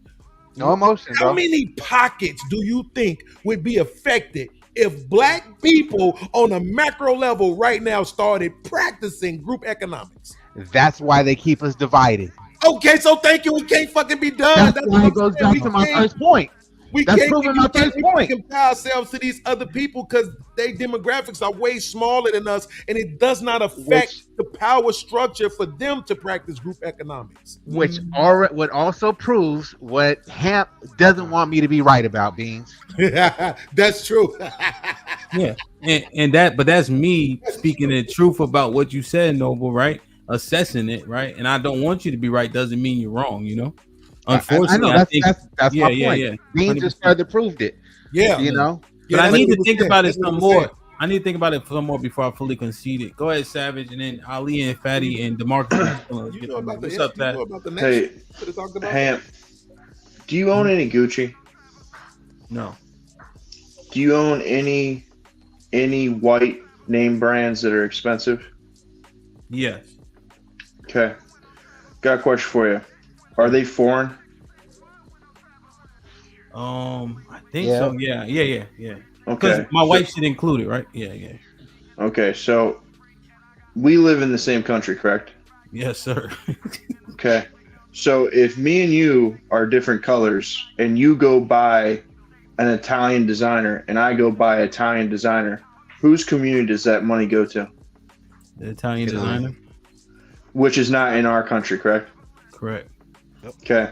So this idea that money staying in a community can only work on a very small scale, just like communism. Communism can only work when it's on a super micro small group of people. As soon as it gets to a certain point, it becomes unobtainable by large groups of people. China got the biggest population on the world, and that's all communism, right? So that kind of goes against that, Sav. Yeah, but that's a mixed economy, and the majority of Chinese live in poverty. There's no more the communism. They have private property. Like TikTok, literally is a company owned by Chinese. Like that, come on, man. Like, It's a mixed economy, and the majority of Chinese live in poverty. Yes. They eat oil out of the sewer. True. They're probably thirsty. Communism. That's communism, though. That's ahead, why. Maddie. So I don't have nothing to say. That's rare, right? I know. Okay. Ali, economics isn't communism, though. Okay. Did you want to get in on this, Ali, or Fat? Did you want to? I remember you had a follow-up question, but Taz was like 45 minutes ago. No, it was just the value of having kids, because some days we say that the man only is valuable when he has kids. The other day we kind of take it that of the way, and he kind of said that he said a woman, my daughter's value like she doesn't have to have kids to be a woman. You see what I'm saying? So I wanted clarification on that. Do we become man and woman when we have kids, or the other way around? Are they valuable when we have them? Do we get an upper level, or is just the same? That part I didn't understand. I wanted clarity on that. Taz, you can hear? I really can't hear you for real. I don't know if you can hear. It's a car parked across the street right here, so I don't know if you can hear me. I barely heard you, so if you can say it again, I'll get a little closer. Say it again. I was saying, does having kids make you? Because you said my daughter having kids doesn't make her a woman. Do you hold the same standard for men? Oh hell yeah! I got a son too, bro. Absolutely, I have a son as well. And no, having children does not make you anything but a father. And again, I'm knocking on the closest piece of wood. Neither one of them have children yet. They're well off into their 20s. I'm proud of them. They say they don't want them, and I want grandchildren, but not before they ready. Yeah. So having children definitely don't make you a man or a woman, bro. For sure. Yeah. Fatty, remember when I showed you that comment that I had put in the Lapeef group, or that post when I asked, since women say that a man who can't provide ain't a real man, if a woman can't have a baby, then does that mean she's not a real woman? Yes. And they lit me up. You this, you that, you misogynist, you hate women, all because I was pondering the thought, right? Because what do we always say? The number one thing that a woman can give a man is children. So if you are a woman who are incapable of giving a man children, then does that mean as a woman you are valueless now? Since you're holding men to this specific standard, right? So I agree with Taz. Like I said, none of them really weren't paying attention. I didn't believe it. I was just asking a question so they could see how you make men feel when you try to say every single thing that we expect from a man is constituted to his manhood. So if he's lacking that one thing, he ain't a real man. Right? But when we do that to a woman, it's like, no, well, she could have had HPV or something could have been wrong. She could have been stirred. Okay, give men that same grace. But you know what there's I'm saying? the thing. I don't think we're loved conditionally. Having kids, I don't think it makes you more valuable. The capacity of making kids actually makes you more valuable, in my opinion. If you lose the capacity of having kids as a man and a woman, I think your value actually decreases. And that's happening to a lot more women at a younger age now, Fatty, with what do they call it? A lot of younger women now are starting to have hysterectomies. Really? Because they be getting fibroids and shit. Word. Well, 90% of women have been on birth control, and that has horrible side effects on women's reproductive systems. Yeah. Margaret Sanger. We just again we won't, to the podcast point, we won't acknowledge how selfish the woman is. And how what independence has done to destroy families. And one main thing is the fact that if you reverse the roles, no man out here talking about they're an independent man, because you're supposed to get money to spend on a woman and family. You're supposed to raise a family. But women saying they're independent women is independent of what? Is men. They don't need men. And the worst part about it is that if they took their income and combined it with the man, that ain't what it mean though. That is what it means. That is what it means. What is No, that's okay. But so let me finish. Have you ever? Go ahead. Let me finish. You got it. So the independent woman, if she took her resources and gave it to her independent man, they'd have a family. They would be, and if they did it to raise a great family versus what podcast was talking about, spending on the expenses. 81% of black mothers are breadwinners, which means if she could take care of kids by herself, black men are taking care of themselves as well too. So if she can add her income with the black man's income, we already defeat that. But when she wants a man, she asks for a provider. She says she wants 50-50, but she really wants 100-0. But if the woman took her money and added it with the black man, our families will be great. If you look at the Good Times with James and why his wife went to work, she went to go help him. She didn't go to work to make herself independent and not still do what her husband said. The Huxtables live real good, Ali, too. You know, Dr. Claire Huxtable and she was a lawyer. He was a doctor. Yeah, but that's where a lot of that was messing us up already, though. I know. Hold on. Before y'all do that, I'm sorry, I ain't trying to control the show, but I do want to see what Taz is about to say. Yeah, go ahead, Taz. Okay, so this to me, independence don't just mean this. I don't want, I don't need, I don't like, I can't stand, I don't want no help from men. Okay, because like for example, when I say my daughter's independent, it's more so based on the fact that she should not have to depend on nobody. She's not married today. I'm 3,000 miles away as she pursues her master's. Okay, I can't depend on anybody else, but she can depend on herself. Okay, that's all independence is for now. It doesn't have to be some feminist agenda behind it. Wait, but Taz, you started off. Hold on, because I ain't trying to take the mic from him. Taz, I want you to clarify because you started off by saying to me, right? And I think Ali specifically, and I know I would be saying what the women mean when they say it, because we hear them when they specifically say, I don't need you, I want you, and things like that. They're trying to let you know what their independency means when they say it. Independent means when they say it. So I'm saying, is your perspective based on what you believe the women are saying, or just your own perspective when you're speaking about your daughter? Okay, so my perspective is based on what women are saying, but not just limited to the dating paradigm. It's not just limited to independence within the dating mindset. It's not just my opinion. I'm going off of what I'm hearing my daughter, my wife's daughter, and other women say. Yeah. You're only hearing women say independent, not men saying, "Hey, I'm independent." You don't hear women say, "I don't need no man." You don't hear them women say that at all. I can't hear you, bro. Say it one more time. You don't hear the women saying, "I don't need no nigga. I don't need no man." Of course, women say that. Yeah, so women definitely say that. A lot of women say. The independent women be saying that. Yeah, I don't. But see, that's what I'm saying. So with me, bro, like. I feel like niggas care too much about women that they ain't messing with though. You know what I'm saying? Like if she's not in that position with you, who cares what she's saying? You know what I'm saying? So that I hear you, and I do know some women saying that, but I'm one of those that say, fuck that bitch, bro. Who cares what she say? That's not your woman. You're not pursuing her. Who cares what she says? Taz, what's up? Go ahead, real quick, like you keep shaking his head while I'm talking, bro. What's up?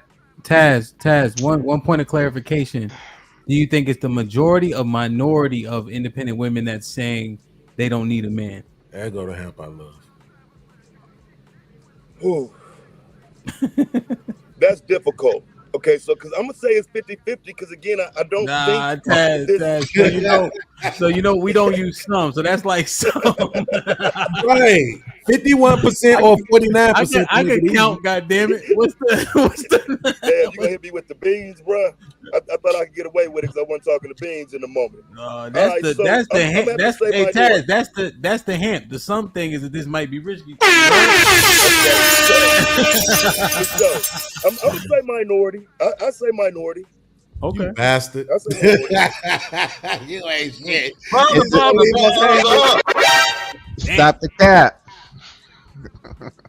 Yeah, I don't know. Minority, huh? Hey Taz, if you say 49%, I accept it. Yeah, I'm saying 49. Hey, I'll take it. I'll take it. Okay. I'll take it. A win is a win, goddammit. I'll take it. So the problem I mean, bro, you got your hand up, bro. I'm quiet waiting for you to speak, fam. Go ahead, Savage. Go ahead. He talking to Savage. Be nice. I got you. You just got your voice on Sorry. whisper. Be nice. So. Oh, my bad. My bad. Sorry, your, I just your wait voice for on the. whisper, not the microphone. Go ahead, Savage. Sorry, I just wait for the moderator to address me to allow me to speak. Jesus Christ. So, unfortunately, the issue that you're having to couple when you make that statement is that when you say that daughters aren't, when they say they're independent, it's not related to men. But the only reason that's able to exist is because there are men that protect their rights. There are men that make the society run. There are men that come to their aid. Like, unfortunately, women can't be women have to be interdependent to men. There's no way to escape this fact. And to say that that's not the case is just living in a delusion. If all men right now decide that the feminist agenda of independence was over, it would be over. It'd be done. Women can only vote because the men allowed them to vote, and we still allow them to vote. Like, women don't have to cover their hair because we allow them not to cover their hair. But if we chose to take that from them, there isn't anything that they're going to do. They're going to have to rely on other men that think like them to protect them from us. So when you make the statement that they're independent, it's independent of men based on the fact that men allow them to go out and pretend to be independent. I'm a man though, so how is it independent of men when? Because you're stating that you're protecting her by you part of the equation. But just 1 second, because I'm saying it's not independent of men because there are men in the equation, maybe not from the dating positioning. I'm just removing dating, but I'm not removing men. So she's relying on men?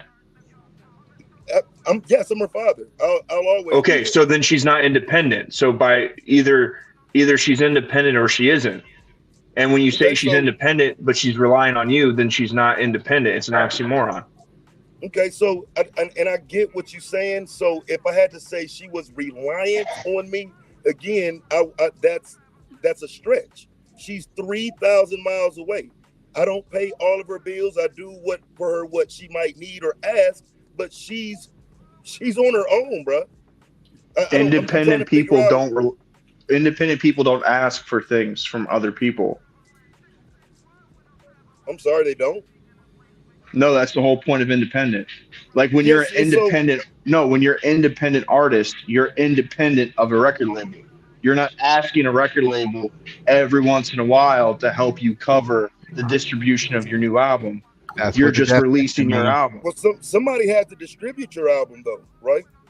You're not independent of everyone. Independent. You're not independent of everyone. You're independent of a record label, let's say. But there's still other factors that when you get a distribution deal, you're paying for the distribution deal, sir. They get a percentage of the money that you generate from the distribution of your music. So again, they're still an independent artist. Just like if I pay you for tortillas, I'm paying you for a service. I'm not in debt to you. If you are providing all of my tortillas and I'm not paying for them, then I am not independent. I am dependent on your tortillas and your grace of giving me money. Right, but if I provide you with 2 tortillas a week, but you need 1,000 tortillas, you're not dependent upon me. I'm just there for you if you need me. But would I be buying the rest of those tortillas, sir? I mean, according to your scenario, yes, which would make you independent. Correct. But I would not be out claiming that I'm independent. You giving me your 2 tortillas would be considered to be insignificant when it comes to a poll or it comes to statistics. So why don't countries think like that? Because the United States gives a lot of money to a lot of countries that we consider independent. The United States provides military support for a lot of countries that would be deemed independent. That's to steal their resources, Taz. That's to get their country's resources. It's called influence. No, it's giving you your same independent scenario. No, but sir, and papal state. Equal consideration of everyone and everything. Yeah, but again, sir, they're considered to be. Doesn't mean no one helps you. It doesn't mean nobody's around. No, but they're considered to be sovereign citizens. Sovereign countries, sovereign people, but we have a heavy influence on what they're doing because if there's something that we don't like, we're able to put pressure on them, which makes them less independent because we have influence on them. Just like if your daughter knows, your daughter knows that she can go spend an extra $600 this month and she can call you to pay her insurance bill or whatever bill, she's less independent. But you're the one that's giving the title to her actions and conducting yourself in a way that's trying to paint a picture that is untrue of the circumstance, sir. Okay, and so again, okay, so I'm just trying not to be disrespectful here, but like, here's the issue. She's earned everything she's gotten. I've given her nothing. That's not what you just said. Excuse me? That's not what you just said. You said you help her when she asks for it and when she needs it. That's not earning, sir. She does not need me. That's the point of independence for me, is moving out, going to college, doing things on your own. And if you need me, I'm here. I don't know how many different ways I can say that. Okay, a lot of your understanding is about having a man, a boyfriend. I don't know what it is. But this is a college student I'm talking about. That person does not need me until she needs me. When she needs me, I'll be there. So if she only needs me 2 days out of the month, she's no longer independent? No, she needs you because, again, those 2 days that she might need you, it's just a yes or no question. It's like a one. It's okay. So it's just a yes or no question, fam. I don't need no explanation. Yes or no. Yes. Yeah, she's independent. I think I see what you're saying now. Oh no, she's not independent. No. Right. Okay. All right. Well, because she needs you. She would have got it from somewhere else. I mean, excuse me. She would have depended on herself for it. Excuse me. She wouldn't be independent. Yeah. She would have depended on herself. Like you, like you. If you a man, that you depended just solely on yourself, there is no plan B or C or D to go to anybody if you needed somebody. Like most men. Like most men. Nah, but see, Ali, this is the thing I always argue with the conservative douchebags about. If you got a job, you are dependent on somebody else, right? If that company ain't there, I'm with you. No, sir. No. Both a Section 8 apartment and working at a job are two different things, sir. Right, but nobody's independent. Got to do anything with what I just said. Still independent though, Savage. None of us are independent. We still have to go to some. We dependent on work, going to work. Right, you work for somebody else, bum ass nigga. Yeah, I don't. I own a business, actually, sir. I know you heard that. I know you heard that, Hamp. So I know you heard that. So come on, let me respond. You work for somebody else. I own a business, sir. You punch a clock. I punch my clock, sir. I own a business. Right. He said he owns a business, bro. You're depending on the customers. Okay, that's so what the fuck does that mean? That's just business. Yeah, but here's the difference, sir. Even if you're saying that as if you never punched the clock. Even if you work for someone else, sir, you're earning that. Yes, but if the business don't exist, you don't have the job. But sir, my daughter ain't earning her degree. But sir, didn't take the time to create business. But no, you don't have the job. No, sir. See, here's the problem. When you work for something, you've earned it. That is independence because you are working. When you are given something, that is not independence. What in the whole point of the argument for independence of a man is that you are not relying on a man for anything, sir. Or you're relying on the man to keep the lights on in the fucking business. If the business folds, then you're not employed anymore. So do you have a skill, sir? What? So why won't you address what's coming out of my mouth? Do you have a skill? Is that true or not? Because I'm not gonna do this with you, Sav. Well, are there not other businesses, sir? Right. You're depending on somebody else to create the business for your ass to go get a job. See what I mean? Thank you. Checkmate. Thank you for saying that. You're not really making a point. I am making a point. You're still dependent on somebody else. Are you independent, sir? Absolutely. So you don't worry about food? You grow all your own food? You make your own clothes? Yes. That chain you smelted yourself? Yes. You tinted the lenses of those glasses? That's a fact. You actually are the creator and owner of the Bulls logo to where you put that on the hat? No, actually, that's a new era. That's a new era. That would be me, sir. But go ahead. Wait. So No, but you don't know that for sure. You don't know that for sure. am I to understand that? Let's say you obtain a skill of some sort, and you work in that trade. You are dependent because they hired you because they needed another plumber.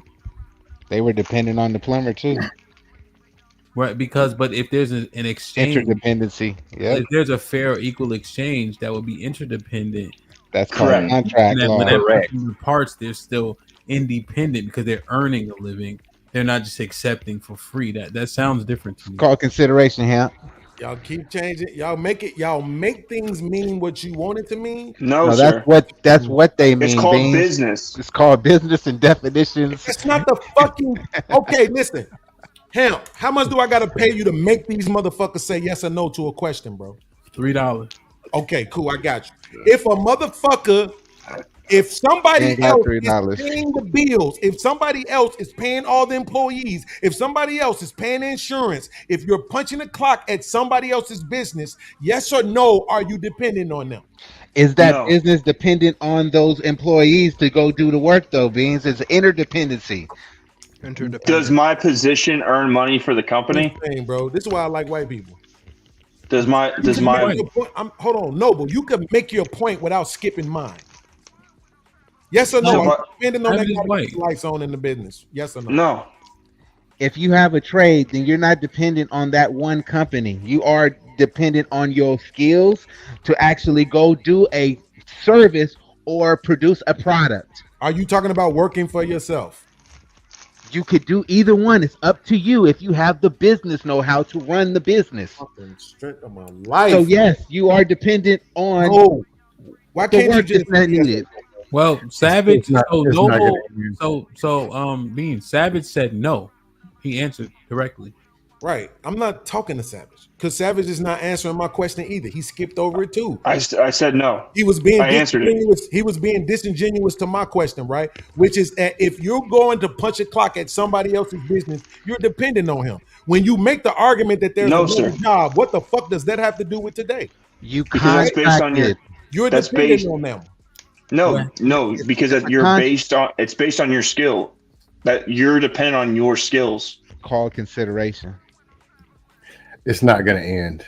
It can keep going. Bro, and he's white. That's what's blowing me. Well, here's the thing. Being dependent on the dude who paved the parking lot for a park. What does me being related to Esau have anything to do with the conversation of being able to work? People with your skin tone. Okay. See, I wasn't surprised by Noble, but I expect more from people with your skin tone. Like you know for a fact, right, that if you have a job, like how many fucking people can we go to and they talk about how at some point they got to a point where the job let them go, right? Because they were making so much money and the job I can get rid of you, force you into retirement or some shit and bring in a younger person and have them do the same job and pay you less. And are those people like, oh, well, it doesn't matter because I got a skill, or are they fucking upset? How many times have we seen businesses go under? Are those people like, oh, well, it doesn't matter, I got another skill? Or are they like, God damn, I was working all this time. They let the fucking company go. They going out of business. Now I got to go move on to somebody else. Now I got to go redo my resume. Y'all, let me use your own logic. Bro. Let me use your own logic against you, the motherfucking question. If you have a job, when you wake up in the morning at 7 a.m. to go punch that clock, you're dependent on the motherfuckers to be there with the lights on so you can work your hours and make your money. Yes or no? No. Right. Exactly. And that's exactly why I was answering all your questions facetiously. Because you're going to be I'm not being facetious. You are. Why do you say no, Simon? Because he's stretching it so far that by his own definition, as far as your white ass stretched it. What do you mean? Well, unfortunately, suddenly somebody my ass is white. I have to apologize. Hold on. Let him finish responding. Why did you say no? I said no because based on his definition, that would mean that you working for your moving company means that you're dependent because you need customers. Right? Is that true? I'm finna go get the clip. I told you it wasn't gonna end. I told you. Sav, is that true? Am I depending on my customers, or are they depending on me to provide a service, or is it interdependency? It's interdependency, but based on what he's saying, that you would have to fall under not owning your business because you have to rely on getting customers. So that means you're dependent based on the way he was using the word independent. Hamp, are you dependent on those 2 employees to help you move that big ass piano? Yeah. Oh, you're screwed. You're dependent then. Does that make me dependent, or I run a business? I do a job. Like based on what Bean says. No, based on what you saying. That's a fact. Well, Like- so like, how do you Savage, just here's where that's what you said. here's where the argument, because it was slightly hyperbolic with Taz and saying if he chips in here and there, it takes away from his daughter's independency automatically. This would seemingly coincide with that sentiment. No, it wouldn't, because the problem is he declared her to be independent. You didn't declare yourself to be independent. That's the difference. When you make the claim, then the evidence goes against the claim. You owning a business, we both know owning businesses that you rely on customers. No customers, you go out of business. Fact. You're not gonna make the claim that you do everything all by yourself all the time with no one's help. Like, that's a crazy claim as a business owner. But for some crazy women, a woman that pays her own rent, she's independent of everything. Like, it just doesn't make any sense. Yeah. Right. So again, wait, hold on, Taz. I'm begging you. Hold on. Taz, watch this. So am I to understand that a person who works for somebody else is not dependent on them, but the person that owns the business is dependent on his customer? We just said interdependency. It's interdependency. If you're earning something, they're depending on you and you're depending on them. If they are giving you if you are getting 40 hours a week for not working, that's a dependency. That's a clear dependency. You cannot contract with another person and say it's one-sided. Contract, in order for a contract to be valid, there has to be equal consideration. Saying, is he saying both parties? No, you're stupid because you don't understand the nature of that. No, well, here's the point. If it was that case, you would just answer my question as asked. Why do Hamp have to do it? Answer the question as asked. Is a person? No, I've answered it 3 times. Who a person? I said interdependency. Do business you want me to say owners, yes? Do business owners depend on their customers? Yes or no? Yes, they depend on their customers. They depend on their employees, just like the employees depend on the owner to get and find the business to actually bring the business in that justifies the work that's needed for them, so that they can get their 40 hours. So why the fuck didn't you just say that when I asked you the first time? Because it was facetious, bro. It wasn't. That's the point. It wasn't. See, y'all make all these goddamn excuses because you niggas is niggas. And this nigga want to be a nigga because he got nigga kids. You motherfuckers be on this bullshit. I was asking the question very genuinely, right? Because that's the point. If you know how I knew I had him? Because he just said that the business owner relies, right, on his employees. Well, look up the word rely and tell me what's the first fucking word you see. Not independent. To depend, right? You are absolutely dependent on that motherfucker to keep the lights on in that business when you work for them. You are dependent on them. Beans, the problem is you're agreeing. You guys are agreeing. You guys are agreeing with each other. You're not arguing with each other. You're agreeing with each other. No, I'm not the one disagreeing. They're disagreeing with me. Hold on. You guys are saying the same thing. You guys are saying the exact same thing and then not realizing it. You're saying that you depend on something.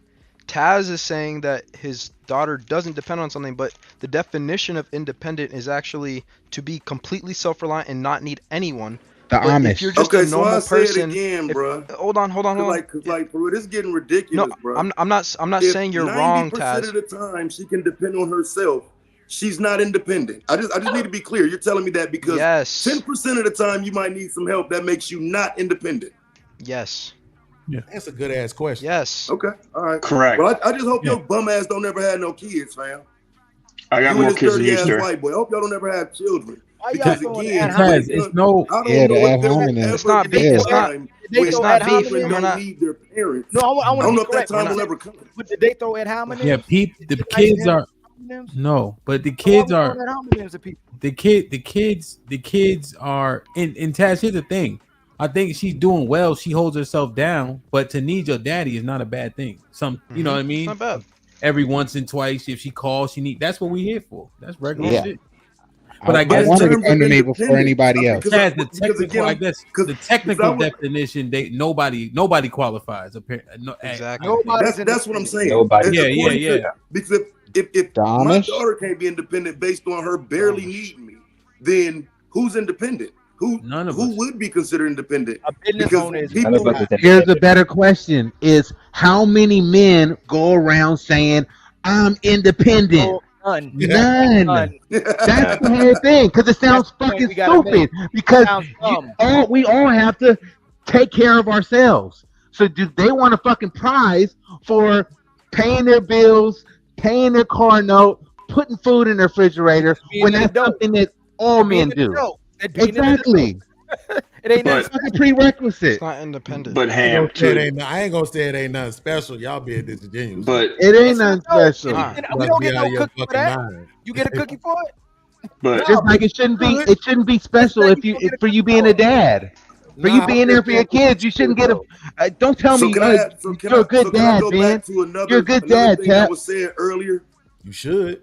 Because earlier y'all was talking about intact cultures and other groups of people, right? Yes. I feel like if we bring that conversation back to this, can y'all hear me?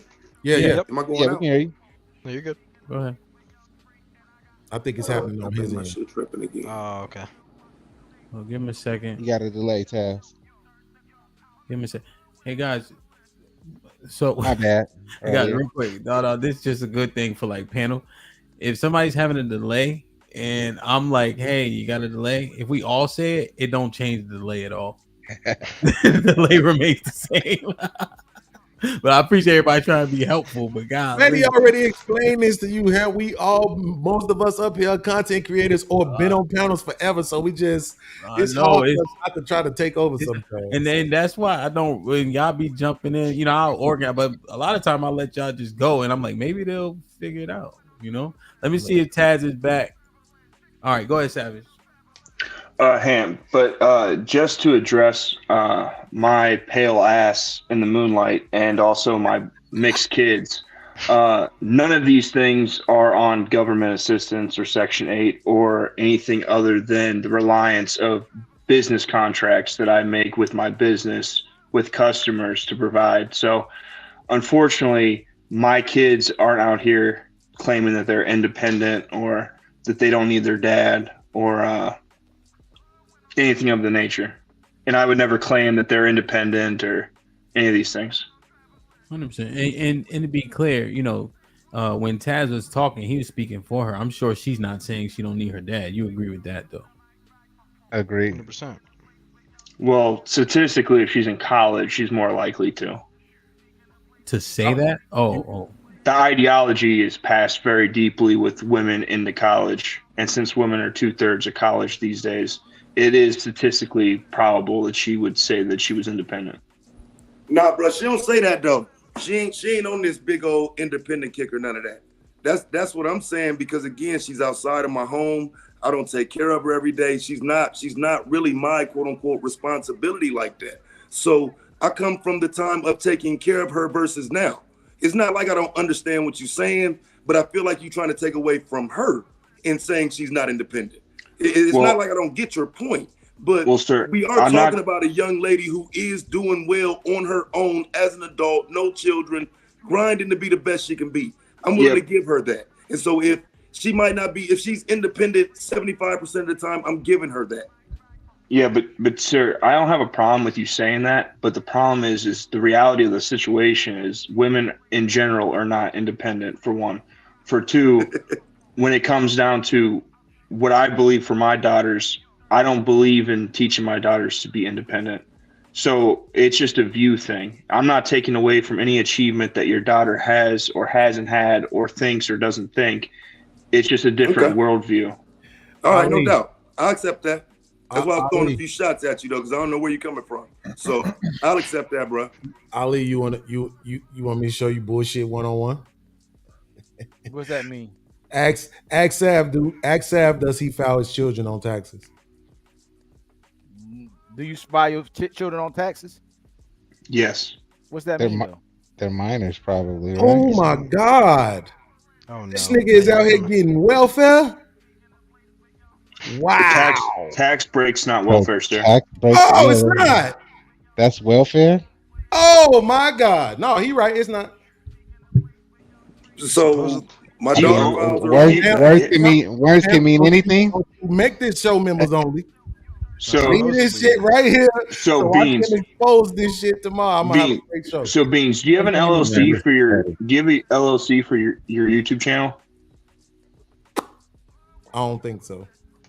So if you did, would you write off your expenses for your LLC? Is that welfare? Yeah. Or is that cost of business? That's disingenuous. So real quick, before we rabbit hole it, if you people don't understand the tax code. No. When you look up the tax code, it has welfare attached to those things. It says it's welfare verbatim. That's all. It's a subsidy is welfare. Technically. Can somebody else get more petty than that? Come on, what y'all got? No, that was pretty. It's a great one. You know what I'm saying? That's what I said. These niggas be trying to take their little shots. It's like, you niggas just don't understand. I'm so glad when y'all do this shit. Because you just like everybody else, nigga.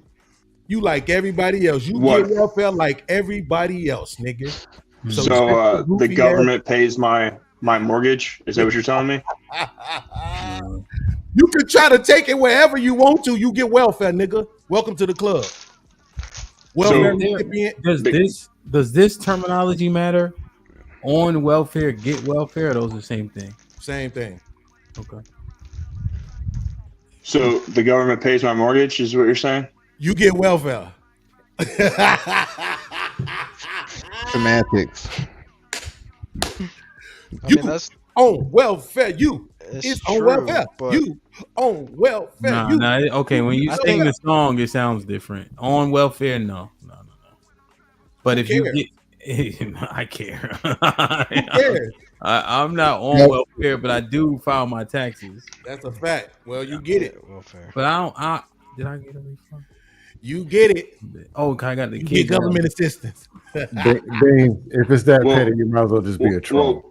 Well, based on that, Hamp. These niggas always trying to take these little undercover. Be a troll. Like, nigga, Hamp, based on that, then you yourself don't pay taxes because you receive a tax break for dependents. Right. Because even though you still owe the government taxes, you still gained the write-off of the children. Tax non-obligatory. I don't have a write-off for my daughter, though. She's not a dependent for me. Does that matter? Well, my kids are not 20. Right, but I'm not that old. For me, in terms of saying that my daughter's independent, right? She's not a dependent in terms of tax write-offs. She's not a dependent in any way, shape, or form. So now that we move to this part of the conversation, she files her own taxes. Is that a level of independence? It's a level, but if you still help her, it's not independent. Hey, Ali. You said it. Well, technically, maybe not Taz, because apparently we all get welfare when we file our taxes. So. I ain't fucking with Beans on that. Listen, hold on. Here's the thing. See, being disingenuous, right? It's not when you file your taxes. It's when you file your kids.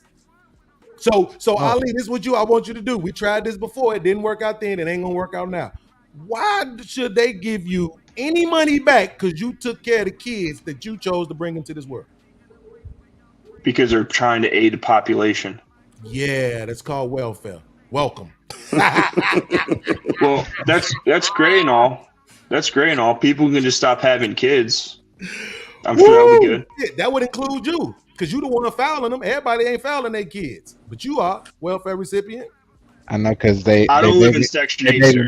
It don't matter. You get welfare. I don't get a food. Welfare bank. I guarantee the tax break I get from my kids isn't equal to the monthly payment they give you. To get my welfare though. I don't use my kids. No, you just get being broke. How about that? Yeah, you just get being broke. Does the baby mama file for him though? You bum ass nigga. Does the baby mama file for him? Sir, you live in the project, sir. You think I live in the project. See, that's your fucking problem. See, this is why I say I Why you guarantee just you put the this. projects on it, though? If you was on your own, I bet you my shit look better than yours. The projects. But You got a woman and kids to file. You see, you got kids to use to get welfare. I don't claim my woman, sir. Why you put him in the projects though, bro? Because y'all hold on. I'm for one will address things that white people do that we know they be tripping on. The man had not used no ad hominems. Y'all were talking. I'm saying you with it? Fuck with me. No, I ain't saying that I'm with it. But if y'all throwing ad hominems and he throw it back, you got to be with it. You have to be with it. You got to keep it real. I'm all for calling out white people. I already Facts, know Ali. But if he ain't bring no race up, he ain't saying no ad hominem here. He came That- in peace. No reason to go on him like that. I'm not with both of y'all doing it. But I am for addressing what white people do to us. You could act podcasts about that. I keep it real about white people. He didn't come here like that. He ain't said nothing like that. He ain't got nothing else. Forget it. Even Savage. Well, I mean, again, the projects though is like a, you know what I'm saying? That was, He admitted this on stream, sir. Yeah, that's what I said. Oh, he said it before? He called him white boy. So yeah, that's what I said. As long as he don't go too crazy. It's Hey, fair. Ali, can I ask you a question? How many project houses you know got central air and central heat? How many project houses does the government pay for, sir, that have central air and heat? I don't know if you know this, but that's kind of the thing in 2024. Project houses? What y'all talking about, like Section 8 or some shit? Ain't no such thing as a project house, is it? Yeah, Section 8 housing. They done told them motherfuckers down. That shit's gone. I ain't know projects was houses, bro. This shit getting wild out here. Oh yeah, Taz, they got mad projects is houses. Yeah, like it'll be like a row house or a townhouse. Oh yeah, row houses. Yeah, we still been got out the way for a little minute, so I don't know. I guess I don't know nothing about it. Row house. Hey, them shits be upstairs, downstairs, 3 beds. Motherfuckers say what they want to. Row houses is concrete, but the motherfuckers look alright though. You're knocking the fucking head off over there too, man. That's a fact. Man. Hey, I'm out of your Hamp. Well, Panel, we about to everybody. We about to do final thoughts. Okay. Be safe, bro. Yep. I'm gonna save for final thoughts. Don't worry about the final thoughts. Beat it. All right, y'all. Peace and love. Noble Imhotep. Holler. Easy. All right, good one. One less long-winded nigga for final thoughts. All right, cool. Shout out to my brother Noble, man. He's cool, man. Let me read these super chats. We get finals and get up out of here. Hey, be nice, man. You did a very, very mediocre job today on the panel, but I am proud. Thank you. I'm getting better. And you rocked out with me all day, so I can't ask for much more, man. Yep. Valerie with the 20 ball says a girl needs her dad / a man to vet. Ayel with the $5 says arranged marriage works because it's supported by the culture, ellipsis, and it's often ties more into families marrying together. Here is more individual. Okay, he's talking over there. Ayel with the $5 says some of those arranged marriages were made when they were kids. My coworker already chose her son's wife, and he's 7 years old, and she's 5. Damn. B Go with the $2 says Indian has high rates of gang rape. Damn. John Henry with the $10 says FYI, what you don't see from Indian culture unless it's white Western women assaulted is the issue of gang rape, quote unquote. That occurs when on a yearly basis. Hamp, I sent you the stats and background. Yeah, I actually watched that. Yeah, I watched a documentary about that. Again? Send that to me. Whatever. Okay. Yeah, I watched the documentary on that too. Darius with the $10. What's up, Darius? He said, Hamp, this is for you. Drop all these niggas for a minute so you can get some talking time. Yo, Darius, I'm gonna put this in my pocket, my dude. I'm gonna use it next screen, bro. God damn, I didn't even see that shit. Well, I started doing work for a job we got tomorrow. Lauren Mack with the $2 says age, height, weight. See Moses asking for a friend. She ain't shit. See Moses is like he probably like 190, 180. He like I think he almost 6 feet. He played football in college. He played level 1 ball too. Valerie she put Moses in the bathroom. Then she hit him with 10. Then she hit him with 20. AL with the $2. In 1965, the poverty rate for blacks was 41%. John Henry with the $10 recognized. A woman who chooses to not be virtuous is the reason why men lowered their standards of who they are married. Her ability to choose her destiny after liberation is the new low standard. John Henry with the $5 says scam. It's because they are trying to sprinkle. Aaron with the $5 says the communication is niggas get up and make more money before I go cheat with the man on the yacht, which caused domestic V, so it goes back to the money. LOL. See, Moses with the $10 says good show. Flirting with good show. Flirting in her old language. That's all she knows. 6 feet, $185. Lauren, tell the friend I got standards, but let's talk. Happy Friday, everybody in the chat. Salute, brother. Lauren Mack with the $5 says, why do y'all use women's talking points to prove a point, but y'all say y'all don't listen to women?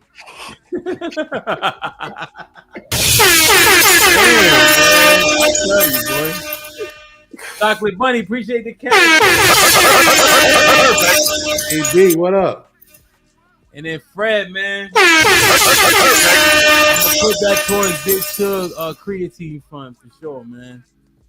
That dude, man, he fell on the steps today. He had the nerve to like wince. I'm like, come on, bro. Yeah, you know what I'm saying? He getting better though.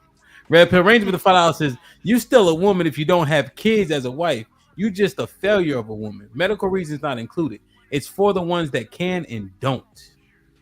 Callie Bev with the $5 says, so when we warned about the side effects of extended use of birth control, it was cap. But when XY says it. Who's XY? Like XYZ. We just didn't know. Oh, says it. It's all head nods. Nah, Callie, when I was up there, when you said it, I thought we took it as well. Who knows? Niggas probably start women. But it was about that small percentage, though. That's the part that it was a small percent. Yeah, we were just talking about that small percentage of women who can't have kids and what could cause it. Yeah. Okay. Oh, this was popping with the $2 says, peace to the panel. Salute, my brother. John Henry with the $5 says, Aaron Woe with the Aaron Woe 218. Based on your commentary, you wouldn't be worth making conversation with, much less money for provision. Look for a rowboat owner instead. Damn. OJ was popping with the $5 says, time DeMarcus out for no reason. What the fuck DeMarcus do? All right, let me use my $5 I got from who sent me that? Hold on, I gotta make sure. Who it was now. Oh, Darius. I'm gonna save him, so I got $5 the time niggas out the next show. The market ain't do shit. Yeah. Calm Cloud Shell, what's up? Shell with the $10 says, hi Hamp, shout out to the TNBR crew and Taz the GOAT. Happy to see him here. Yeah, usually see what your name is. Shit. Shell usually see the crew on Tuesdays on the women's POV. All these brothers just blessed me with their presence today. You feel me? Most of the $10 says, when you give your daughter to marriage, that's the contract to give your daughters away. The ideal is for her not to, quote unquote, need you financially, but your provision is invaluable. Leslie, been a member for. Will with the $5. All projects got Aaron Heat, brother, since back in the day. Bullshit. He a lie and the truth ain't in you. They be having them big ass radiators that you can't turn off. Oh, Val. Perfect. Big Chug, man. Big Chug gonna be right, man. Y'all be taking good care of him, man. I appreciate y'all, man. I just told him cousin Fred sent him some bread. He got to make sure he used it accordingly. You know what I mean? I'm gonna tackle his last when I see him. Hey, man. What you gotta do, man? He be all right, or he won't. Man, shout out to Big Chug, man. CTE, here we go. DeMarcus, any final thoughts? Not no follow thoughts, just a quick, thanks for having me on the panel and stuff. Fellas, I enjoyed the conversations and actually learned a bit. So yeah, take some of that to heart. So I say Shabbat Shalom to the 12 tribes of the children of Israel. DJ Hamp, Shabbat Shalom, brother. Shalom, be safe. All right, man. Lock in with me. Make sure you subscribe. Shoot me an email. thismightberisky@gmail.com. Let's lock in. You heard? Okay, I got you. Indeed. Savage, any final thoughts? Yeah. Hamp, I'm sorry. I'm sorry. Like I came to this channel because you seem to be a very strong and guided man, and you have a business, and you seem to have gained some stature in your life. But I've come to find out that you write off the mileage on your moving trucks, so I can't look at you for any sort of inspiration because you're just as bad as the single mom that's living off the government, taking food stamps for a bunch of bastard kids. I am so appalled about this. It's changed my whole worldview on you, sir. I apologize, but thank you for having me and my mixed kids up here and my pale white ass. I am so thankful that you allowed me to speak. Have a good night. Wow. Man, I done lost a friend fucking with y'all. Taz, any final thoughts? Nah, I just want to say thanks, bro. It's my first time coming on your show and whatnot. Yeah, man. Good shit, man. Appreciate the back and forth with everybody. Be nice, wrong guy. You'll never beat me in no debate, bro. But nice try. I said it. Of course, bro. Dusto, bro. I said good to see you, my nigga Beans. Hey, y'all be safe, man. Good to see you, bro. I come back, Hamp, man. Good shit. Yo, bro. come back, bro. I stay consistent on the schedule, so come back whenever you see me, man, for sure. And you know why I wanted Be Nice to go, because he trying to improve his debating and talking. So I said, well, this is a miss. You like M. Bison, but fuck it. You know what I'm saying? Like, Yep. You got me. You got me there. I ain't gonna lie. I be stuck. Engagement, man. I like the engagement, bro. So it's all love, bro. It's all love for real. All right, man. Y'all be safe, bro. All right, be safe, bro. Go ahead, Beans. You said me, right? Yes, sir. Yeah, man. Listen, man. I need somebody to send $5 to Hamp Cash App to make sure that he do not make this video members only, so I can get that last part off of there and make staff look like the funky ass white cracker that he is. Y'all see before he left, right? He had to once again be disingenuous about the tape. It was all about fouling the kids. You see how he tried to say, "Oh, you fall off your gas," all this other dumb shit. Yeah, welcome to welfare, white ass nigga.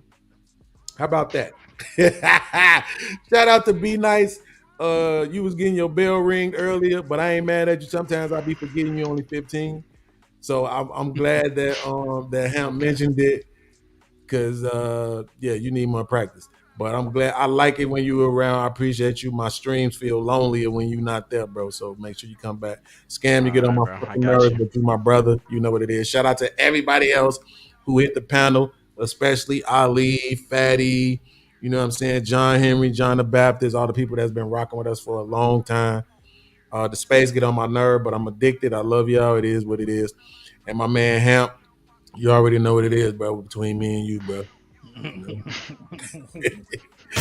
him in the fucking bedroom. Get him out of here. Come on. What we got? My birthday Sunday. What we talking about? Happy birthday, bro. So I'm definitely doing the birthday show tomorrow. You know what I'm saying? Because Sunday I'm gonna be busy. Yeah, so. you are 100 years old, motherfucker. Nobody don't care about your birthday. First of all, don't deduct my years 101. Son of a bitch. Get my shit right, okay? Don't play like that, all right? But I just wanted to say shout out to all the Tauruses. I almost forgot that, man. Yeah, my birthday money. So shout out to all the Tauruses, man. Yeah, man. Hey, man, I appreciate y'all for joining me, rocking out, man. All of y'all asked something different, but it's valuable to me. So I want to make sure I acknowledge it, man. Salute to the brothers. We conducted a conversation today for 10 hours. Salute to Ro. She was a part and did her thing as well. Yeah, salute to the girls, man. I got 5 daughters, though. So if y'all want to start a fund for them,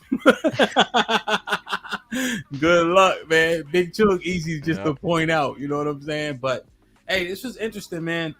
Just looking at it, looking at how it is we come up, our culture. I think that was the main point. Our culture is probably the biggest catalyst for both good and bad. We have a lot of dope attributes, but we fall short so much because we got the wrong priorities. You know what I mean? You mean like women being thick? Whoa. What's my final thought, Playboy? I know. I just wanted to make sure. I might need to take that with me. Thickness is definitely can be an issue.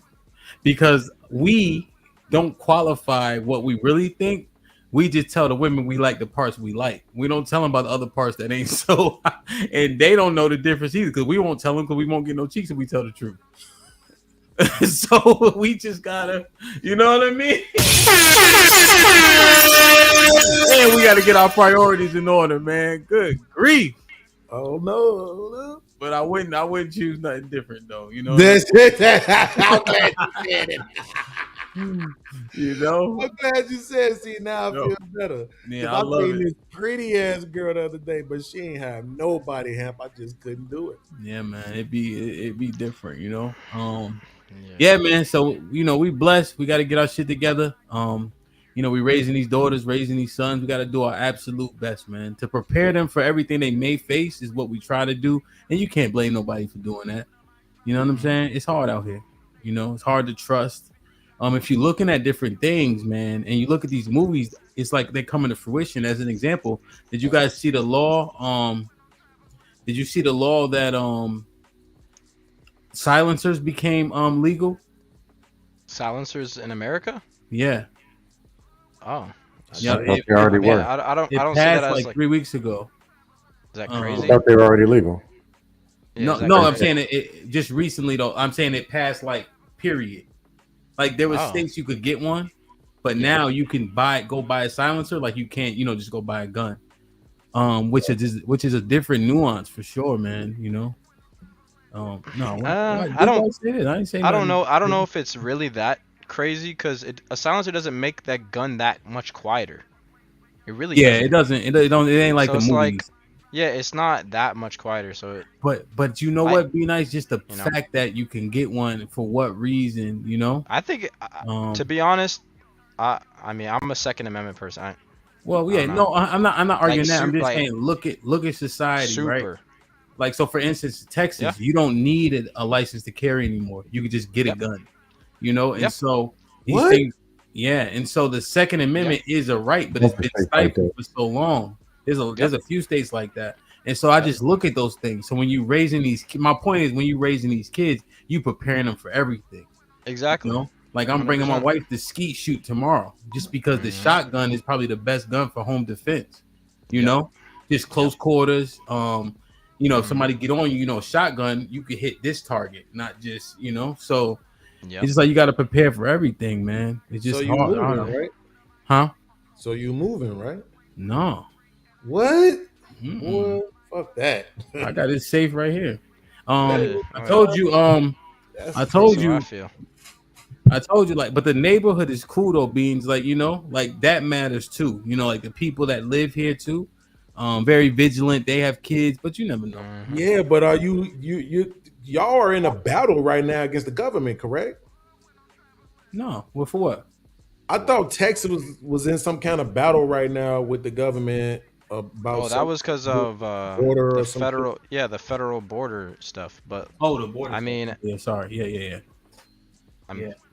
yeah. But I mean, I live in Virginia, so we have open carry, so I don't. Without a license. You don't need nothing. Well, y'all 26 states have constitutional carry on per savage. You don't need anything. But all I'm saying is, man, you prepare your kids for everything because you don't know what's around the corner, So we're just doing our best, but I think we got to do a little bit better than our best to get where we need to go. 100%, man. Let me read this one real quick. From salute, Val. Yup, they doing good, man. They doing really, really good. They got swimming tomorrow. John Henry with the $10 says, Beans, you're my dude, but you behave disappointingly, brother. The racist diatribe was unnecessary and an example of quote unquote needing to be right. Hamp, Savage is chill. Clean this up. See, this is what I'm saying. He had Ali understood, right? Taz understood. John did not peep what Sav was saying. He was specifically attacking me. This is what I'm saying. When you don't know what the fuck you talking about, John, go ask Ali or Taz what was happening. He was specifically attacking me on the low key side, right? But you don't know that. So now you disappointed in the wrong person. Hey, Kinfolk, what up? Kinfolk, they say you do graphics. Shoot me an email if you get a chance. This might be risky at Gmail. Yeah, we getting up Let's out of start here, to man. move Hamp out of Texas. All Bro. right. This man is tripping, bro. No, Texas and Florida are about to succeed from the United States, nigga. Like they about to go to war with the government, bro. Man, I be training beans, but you're right, man. And then people. This is the last thing.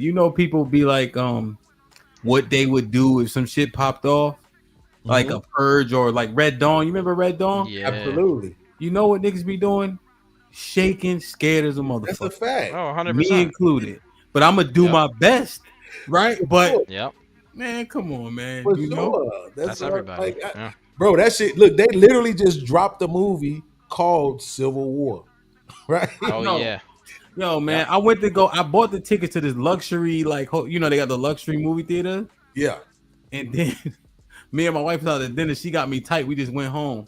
I sat up all night wishing I went to the movie.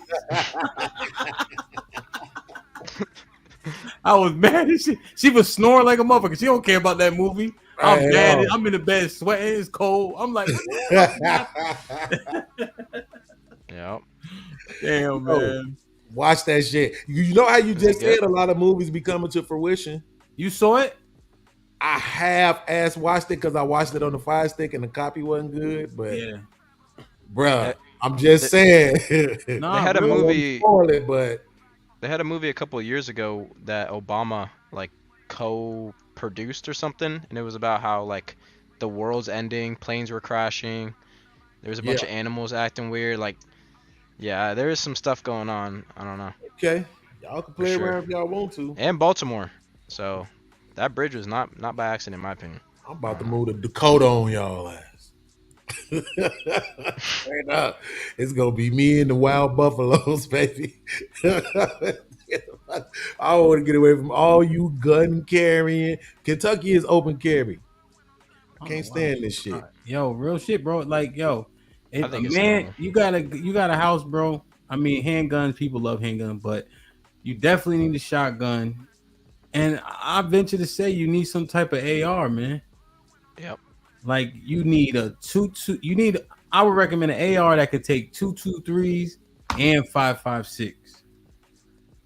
Hey, Hamp, how many people does everybody got to take out?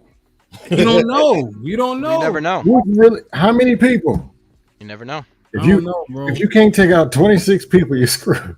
It just might be the movies, man. The movies might be in my head. It's not only the movies though. They got me too, at the end of the day, it's like if society or the government wanted to do something to the citizens, we really don't have any combat. You know, we don't have any way to combat that except for literally your home defense. That's it. Well, but this the thing. It was that good. Damn. If you think my thing is this, because this is why one of my issues with the military guys. Well, who do they have to use? They have military and they have police. Exactly. Right. So this is why it's problematic for me when people are like, "Yo, why you got such a problem with this?" But I'm like, "Yo, because if it actually go down, the motherfuckers they gonna sick on us." I mean, no, but that's the Civil War part. The refrigerator's killing 8 out of 10 black men. It's in the fridge, and ain't nobody doing nothing about that. Yeah. So all the military and whoever's going to do is expedite the process that people are doing anyway. You're a piece of shit. Is it wrong? No, but we talking about specifically if this shit go cause I'm not gonna lie. I can't remember it. My memory is getting bad. But when I watched the video when they were saying why Texas is like, man, fuck this, we get out of the whole USA shit if y'all don't leave us the fuck alone. I'm riding with Texas. Like, I want to see them do it. Fuck that. Stand on business. Like, y'all can't come keep telling us what the fuck we gonna do. I kind of want to see it, but if it lead to what these movies is saying, but you can't be scared though. That's the thing. Like, if that's a cause you have to kind of die on. Like, either if Texas succeed from the union, I'm going yourself. back to DC. DC is the worst place I ever lived in my life. DC I'm glad you at least said it out loud. DC, Maryland, Northern Virginia. I don't ever want to see. You don't have to be worried about your ass because you down there in Texas. Yeah, no, DC is great, bro. I ain't in Texas no more. I love DC. I'm in Florida. If y'all ever come to DC, boy, I'm trying to tell you, boy. They ain't even got go-go no more. Place. Don't go to that place. Nah, it does. I'm telling you, Skin. Yeah, right. DC, does DC have Philly cheesesteaks? Huh? Do they have Philly cheesesteaks? No, not DC, like no.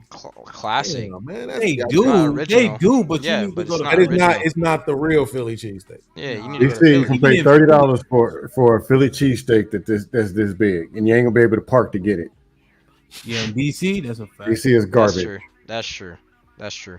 Sad, we about to Texas, get up out of Florida. here, boy. I'm just talking shit. We about to go. Yeah. No doubt. Hey man, I love y'all. That's crazy. Appreciate y'all. Beans, when you streaming on Sunday? Absolutely not. I might do something tomorrow though, just because. But Sunday I got a whole day planned, including Shakespeare. What? Who reading it? Nah, it's like some theme shit that they do. You know what I'm saying? Like a whole rendition of I think it's called A Midsummer's Night Dream. Yeah. Yep. Yeah. I remember that one. Yep. Yeah, so I'm going to check out some Shakespeare shit, try to get my white people on. Final thoughts. When I come back to Don't your say topic anything. like this, What's your final Hamp, thought? where hast thou been, Hamp? Wherefore if thou have goeth, thou shalt knoweth that I am hereth. That's terrible. Again, did you get your final thought? Go ahead. Final thoughts. Number one, they'll say anything, man. 45 minutes yelling, "Oh, protect and provide," and strong. Then they're asking for us to spend all the money. Then they said they strong and independent, don't need us. What?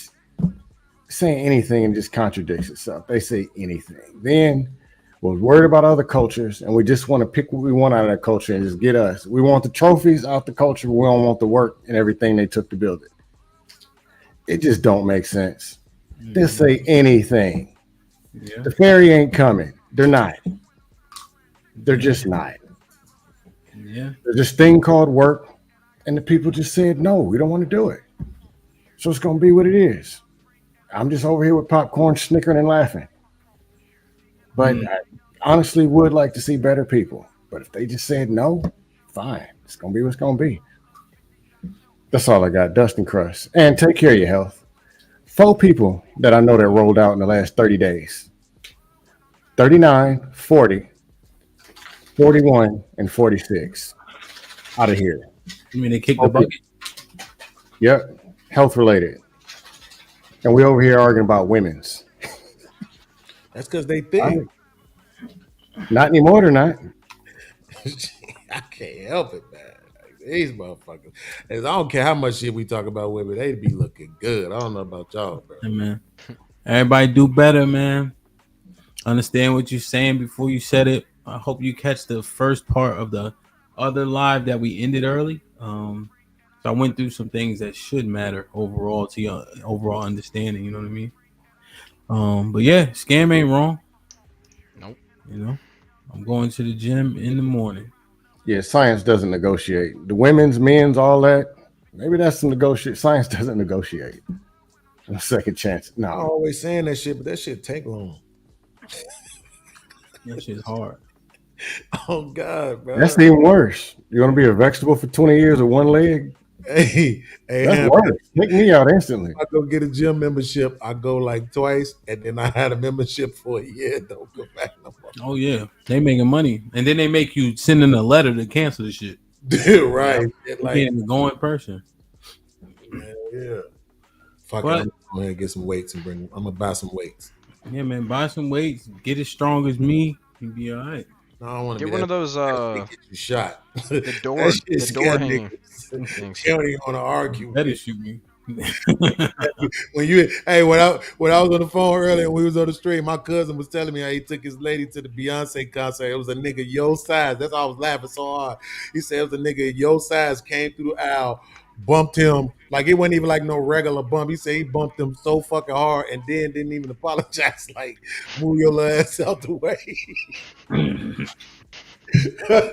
He's like, I wanted to say something, but I knew I wasn't gonna say nothing. Yeah, if you that nigga that bump will probably pat you on your head strong, like chill Exactly. Mm-hmm. Yeah. I was like, damn, you this sound like my nigga who show I'm on. He said, Damn, man. Wow. Stab him and run. Damn, man. I'm fast in this game anyway. Not long distance. I just Not need long. I need 100 feet. That's all I need. Yeah, a little more than 100. A little more than 100. I ain't running that far. I got an interception in college. I ran out of bounds. It was too far. Fuck that. Damn, man. Man. Be safe. Do the right thing, man. I'll see y'all on Monday, man. We lit. Everybody keep grinding. Keep being safe. You know, better yourself, man, for sure. Bunch of different ways to do that. Like, share, subscribe. Tell a friend to tell a friend. And we out.